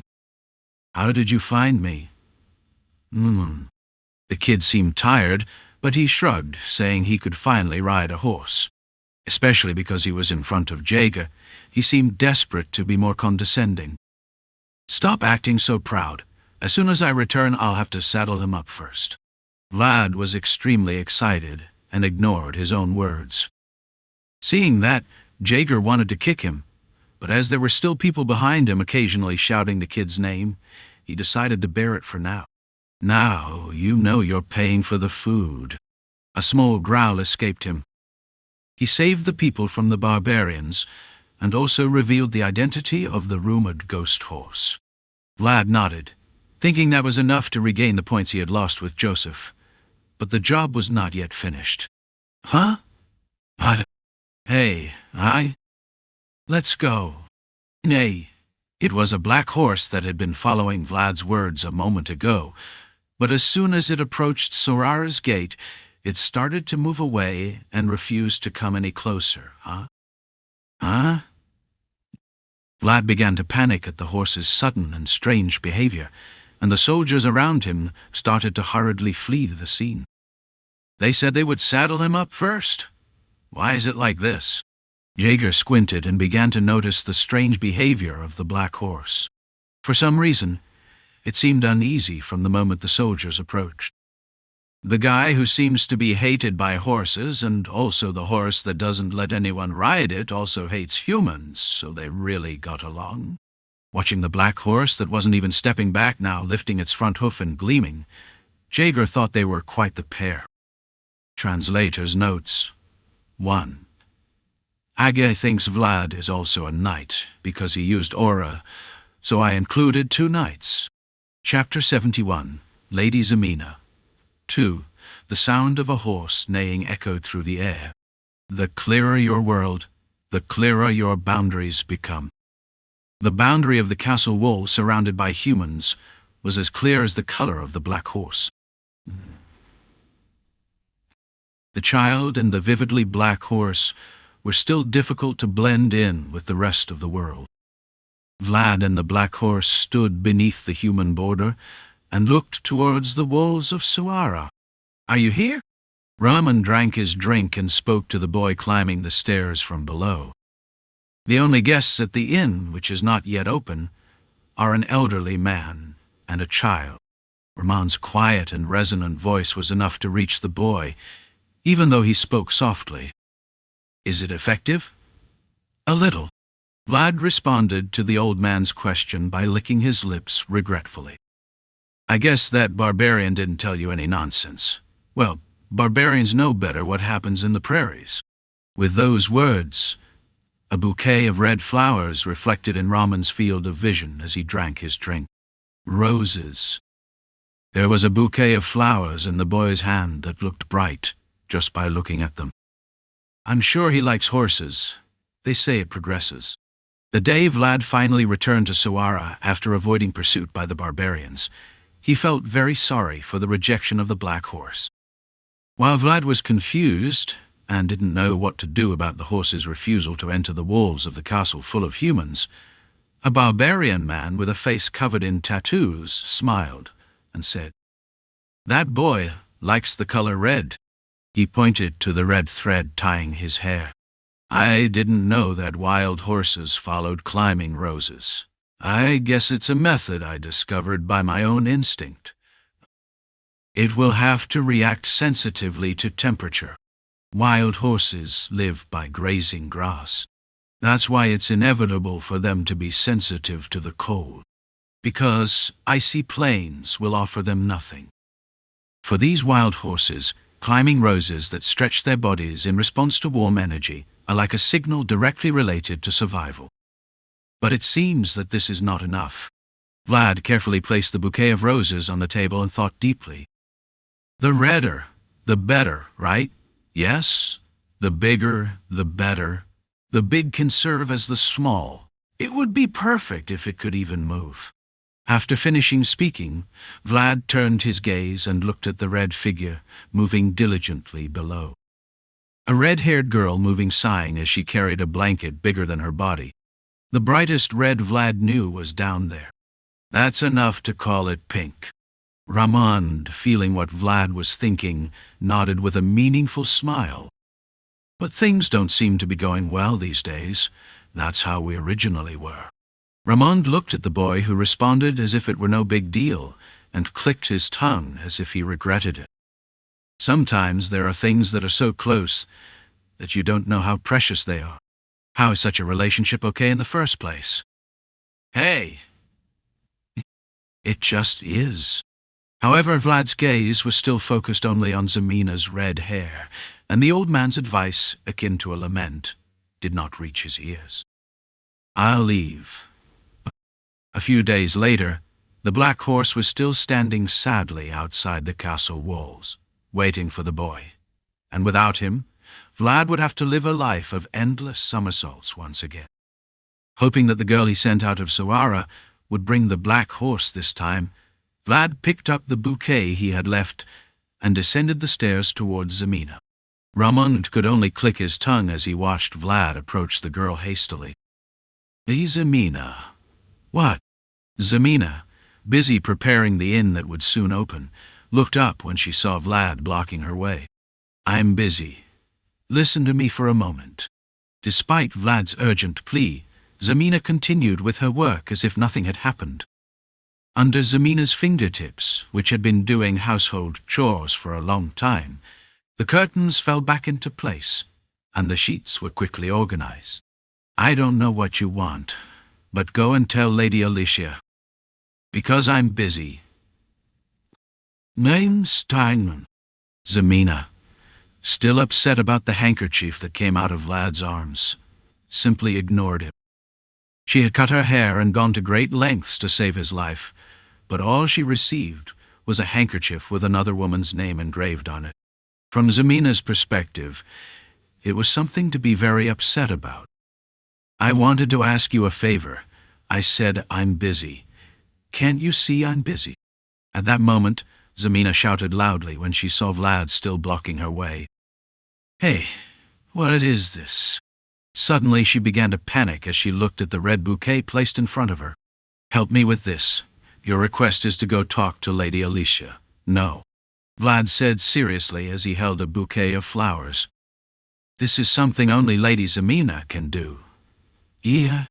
Zamina heard the words that came out of Vlad's mouth, and only then did she raise her head and look at the boy. A blue-eyed boy giving a bouquet of red flowers. Amidst colors that made it hard to look away from anything else, Zamina turned her head with difficulty and responded bluntly, "What's going on?" It wasn't because she heard the name Lady Zamina. Even if he hadn't said that, Zamina would have listened to Vlad. "Take this and come somewhere with me." Vlad smiled as he watched Zamina's face turn bright red as she held the bouquet he had given her. Red hair, a red bouquet, and a flushed face. "The redder, the better. I'm sure she'll like it at this level." Thinking so, Vlad nodded as if he were satisfied. "You're in for a tough time, kid." "Tsk. I'm in one. There are no fairies, I don't." Ramond, leaning on the rail on the fourth floor and sipping a drink, watched what Vlad was doing, clicking his tongue. Vlad, who was concerned about the situation in front of him, may not have known what he was doing, but Ramond, who was watching with the eyes of a third person, was surprised. "Well, you'll figure it out. The person who made the flower bloom must take responsibility for it." And Ramond's eyes saw a glowing rose on the face of a girl who was trying to avoid his gaze. Joseph and Jaeger stepped forward, holding the torch given to them by the guard. In a dark prison, two men stood facing each other with bars in front of them, two people standing on either side of the barrier separating their worlds. The shadow cast by the torch further darkened Joseph's dark eyes. "It's an honor for the mayor of the city to come see a barbarian. I hope it's worth coming here." Although he shackled inside the cell, Joseph spoke what he wanted without being swayed by Age's provocations. "I want to know the real reason you followed the horse." Age stroked his chin as he looked into Joseph's eyes, which were very deep for someone his age. "I've seen many people try to show their coldness or dignity, but I've only seen a few people who truly harbor them inside. However, the mayor of Sara in front of him had them despite being of a similar age. It was because I needed it. I'm asking about that need now." Jaeger, holding the torch, frowned at Age's insincere response. "At first I thought it might be a tradition or ritual of your tribe, but it wasn't." Joseph sought counsel from people who knew the customs of the barbarians, including Ramond, and they all shook their heads at Joseph's question. "I heard that using wild horses is a taboo for you. Am I right? Every world has its own area where it can shine the brightest. Those with swords are on the battlefield, and those with picks are on the farm. And wild horses, which can only shine when they run, would be better off in green pastures. Barbarians were people who respected those principles. I came here to break the taboo and ask the real reason we went beyond the realm of steelworkers and came here to the county of Vayezid." After finishing speaking, Joseph simply looked at Age with his mouth shut, as if it were now his turn. A strange impulse that cannot be denied. Age looked at Joseph in front of him and thought that maybe this person could answer his question. "Because I also had something to ask the people of the Empire. I thought about it while I was being captured here." Looking into Joseph's unwavering gaze, Age, who had been sitting comfortably until now, slowly stood up and approached the bars. "Maybe it was a good thing we were captured here." Age, emerging from the darkness, gripped the bars with both hands and brought his face closer to Joseph's. A dog about to bite does not bark. It just holds its breath silently and looks for an opportunity. There is only one reason why my men and I tried to control the son of the plains, even breaking tribal taboo, because we needed the fastest being we know. Joseph thought as he looked into Age's tattooed eyes.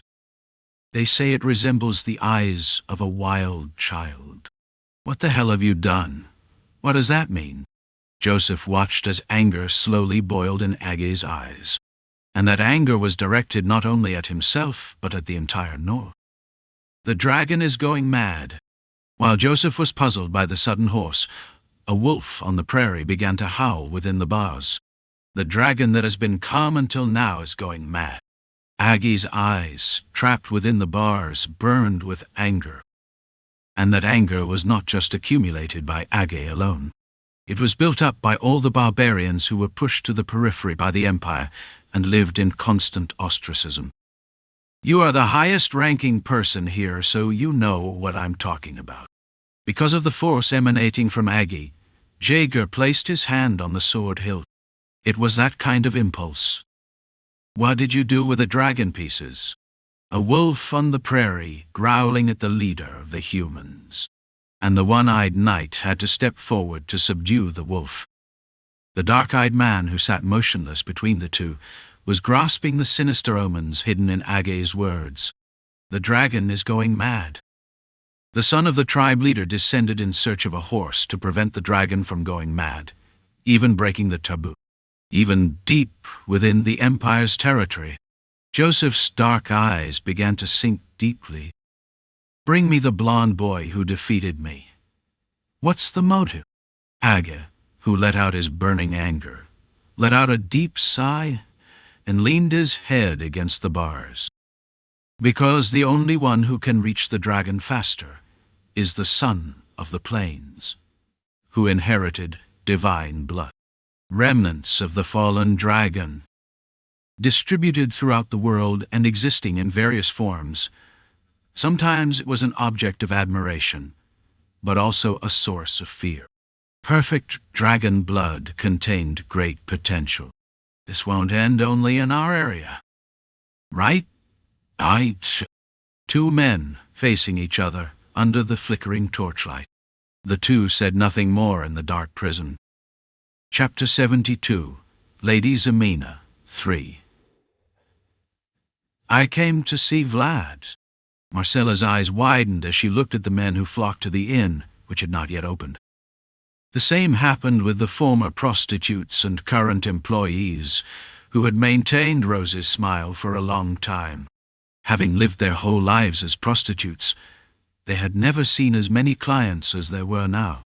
Vlad? Just left because he had work to do. Although it wasn't necessary to add a name, Marcella realized that now was the time to elevate Vlad's existence if possible. Because that's what her senses, honed over a lifetime of dealing with people, told her. You're quite busy these days. I suppose it's because you have a talent the mayor appreciates. Oh, that's right. I'm sure that's it. The men who flocked to the inn continued to nod as they watched Marcella explain the situation with a smile. Marcella, attending to the clients with a dignified attitude, instilled confidence in the men with just her smile. So, when will he be back? I'm not sure about that either. Do you want me to leave your name? In a showdown with the barbarians that lasted more than a day, the old knight threatened with his sword, and the young squire used his strength to fend them off. The merchants heading to Varna, and the people from there, could clearly see the two men fighting, and the result was what it is now. The rumors about Vlad that had been circulating for a while now had a tangible basis, and were spreading to the people of Sara. Zamina. The men left gifts with their names for Vlad. On their way out, Marcella called the girl who was observing the situation from the second floor. Yes, madam. Zamina responded to Marcella's call with a slightly disheartened look. The brighter the boy shone, the more disheartened Zamina became. This was because she wasn't sure if she, with her unpleasant inner self, could continue to stand by Vlad. From now on, you'll be in charge of all the guests looking for Vlad. Yes? And Marcella, who knew well why Zamina was upset, decided to give the girl a chance. Marcella was one of those who truly supported the girl, and firmly believed that Zamina deserved it. But, Zamina was bewildered by Marcella's words, not only because her words were unconventional, but because she knew them well. Looking at it, it seems like everyone is seeking a meeting. I think it would be right for you to handle it. Undoubtedly, it was a great opportunity, but Zamina shook her head and rejected Marcella's offer. Part of the reason was that she couldn't believe in her own abilities, but the most important reason was that she was afraid of making a mistake and causing trouble for Vlad. Zamina. Seeing Zamina depressed, Marcella spoke in a stern tone. If you're qualified to receive Vlad's guests, then there's no one more qualified than you. Isn't that right? In response to Marcella's question, the women around her silently affirmed. If it weren't for the red-haired girl, the Vlad who is today might not have existed. So Zamina needed to have a little more confidence in Vlad's success. Yes. Who else? I'm sure I'll make a mistake.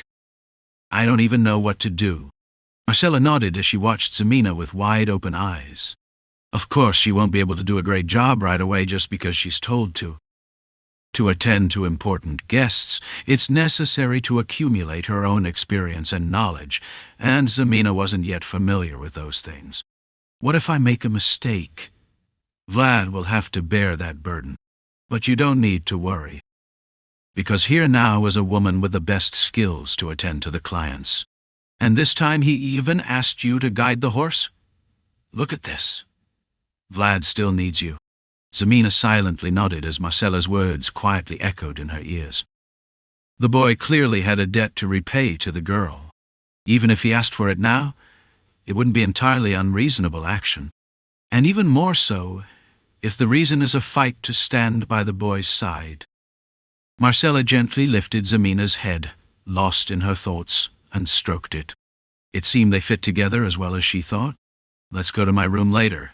Yes? Zamina seemed bewildered by Marcella's words, but she simply smiled. It's not just men who go to battle. Women also had their own battlefield. And Marcella planned to give Zamina a woman's weapon today, just as Jorge gave Vlad his dagger. The Dar family won't come to the north immediately. Ramond was drinking the tea provided by Joseph and sharing his opinion based on his experience. Expansion requires stability. Although the expansion momentum is fast, remnants of the Romanov family, the original leader, still exist throughout the West. Joseph listened attentively to Ramond.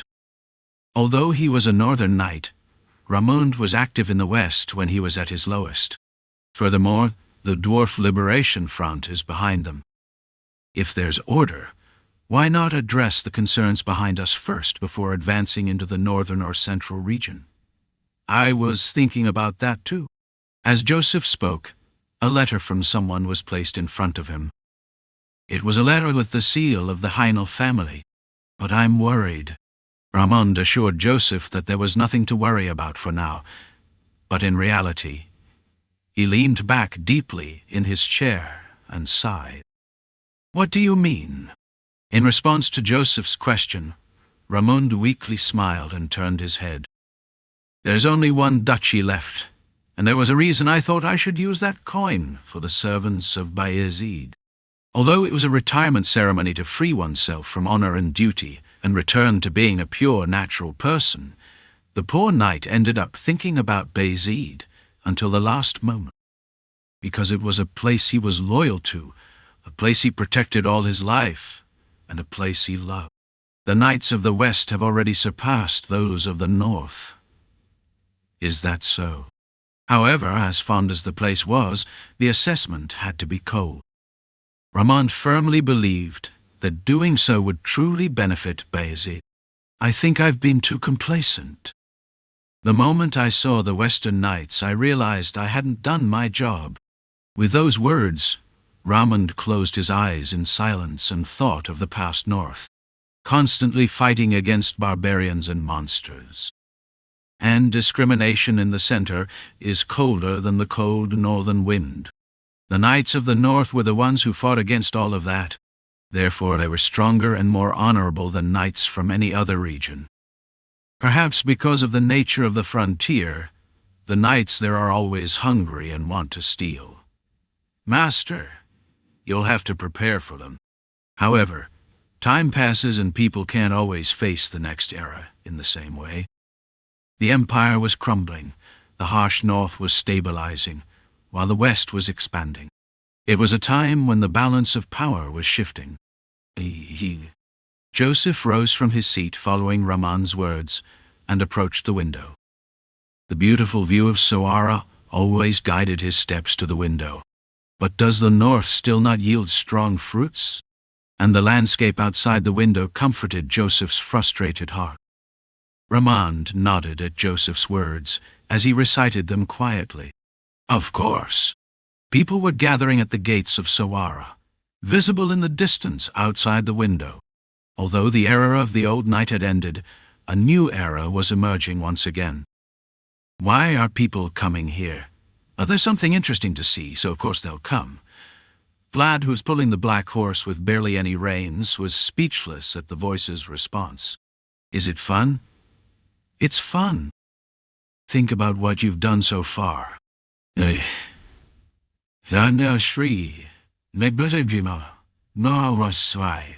As he thought about what the voice had said over the past few days, Vlad truly understood its meaning. Vlad had been desperately trying to bring the black horse to Sara. He tried blindfolding it, pulling it forcefully, coaxing it to eat, and even tipping its head to ask it. At Gota's suggestion, he even tried to captivate the horse, but the black horse didn't budge. A boy who had been making a name for himself in this way for a long time was doing something unusual, so people's attention would probably focus on him.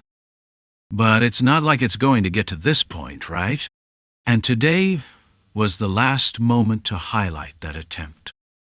Vlad bit his lip at the perverse attention of the people, but he was sure that this time it would be different, and he would lead the black horse to the castle gate. How long are you going to make me wait?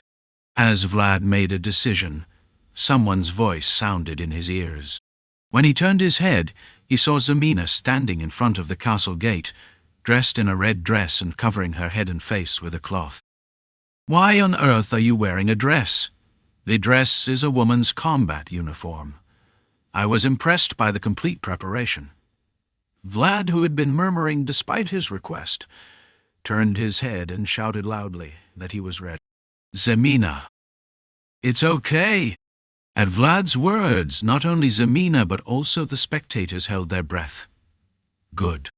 Zamina, who was breathing deeply to regain her breath, nodded as if she understood Vlad's signal. Although the stares of the people were heavy, and the size of the black horse was much larger than expected, Zamina bit her lip forcefully and removed the cloth covering her. If you only doubt out of fear, you have no right to be by the boy's side. Oh, hey. It was really worth hiding it. Along with the girl's determination and the admiration of the people, a beautiful red flower bloomed under the bright sunlight. Zamina's red hair finally appeared, and as expected, it caught the attention of the black horse. Why are you wearing earrings? It's a dress and a set. The girl, dressed in an elegant dress and shining earrings, looked completely different from the Zamina that Vlad had seen until now. When Vlad saw Zamina's beautiful appearance, he was speechless and stared at her for a moment. It's here. However, Zamina ignored Vlad's reprimand and only looked at the black horse in front of her. Perhaps Vlad didn't know it, but Zamina had come out with her own determination. He's nice. Come here. A redhead girl waving a bouquet of roses hidden behind her back with solemn determination. The black-toned boy began to move as he watched the girl whose small body was full of red roses. It's moving. It's working. The people around applauded and admired the current situation. The boy is the possibility that Vayezid focuses on. A black horse proudly displaying itself no matter who sees it, and even a girl with colors so beautiful that you wouldn't even believe she was born in an alley.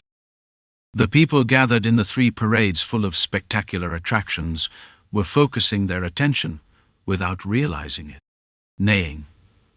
When the black horse finally entered through the gate with the boy holding the reins, the people started to shout. "There's not much to see." Vlad's blue eyes turned white, and he scolded them upon seeing himself turned into a spectacle, but the current situation was already beyond the boy's reach. "It's okay, keep pulling." "Well done." People were going crazy at this strange sight, because a little girl was pulling a huge horse without even stepping back an inch. A girl with fierce raised eyes, grabbing the hem of her skirt with one hand and holding a bouquet of red flowers with the other. The confident appearance that anyone could see resembled that of a knight with a drawn sword. Zamina. Lady Zamina. Among the people who were excited about the girl's confident appearance, someone started shouting loudly, "She's the Red Lady, the Rose of Sara." A brown-haired youth limping with crutches shouted loudly, as if everyone could hear him, "Lady Zamina, Zamina, Lady in Red." At Harvan's pier, the people gathered around began to shout loudly. Harvan looked at that and laughed so hard that his voice faded away. When have street kids ever received so much attention? When have you received so much applause and enthusiasm from people? But today Sara was watching the boy and the girl. Sara's gates. This is the battlefield of the girls. Lady Zamina, who broke the boundaries of the world using a bouquet of flowers as a weapon, smiled joyfully as she saw the black horse following her. Her smile was brighter than her shining earrings. Chapter 73. One step at a time, one in the midst of a snowy mountain, shrouded in white mist. A man with black hair was kneeling on one knee, observing the situation before him. "They're all dead." It seemed so. Dorothea nodded at Rudiger's words. The corpses of the monsters lay frozen upon the cold breath of the white mountain. Although there was no terrible smell, the traces of their last breath were clearly visible in their expressions. They died in an instant. "I don't think the first monster even realized its own death," Dorothea said as she approached the corpse of the grey orc, whose eyes were open. It moved like this. Rudiger approached Dorothea and walked in the direction she pointed. Indeed, she was right. The first body was facing forward. The one in the middle was trying to look backward. The last corpse finally looked back, but couldn't avoid it. It was estimated that the number of scattered orc corpses around was close to 50. "What you're trying to say is that they all died from a single strike." Rudiger understood the situation and nodded. The bodies of grey orcs that had been torn apart as if struck by something enormous. The being that silently approached and tore through the orcs before they could do anything about it, rushed forward without even looking back, leaving only death behind. Rudiger looked at the orc limbs scattered here and there and let out a deep sigh. Joseph's report was correct. With those words, Rudiger lifted his head and looked at the white mountain. However, the snow-capped mountain with its sharp peak did not respond to Rudiger's gaze regarding what it held. The perfect being shattered by the Swordmaster fell to the ground, spreading its blood throughout the world. Thus were created the remains of the fallen dragon. Some dragons lose their wings. Others lose their eyes. Then the dragons scattered throughout the world, forgetting they were dragons. And now, for some reason, the one with the most perfect legs realized it was a dragon. "Let's go." A blond boy running, sweating in the middle of a large training ground. Vlad kept running non-stop with heavy sandbags tied to his arms and legs. Neighing, the black horse seemed to find it amusing to see him struggling under the weight of the heavy sandbag, despite his strong will, so it followed Vlad and ran. Looking at the excited black horse, Vlad could only exhale heavily. How long do I have to do this? Until you reach your limit. But why do I have to do this? You said you wanted to learn the type of aura I use? Then don't ask silly questions. In response to Raman's firm reply, Vlad turned his head, gritted his teeth, and began to run. With every drop of sweat falling from the tip of his chin, he expressed his resentment towards Ramand in his heart. Me as he shelled? Ramand lost in thought as he watched Vlad run. He was born in a dark alley, lived with glamorous prostitutes, and even had an unnecessary pretentious appearance. Therefore there were some prejudices, but the boy in front of him had no complaints and simply ran quietly like an ox plowing a field. You're strangely honest. Ramand felt relieved seeing Vlad training quietly. At least I've confirmed he's not the type to go crazy boasting and believing only in his talent. Think even while you run. Imagine infusing aura into your body. The old knight shouted loudly at Vlad, who ran and panted. At first glance, making someone run recklessly while carrying a heavy load seemed like an outdated training method. But Ramand wasn't just a stubborn person who believed in old values. His training method was designed with Vlad's current condition in mind. The boy had talent and willpower but lacked swordsmanship and the endurance to achieve it. Rather, his excellent physical ability made him neglect the physical training he needed for constant development, and Ramand realized this and was pushing the boy. What did you do back then? When you took down the barbarian, a body that reaches its limits is destined to keep growing, and a body that has lost its strength is destined to try to fill it with something else. Ramand constantly checked the boy's limits using the senses he had acquired over many years. No more. Ramand's shouts echoed in forgotten times. Upon hearing that shout, Vlad closed his left eye once again and began to elevate his world. The boy's world, which couldn't be expressed through a sword, scattered everywhere without anywhere to go. Is this okay? Vlad, who had been running across the training ground for an unknown amount of time, tasted blood on the tip of his neck. However, Ramand's eyes still didn't waver, and every time Vlad looked into those eyes, a sense of relief and reassurance spread through Vlad's heart. You can go further. I guess I can still do it. Efforts without a clear goal and direction would be nothing but a futile struggle, but now there was a person next to the boy firmly guiding the way, so he could move forward without hesitation. The moment Vlad put his completely weak left foot down on the ground. I undershall. I bone tone.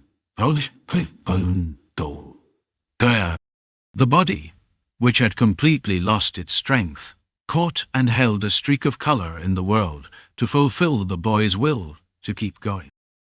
The sensation he was constantly aware of while running surged up, touched the boy's thigh, and momentarily tensed the boy's muscles.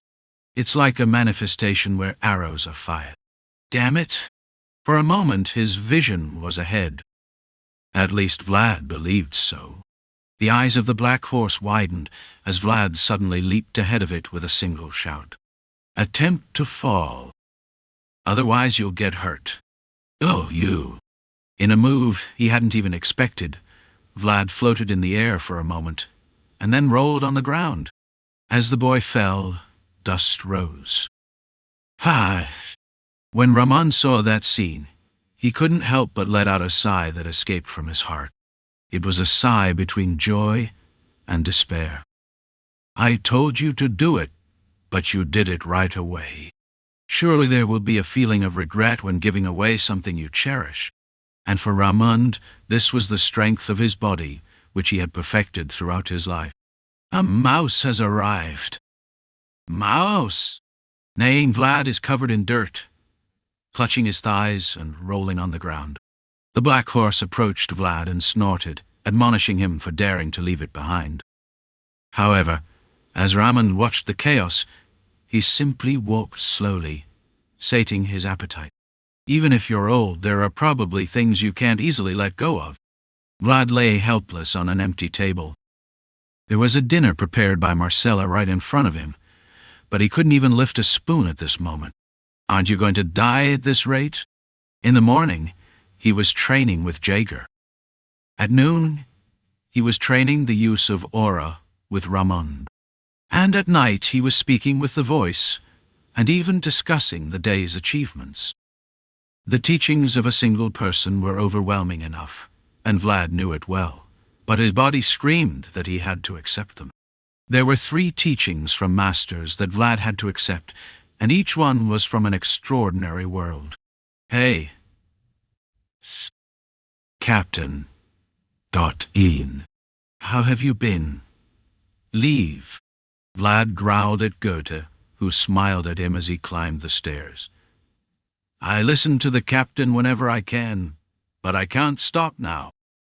Lord Joseph told me to stay here from now on. Goethe smiled at Vlad, who struggled helplessly, and left the luggage he had brought by the table. Wherever there are horses, there must be a stable boy. Vlad smiled back at Goethe, who joked that he felt a connection with the boy from back then. Well, it's unfair to suffer alone. But if we do it together, we'll feel a little more at ease. Vlad shrugged, thinking of the black horse as it had run out of the stable twice, saying it didn't like the stuffy place. Cheer up, huh? Yeah. It was Goethe who felt anxious seeing Vlad oddly smiling at him. Vlad turned his stiff head with difficulty, as if frozen, and looked at Zamina sitting in front of him. Zamina is organizing the gifts sent to her and making a list. Although her beautiful appearance from a few days ago had disappeared, the earrings on her ears still shone. Do you want me to buy you some earrings? That's expensive. But it's from Marcella. It's mine now. The girl who dragged the horse with the dresses and accessories Marcella gave her. Vlad wanted to do something for her because she solved the problem he desperately wished for, but Zamina coldly rejected the offer. If you don't even get a decent salary, don't worry about other people's earrings and work hard to save money. I'm getting pocket money. Ha! Zamina snorted as she watched Vlad proudly boasting about getting pocket money. Do I know that? Are you saying all the money you pay to stay here will be for you? Why? When the unexpected words came out of Zamina's mouth, Vlad jumped as if struck by lightning. I don't know. You have to pay that amount. Why me? I don't know either. Zamina shouted loudly and pushed the accounting book she had written so far towards Vlad. Anyway, you're in debt now. You know that. Vlad's eyes trembled as he watched Zamina descend the stairs, as if telling him not to settle for just receiving pocket money. Why me? As much as Vlad's gaze faltered, the accounting book written by Zamina was filled with crooked letters. As much as the boy tried to move forward, the girl also tried to keep up. Rejoice. It's hard to imagine trying to pay off a debt with something like an earring. Neighing, Zamina descended to the first-floor stable and offered a carrot to the black horse waiting for her. Is that what you think? Oh, you're eating well. Chewing on the bright red carrot given by Zamina, the black horse grunted as if in a good mood. Good. Eat this and help me out. Got it? The black horse nodded as if understanding what Zamina was saying. Marcella had said, if you want to catch a knight, first catch the horse he rides. Zamina strengthened her determination as she listened to the advice given by Rose from ancient Sara. She decided she wouldn't just stand by and watch behind the boy. Chapter 74. One Step at a Time. 2. Life is an endless series of choices. There comes a moment when you have to endure it alone, because no one can take your place. I can't follow such stupid orders. And only when that moment of choice arrives, people realize who they truly are. Because that's the moment when you can shed the shell that has surrounded you until now. Under the night sky with a full moon, the dwarves cried because they couldn't board the ferry in front of Shama. Their gaunt faces and unkempt beards displayed their harsh lives. This is not it. a knight of enormous stature. The knight with the unsheathed sword stepped forward and shielded the fearsome dwarves with his body. "Are you going to ignore the orders, Jorge? You're not my lord Sigmund." A knight of enormous stature. "Jorge," he said, looking fiercely at the man in front of him. "I am loyal to Count Gaidar and not to you. The orders I brought bear my father's seal." Sigmund waved the order briskly in front of Jorge. The Gaidar family seal gleaming under the moonlight was the unmanipulated truth.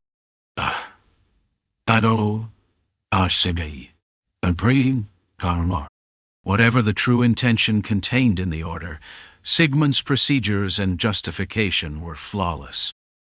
A knight who doesn't follow his orders is disobeying his orders and breaking his oath. "I am a person. I cannot follow orders like that." And Jorge chose. He decided to spit out the knight's oath along with the false order. With those words, the knights began to move. Those who agree with Jorge's words should go to his side.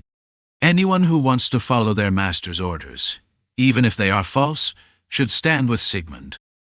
The knights bit their lips as their gazes crossed. Godin looked at Jorge hesitantly, but his superior simply nodded with the same direct expression as always. "Do what you want to do. I'm sorry. Go." At a crossroads of choice where it was impossible to say who was right or who was not, Godin stepped forward. Glory and honor, and toward a world that can shine even brighter. Godin was a knight. "Go ahead." Vlad took a deep breath at the sound coming from inside and opened the mayor's office door. The afternoon sun shone brightly through the window with the curtains open. There was a man with dark eyes and his knights seated with the sunlight behind them. "I heard you called for me." "Yes." Joseph sat, straightened his back, and looked at Vlad, who opened the door and entered. The boy, whom he first saw after dictating the arrest order, seemed a bit more serious than when he confronted him. "You've been busy lately, haven't you?" "A bit." Joseph smiled slightly as he looked at Vlad, who muttered his response. Sometimes he attacked like fire, but in this case he stood firm and was impossible to control. There was a rumor circulating in town, and the Black Horse too. There was a moment of joy in Joseph's smile as he looked at the boy. "Something about Lady Zamina?" Baroness Alicia would be heartbroken to hear this. "Do you still have her handkerchief?" When Zamina's story came up, Vlad couldn't help but smile awkwardly. Honestly, he never imagined things would escalate to this extent. Some may have called it a joke title, but the name Lady Zamina clearly floated around Sara, along with the reputation the boy had built. "I'm sorry. Why apologize to me? Just be careful not to let sparks fly later on." Joseph nodded as he watched the boy slowly advance toward his goal of becoming a knight. Now, the value of the boy's name had risen to the point where it demonstrated not only his own honor, but also someone else's. "So, I have to tell you here, because I couldn't let him go crazy like a lightning bolt forever. The reason I called you here today is to tell you something." Vlad looked up at Joseph's suddenly serious tone. "That day, in a village in Baron Utman's territory, you disobeyed my orders and saved the children. Am I correct?"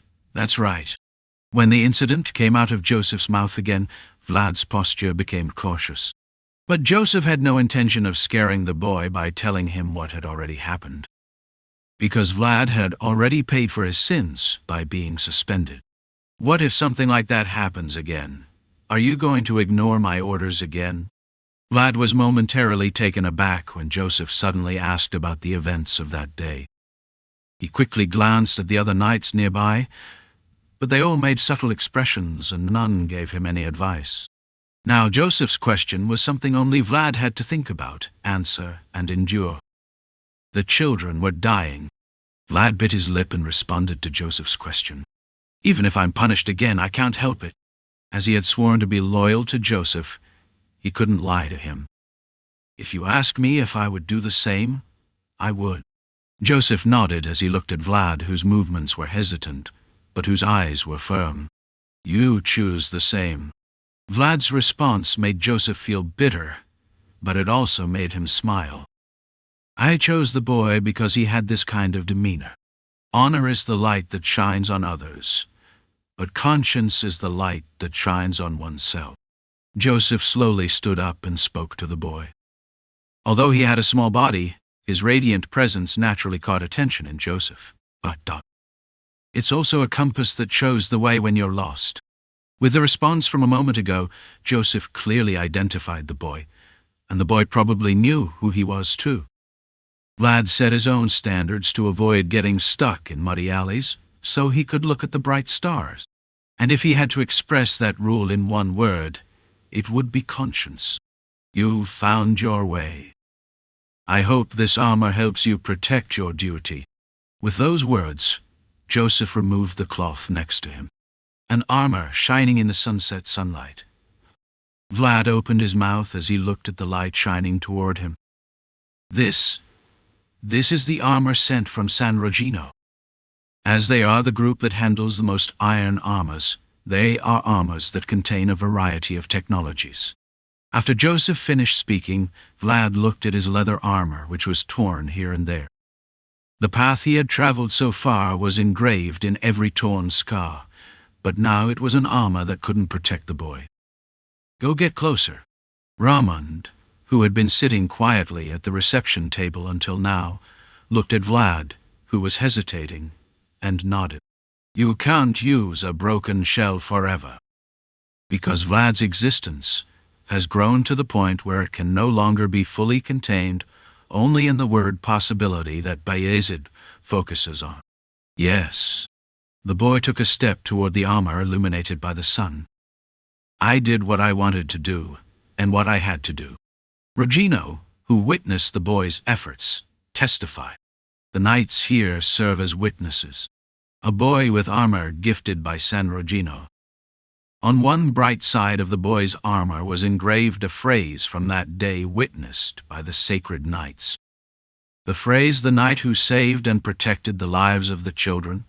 As expected, in the north we must pay attention to the smiths and the knights of Vayezid.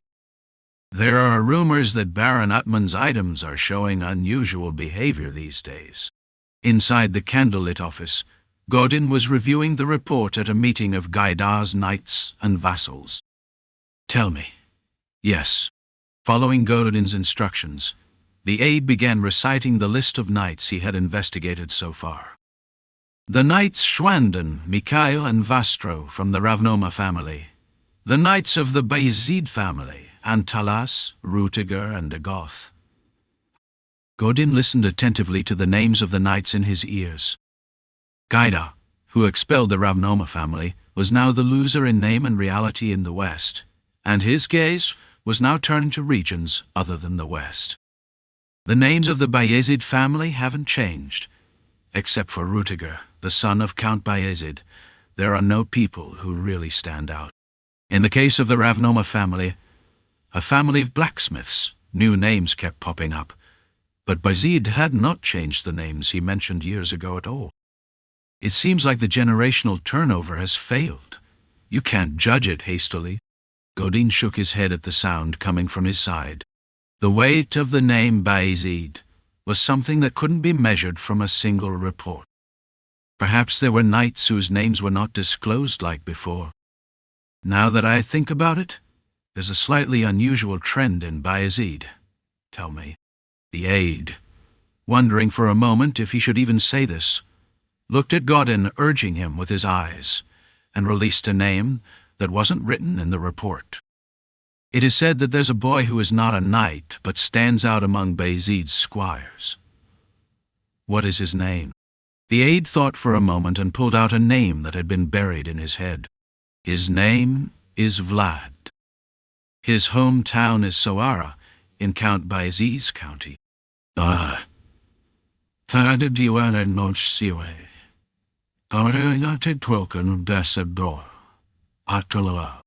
Godin heard the aide's words, furrowed his brow, and looked into the distance.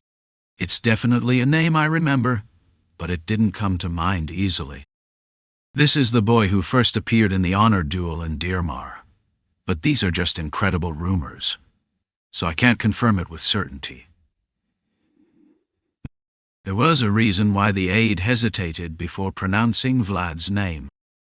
They say he emitted an aura on the spot, but I'm not sure. Aura? A seed? The other knights who listened to the aide's report snorted and laughed.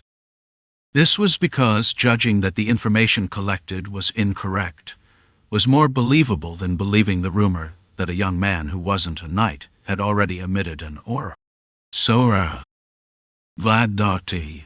However, despite the knight's ridicule, Godin simply closed his eyes silently and recalled the memories of that day. As he recited the name of the familiar city, he could remember the blond boy he met in the white fields. A child sitting by a bonfire and looking at himself. The blue eyes of the boy who saw aura for the first time in his life were filled with a star-like light. I understand. I hope everyone knows the current names. Godin, the new knight commander of Count Sigmund. With his order, Gaidar's knights bowed their heads and left the leader's office. Vlad. Godin sat in his chair, tilted his neck, and smiled quietly. He was a bold type. I wanted to bring him with me, if possible, but fate separated us. Although Godin had no idea that Vayezid's squire, who was said to emit aura, was the boy he had seen, he could only remember the faces of the people in his memories. Do what you want to do. Another person who came to mind along with the boy's name. Godin silently thought about what Jorge had told him that night. What would it have been like if I had followed Jorge back then? It couldn't have been like this. Godin smiled bitterly and shook his head. At the crossroads of choice, Godin crossed the line to Sigmund instead of Jorge. The moment he took a step and crossed that line, Godin realized who he was. What you want, what you have to do, even what you have to do in the future. Is he living well? Godin's soft whistle resonated in the empty office, the sound made by the blue-eyed boy when he called him from afar. It was the sound of a cuckoo at the end of summer. Chapter 75. Cold-Hearted Dragon. One on the hill of the White Desert, the knights were gathered, watching a place. The icy cold of the northern wind stung their eyes. But the knights paid no attention and simply gazed at the distant horizon. They were waiting, the torches that would bring cold breath. I can see it. And the iron-clad knights carrying the torches did their best on their mission. A huge blast of cold air approaches rapidly from afar, and knights with torches running towards them, surrounded by a cold mist. They were knights of the Baranov steelworking family. Get ready. Yes. Upon receiving an order from a man who looked like a captain, the knights watching from the hill began to mount their horses one by one. Each of them held a magical torch to protect themselves from the cold and stared intently at the remains of the fallen dragon, running towards them with rough breaths. Now, with the signal from the assistant, the knights began to run downhill. Me. As the knights rushed forward, the man with a ponytail pulled one of the spears from the ground and silently closed his left eye. A knight's sword is sharp, but it can only cause damage if it touches the opponent. And the fallen dragon they were trying to face was so fast that they couldn't easily catch it. Therefore the blacksmith sent the knight he considered most suitable for this job, Volkov with the lance. The lance he held began to glow with a bright blue light.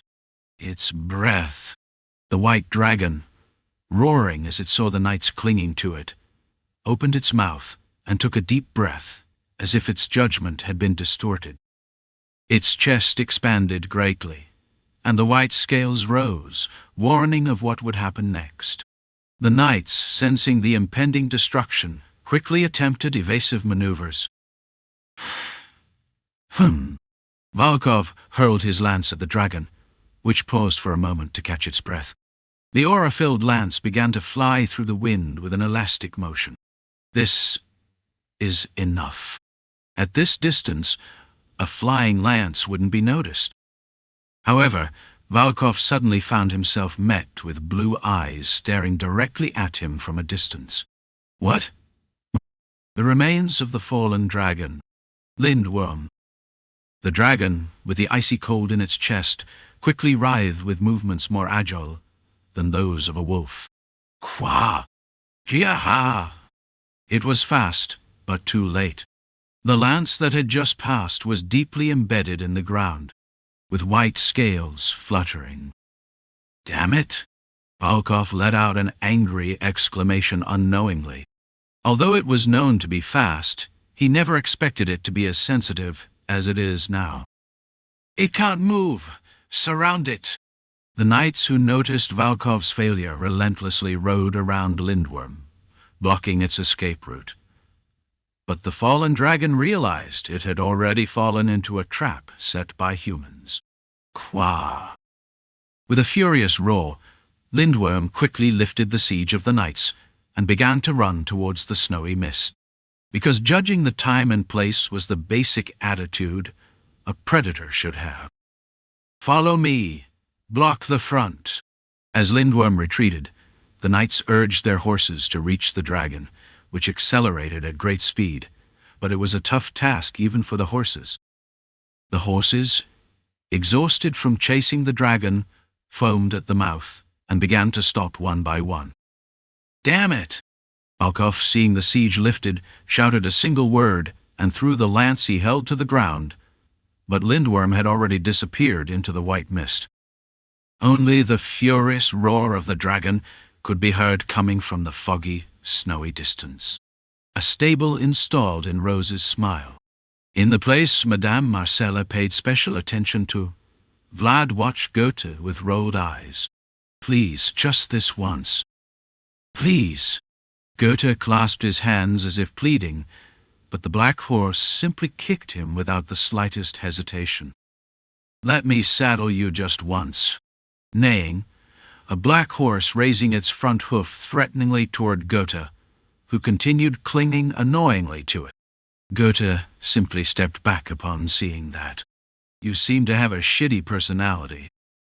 Seriously? Goethe, who was snorting as if he could no longer bear the black horse that seemed to ignore his pleas, this time turned his head and looked in Vlad's direction. Here was another damn guy. Do something about it, please. Of the two, Goethe vented his anger towards the one who could communicate less, but the blonde one was equally disobedient. He really doesn't listen to me. Isn't this what the captain said? Seeing Vlad shrug as if wondering what to do, Goethe lifted his head and looked up at the sky. The black horse and the blonde boy. Well, I met some boys. I want to hit you. He was prepared, but he didn't expect it to be this difficult.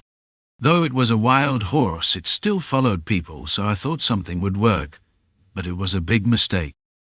But it wasn't just because Goethe couldn't saddle him that angered him. Zamina can do it, why can't you? Isn't it just that you lack skills? Goethe clenched his teeth upon hearing Vlad's voice whispering beside him. Why do you listen to that girl so attentively? That was the biggest issue. Though he was a violent type, the problem was that he seemed like an innocent lamb in front of the redhead. There was clearly someone who had tamed him, so the current situation would surely raise doubts about Goethe's abilities as the stable keeper. It's because he doesn't have a name. What nonsense. It's because the wild hasn't died. You have to give him a name to know where he stands. It was clearly a nonsensical claim, but Vlad unconsciously nodded at Goethe's surprisingly plausible words. That could really be the case. Watching Vlad standing and pondering what he had said, Goethe said he should at least have a beer, and went inside with a rosy smile. A name. Vlad scratched his chin as he watched the black horse walk into the stable on its own feet. I see. I need to build it. The boy who ran across the plains abandoned his duties, and followed the boy to this place. In that case, it would be right to at least give him a new name. Is Vlad here? Vlad, who was contemplating a name while making eye contact with the black horse, turned his head when he heard a voice calling him from behind. Sir Joseph is calling for you. Vlad nodded as he listened to the man's words, who came to see him from the town hall. I'll think about it later. The black horse nodded as if understanding what Vlad said. Though it wasn't his name, Vlad took a step forward for the man who gave him a title that allowed him to have confidence anywhere. Joseph made a subtle expression as he looked at the man who suddenly approached him. He wasn't someone who arrived at a place he couldn't go to, but he wasn't necessarily someone who necessarily came to visit either. As expected, your mother's insight is amazing. No matter where I go, I've never tasted tea like this before. Rudiger made a humorous expression as he raised the teacup he was holding towards Joseph. As if his words weren't empty, Dorothea's perked up as she took a sip from her teacup. Didn't you ask your mother to give it to you? I don't think it's very expensive. That's not easy. At Joseph's words, Rudiger smiled bitterly and shook his head. Is there something that is difficult to explain with words? You know what I mean, right? Joseph nodded as he looked at Rudiger, who gave him a subtle expression. Although Oksana wasn't the type of person who wouldn't even do him a small favor, their relationship was destined to be tense in many ways. As they had no choice but to compete for the same things, Rudiger couldn't expect Oksana to act as a mother from an early age. Joseph let out a small sigh as he watched Rudiger confidently talk about delicate matters that he wouldn't have dared to reveal. The two brothers were truly different and had something that the other didn't have. What brings you here? Well, brothers don't necessarily have to have a reason to see each other. Rudiger, who was looking at Joseph with his arms resting on the backrest, saw his younger brother looking at him without moving, and nodded, as if he knew he would do the same. Don't look at me so seriously. There's a reason why I came here. Joseph didn't even accept the joke he briefly made before getting into the main topic, but Rudiger wasn't embarrassed at all, because it was something he had seen all his life. After receiving the report you sent, my father assigned me to investigate the barbarian region, and there I discovered an unusual trend. Joseph raised his eyebrows and waited for Rudiger's next words. The dragon is coming down. It seems that the barbarian you brought with you was right. Lindworm. Joseph uttered a word and rested his chin on his hand. In the end, what Aggie said was correct. Even in the icy cold of the northern wind, the dragon living in the coldest place was coming down. It will still be too early for it to come down. Besides, he's not the type of person who always moves just because it's winter, right? Yes. If, in the west, there were deadly worms that burrowed into the earth, in the north there were the lindworms that lived in blizzards. The coldest and fastest dragon. The death worms did not attack humans, except for the damage caused by their enormous size. But the dragon called Lindworm was different. The lindworms, which reached human territory every few decades after the cold weather, were fierce creatures that destroyed 2 or 3 villages each time. The remains of fallen dragons were like natural disasters for humans. Where is it going to come down? I don't know. It's hard to find traces because it moves very fast. After finishing his tea, Rudiger spoke to his half-brother with a serious expression instead of his usual relaxed smile. So my father ordered me to defend and subdue Lindworm.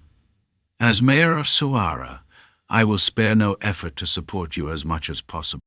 Joseph responded to Rudiger's words with an orderly stance. His brother did not come with a simple request, but with a solemn order from Count Vayezid. The two brothers competed for the position of the next head of the family, but they would have to join forces in this crisis situation. We must not forget the purpose for the sake of the means.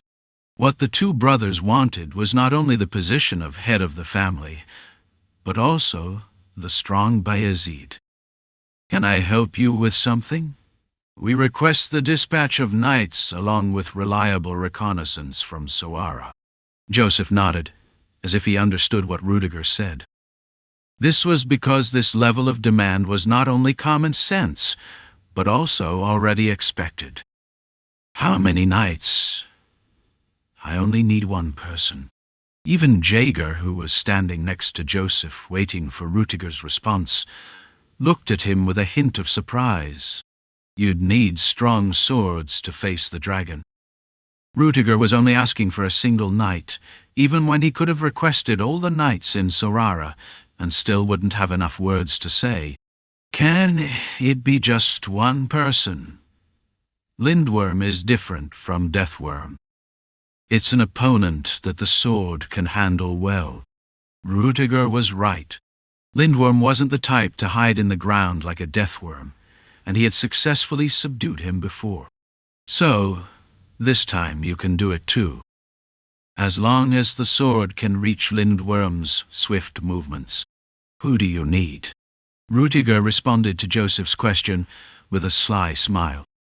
The blonde one you care so much about. You mean Vlad? Joseph furrowed his brow for a moment as he looked at Rudiger, who was asking for Vlad instead of Jaeger or Gregory. Although he was a boy with unique strengths, strictly speaking, he had only just begun his journey. Yes, that guy. Rudiger remembered him. The boy who proudly shouted against the Deathworm in the meadow on a summer day. Because he's the best dragon slayer I know. The boy from that day with the black horse shone brightly. With a presence of that magnitude, even Lindworm, who had a heart like ice, couldn't help but pay attention. Just like the Deathworm that unknowingly emerged from the ground to attack the shining boy.